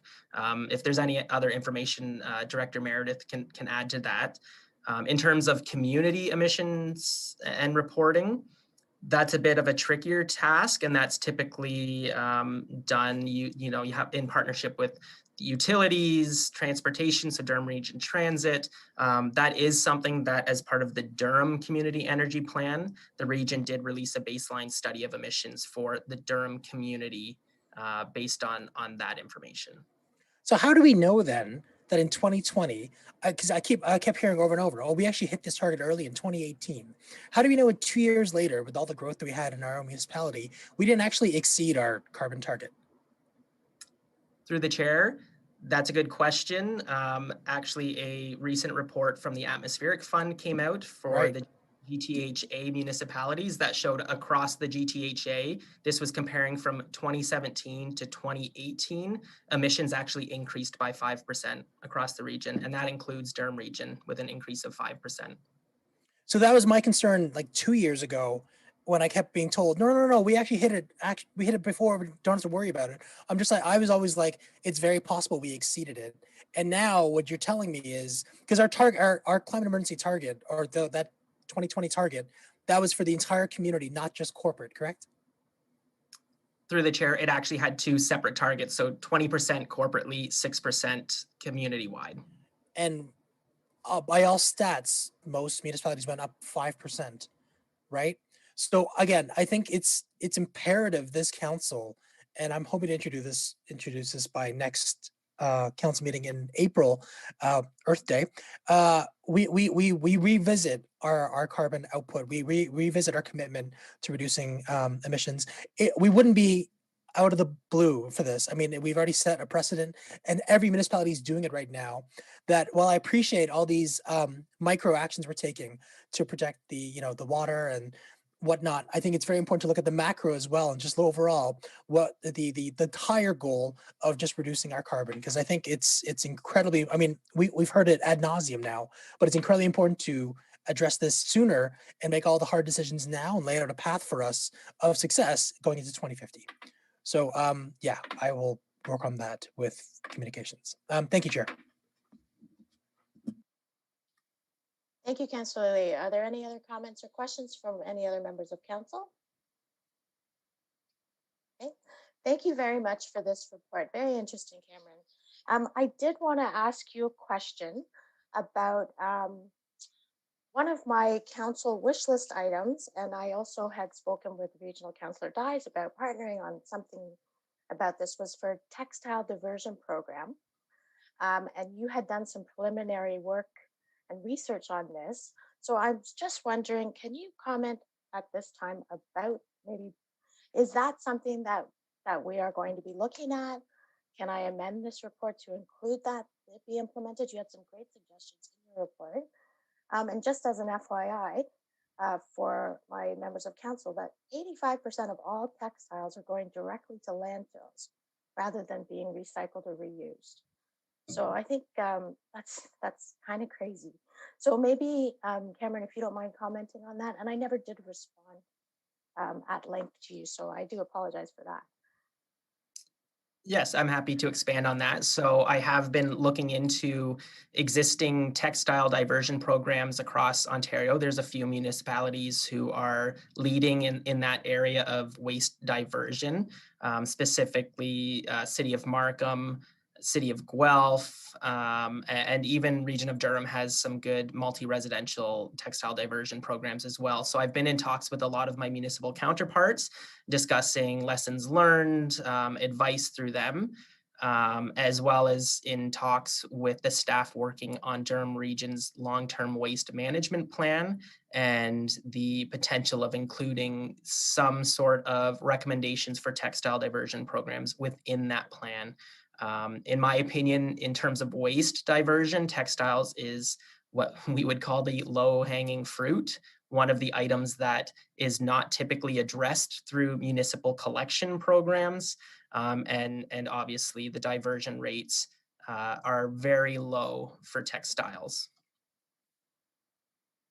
Okay, so one of the comments in your research for me was that there are several collection bins across our town, and there's possibly a chance to partner, for instance, with Diabetes Canada, and also to consider joining the Ontario Textile Diversion Collaborative.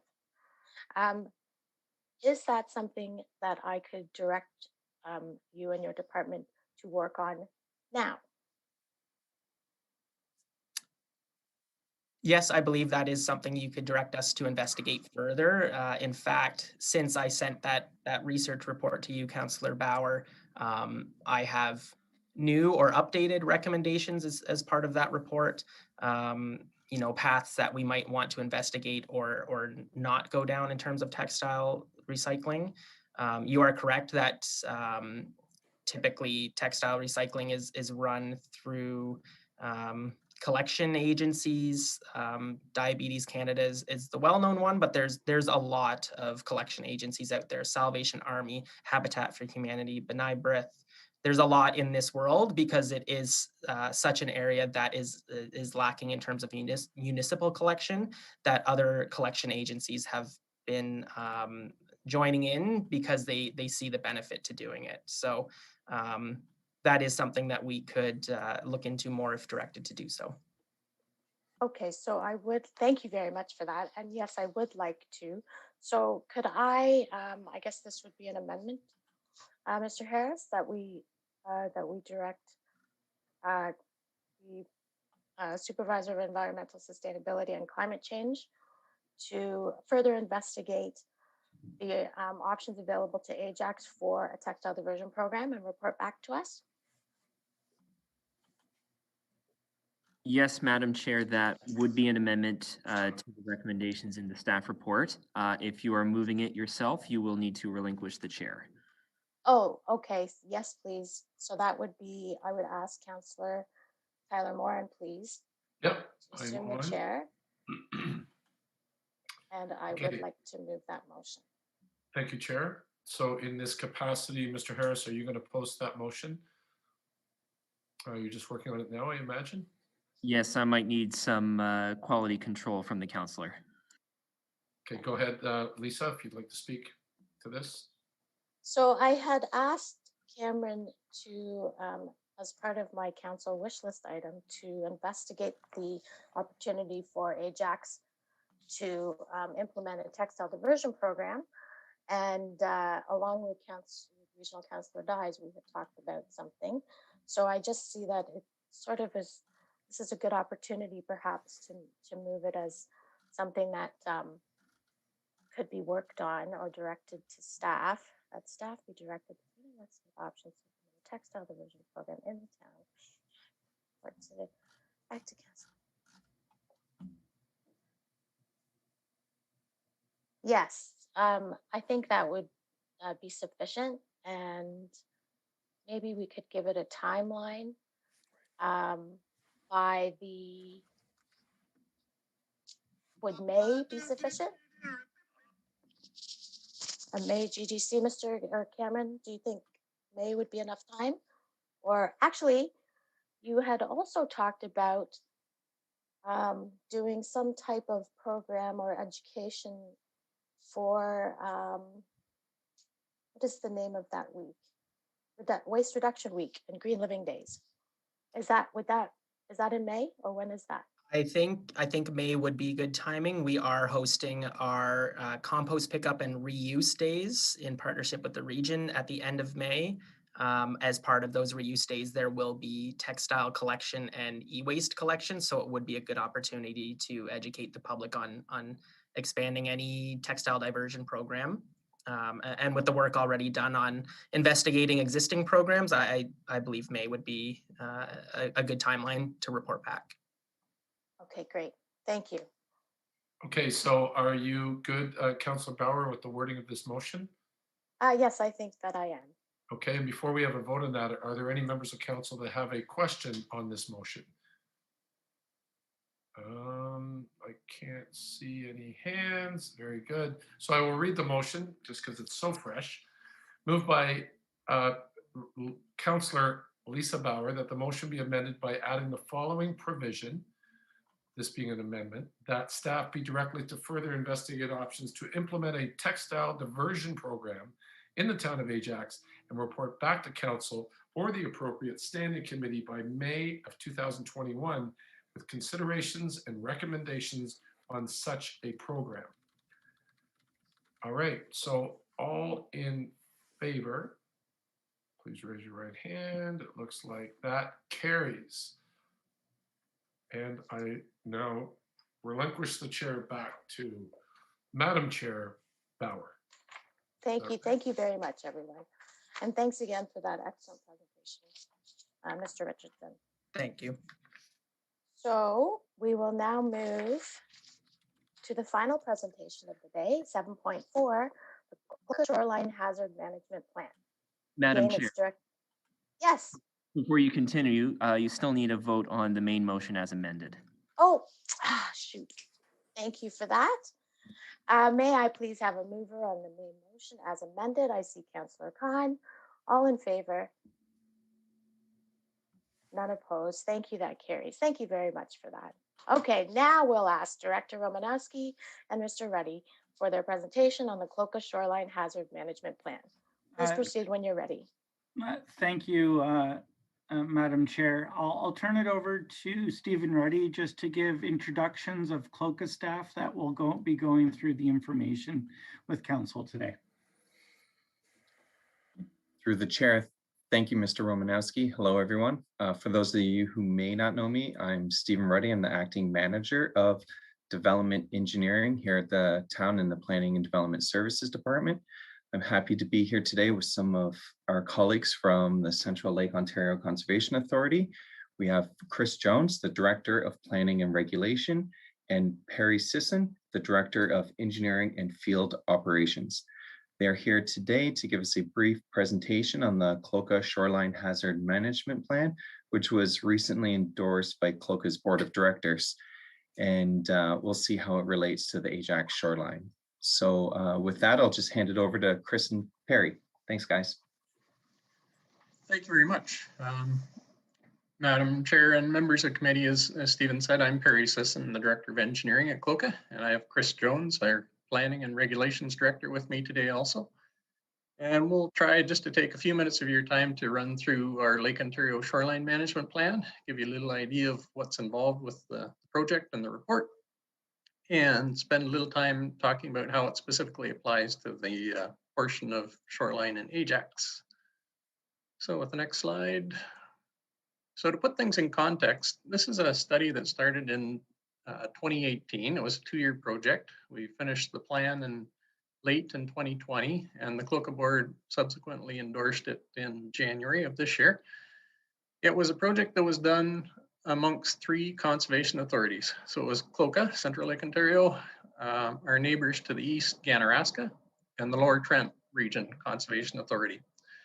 And it was done in that trio of conservation authorities because back in 1990, the original shoreline management plan for this reach of Lake Ontario was also done by the 3 authorities. So 30 years later, we're back and updating that plan. To put it in context with Ajax, on the screen you can see the, well, you did see the Cloca shoreline, and you can see how we intersect with the municipality or the town of Ajax. So unfortunately, we don't share a great shoreline boundary. It's a very small little piece of the Warbler watershed.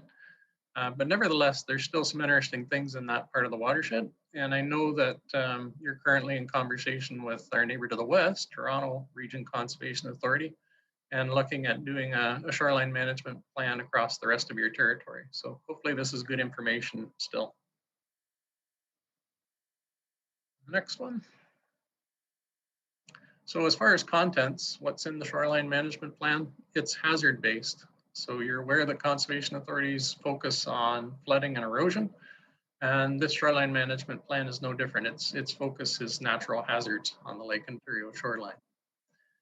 So we had consultants hired for the project. Peter Zuzek and Seth Logan were the 2 coastal engineers that did the project for us. And they started off looking through all the background information and coming onto the site and doing a complete inventory and summary of our shoreline using drone photography as well as site inspections. And we'll show you some of the images. They did that work in 2018. 2017, if you remember, was a record high lake level year.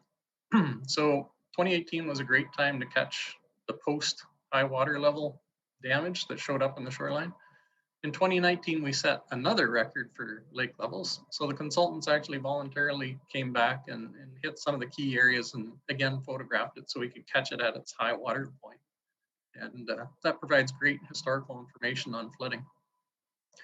Also in the report, there's a full summary of all the shoreline structures, all the armoring that's out there and what kind of condition it was in as of 2018 when they did the drone survey.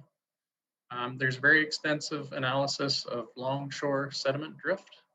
And that's the important process of how sediment moves. It moves, gets eroded from the bluffs, it gets moved along the lakefront, sometimes in two directions, and it deposits in the beaches. And that's the natural system that's very important to maintain. We'll get into that a bit in the future. It also computed new 100-year flood hazard lines for us. So on Lake Ontario, on the large lakes, the flood hazard is 3 components. It's the static level, so the level that the lake sits at on a calm day. And then you have to add a component for storm surge when you have a storm pushing the wave or pushing water up from one side of the lake to the other.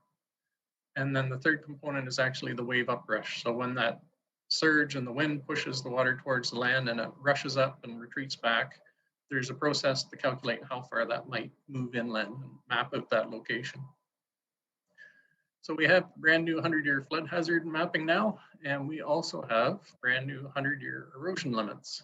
So the erosion limits are done based on looking at historical air photo and figuring out how much the shorelines are receding on average annually, and then multiplying it by 100 years.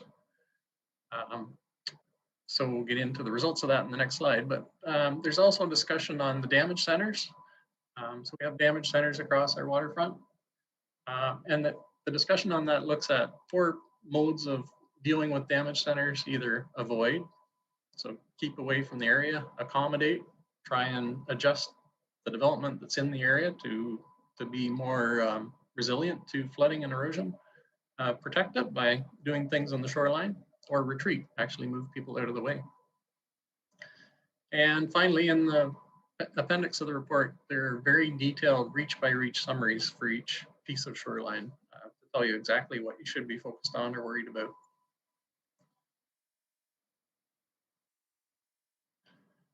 So what did we find out from doing the plan?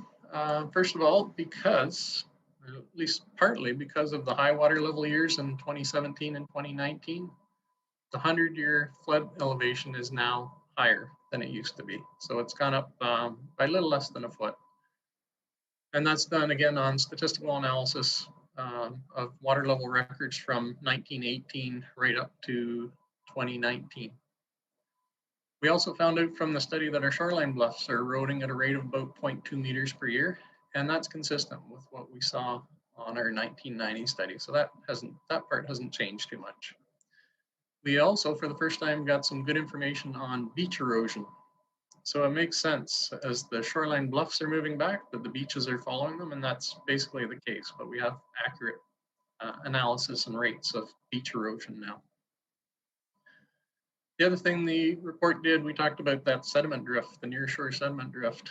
At one time, pre-settlement, this area would have been all part of one big shoreline reach that goes from past Ajax all the way to Presqu'île in the east. So sediment that came off your bluffs at your park in Ajax could have moved over time along the lake and ended up in Presqu'île on the beach. That's not the case anymore because we have jetties, harbors, and we have piers. We have all sorts of things that stick out in the lake and stop that sediment movement. So we now have a very different system. Sediment doesn't move long distances, so we generate sediment in a small area and it stays in that small reach. As a result of that, our shoreline generally is sediment starved. So those beaches that we have that need that sediment, they don't have as many places to get it from anymore. So it's only the local bluffs in the self-contained reach that provide sediments to the beaches. And as a result, the beaches are generally starved. And that's important because a damaged barrier beach may not rebuild. And we have coastal wetlands all along our waterfront, and they rely on those barrier beaches to function. So those coastal wetlands, may start to become embayments as opposed to wetlands if our barrier beaches start to disappear. So we need to be strategic with shoreline works because, again, more armoring means less access to the bluffs, which means less sediment in the system, which means weaker barrier beaches, which means less healthy wetlands. So we need to be strategic. And finally, climate change. They did some nice work on that. One of the biggest impacts that we're going to see in the near future, and we're already seeing it with climate change, less ice cover on Lake Ontario, which means that our shoreline's more vulnerable to wind and waves through the wintertime, and especially in the spring when we tend to get high winds. So normally ice creates a shield on our shoreline. And if we don't have ice, then we're going to have more access for erosion on the shorelines. And it's likely in the near future, they're estimating our shoreline erosion will increase by about 20% from what it currently is. So moving on to what are the specific impacts in Ajax, I'm going to pass it over to Chris to kind of run through some things here. Hi, everyone. I'm Chris Jones. As you heard, I'm the Director of Planning and Regulation for the Central Lake Ontario Conservation Authority. So for this slide here, you're actually looking at our 1990 shoreline mapping that's been marked up with a pencil to make it more clear in terms of what's being shown on the screen. So you can see in the center of the image, there's the foot of Lake Ridge Road. And so lands in Ajax are on the left side of the image and lands in Whitby are on the right side. And you can see Ontoro Boulevard along here, and the structures that were built and recognized in the previous mapping from 1990 are shown as well. This red line, that is the projected 100-year erosion hazard line as it stood in 1990.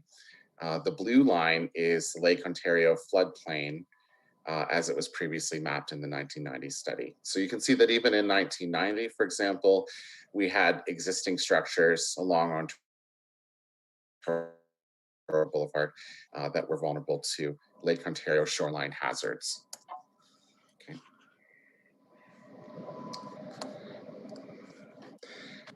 This slide here shows you the current mapping that's in the current report in the 2020 Shoreline Management Plan.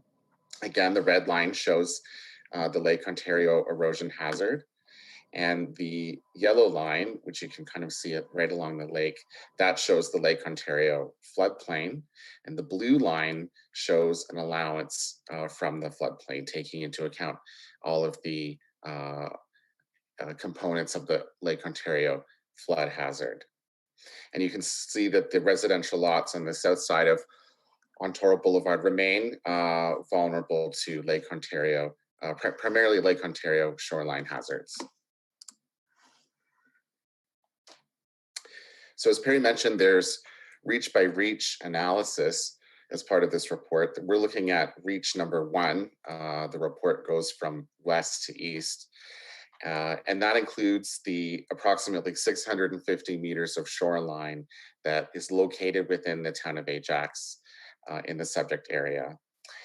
So this reach, moving westward into, or eastward rather, into Whitby, indicates that 36% of the shoreline is armored with structures. So thinking back to what Perry was mentioning about the importance of that ecologically.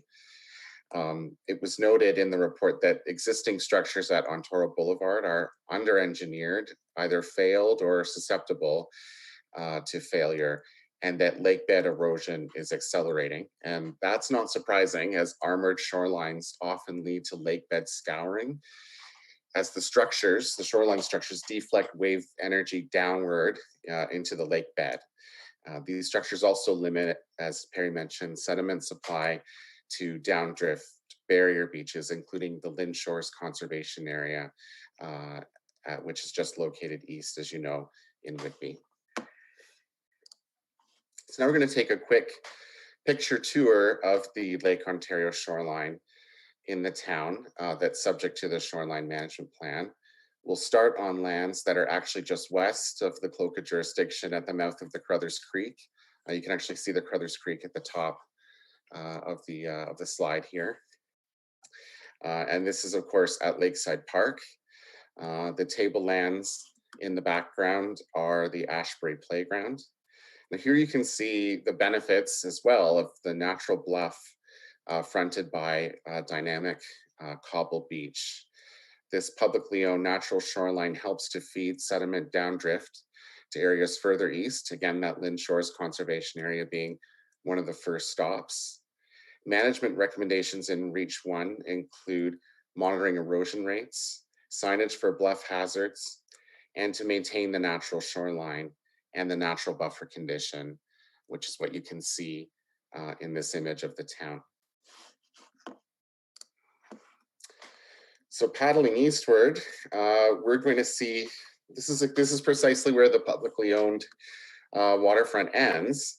It just happens to be right at the western terminus of Ontario Boulevard, right near where the Cloca jurisdiction starts. And here, of course, you can really see an abrupt transition of the shoreline from a natural state to a hardened condition, which is intended to protect the existing shoreline residential development. You can see the natural shoreline of the lake. I'm just going to see if I can do my laser pointer. Let's make it red. You can see the natural condition of the lake. If it was in a natural state, it would extend further across the property.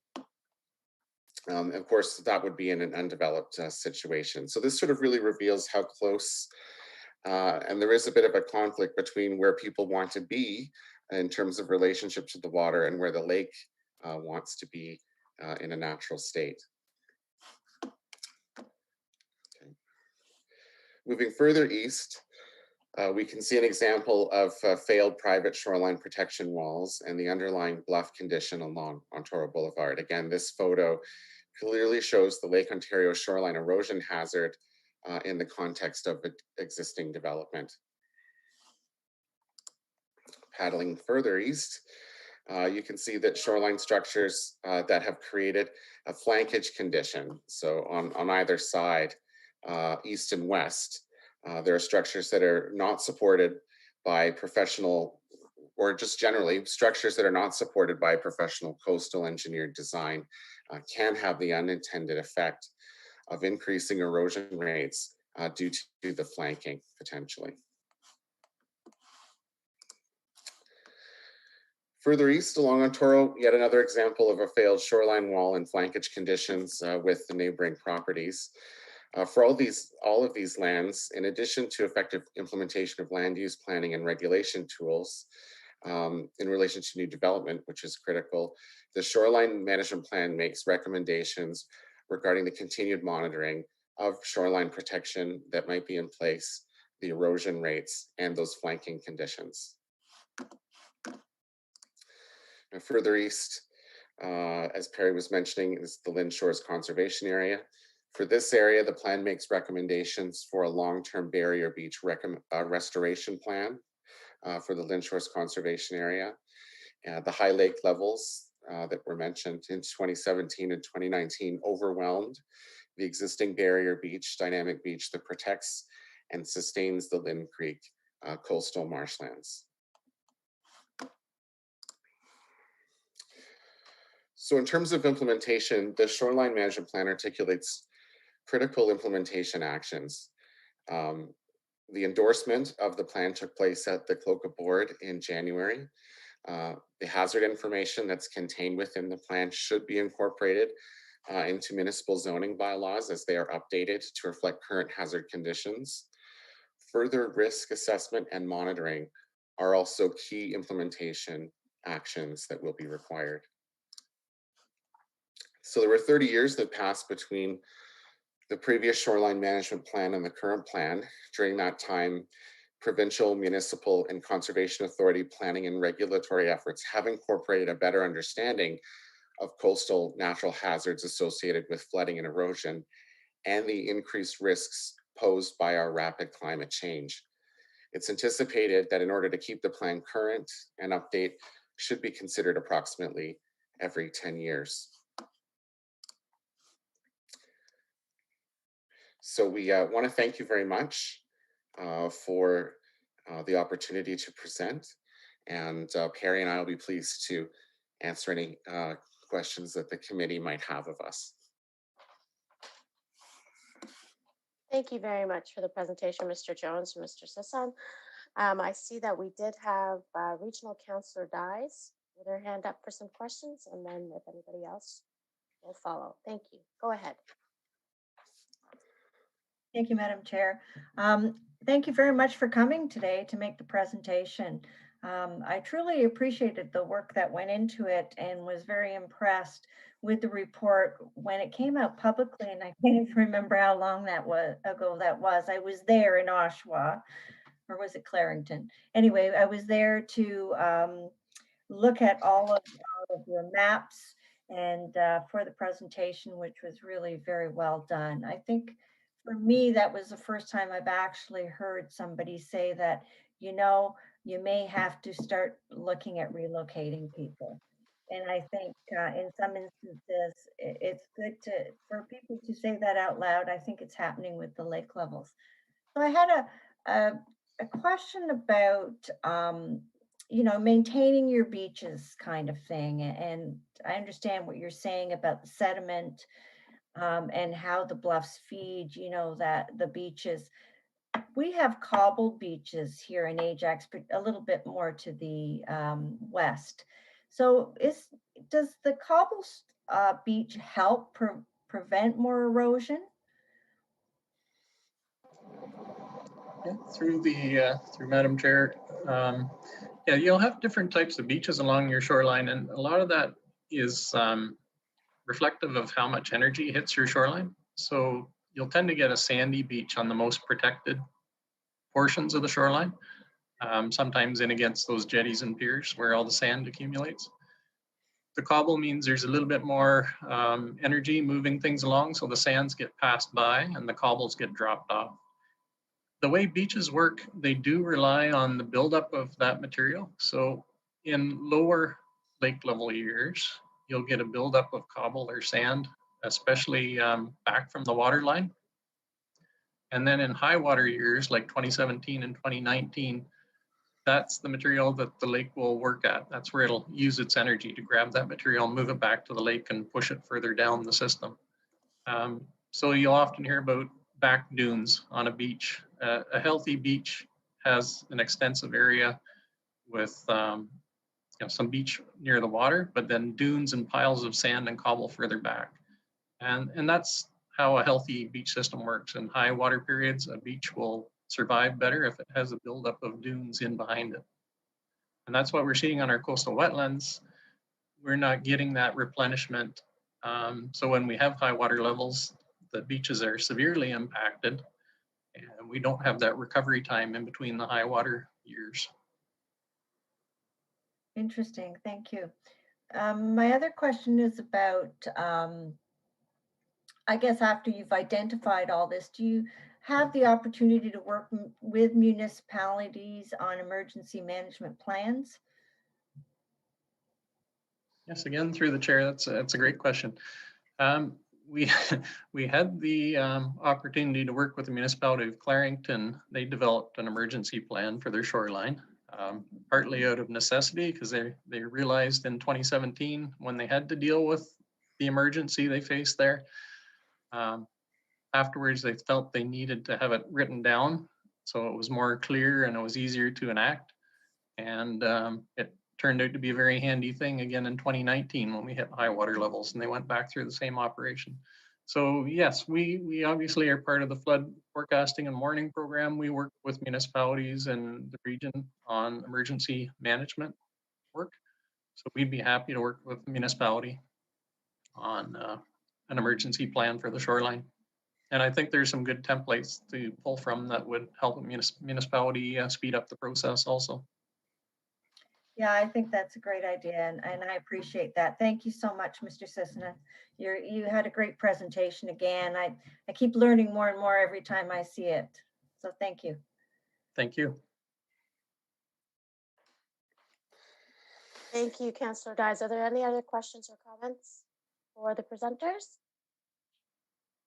Thank you. That was a very interesting presentation, and some of the pictures are startling, quite frankly. And I do echo what Regional Councillor Dyes has mentioned about participation in an emergency prepared plan.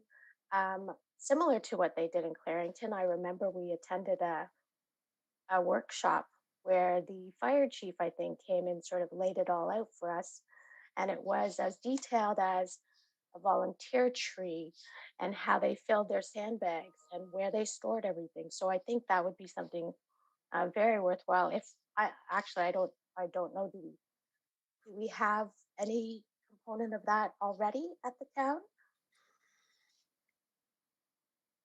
And I'm sure that question is not for the presenters, but maybe for somebody else on the call. Can I have the question again, Madam Chair? Sure.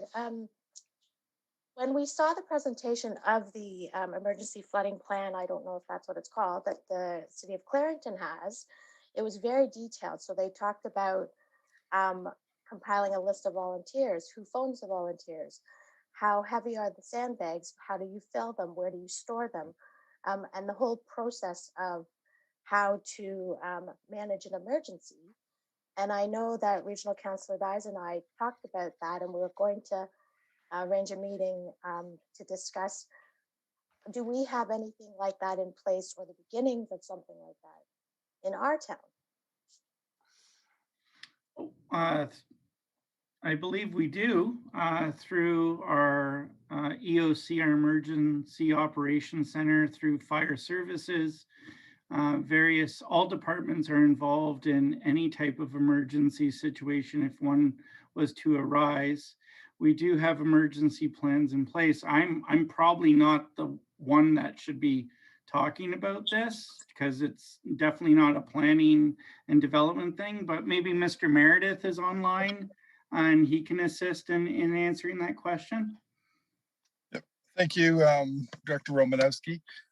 You're correct. There is a Lower Carruthers emergency response plan that has been developed as a sort of based on the situations that we've experienced in 2017 and beyond with respect to flooding. And earlier this afternoon, you heard a presentation from Cameron Richardson that spoke to that sort of Lower Carruthers emergency response plan. So we do have modeling. We understand the 5-year and 100-year storm implication, the rising lake levels of Lake Ontario, and the areas that are subject and prone to flooding. And we have a corresponding emergency response plan in place. There's still more work to be done on it. I think we've got a good start based on the practice and what we've experienced in recent years. There are some enhancements that we've identified that we need to address. So it is something that will continue to evolve sort of as we move forward. We're obviously also working with TRCA, and Stephen Reddy will be leading a project dealing with the TRCA sort of shoreline management plan and its development, similar to what CLOCA has done, and some of the impacts of sort of damaged infrastructure that we've experienced in Paradise Beach, loss of portions of the waterfront trail, and so forth, that we've started to document and track and understand better. So I would say, yes, there is a response plan in place. And yes, as we work with TRCA on the balance of our waterfront, we will have a shoreline management plan that will deal with emergency management measures sort of along the entire waterfront. Thank you so much. Yes, Regional Councillor Dyes, you had follow-up. Thank you, Mr. Meredith, but the CLOCA's jurisdiction, and in that jurisdiction are many homes that are extremely at risk of flooding. And we've heard loud and clear, through these high lake level incidents in 17 and 19, we've heard loud and clear from various people who were affected how devastating it was. I don't know if you can take this as a friendly, but I would like to include CLOCA in those conversations, who have experience working with other municipalities and can help us put out a plan specifically for these residents that are at risk. I also see there in that 100-year storm, we've got that whole trail system to the west that's at risk.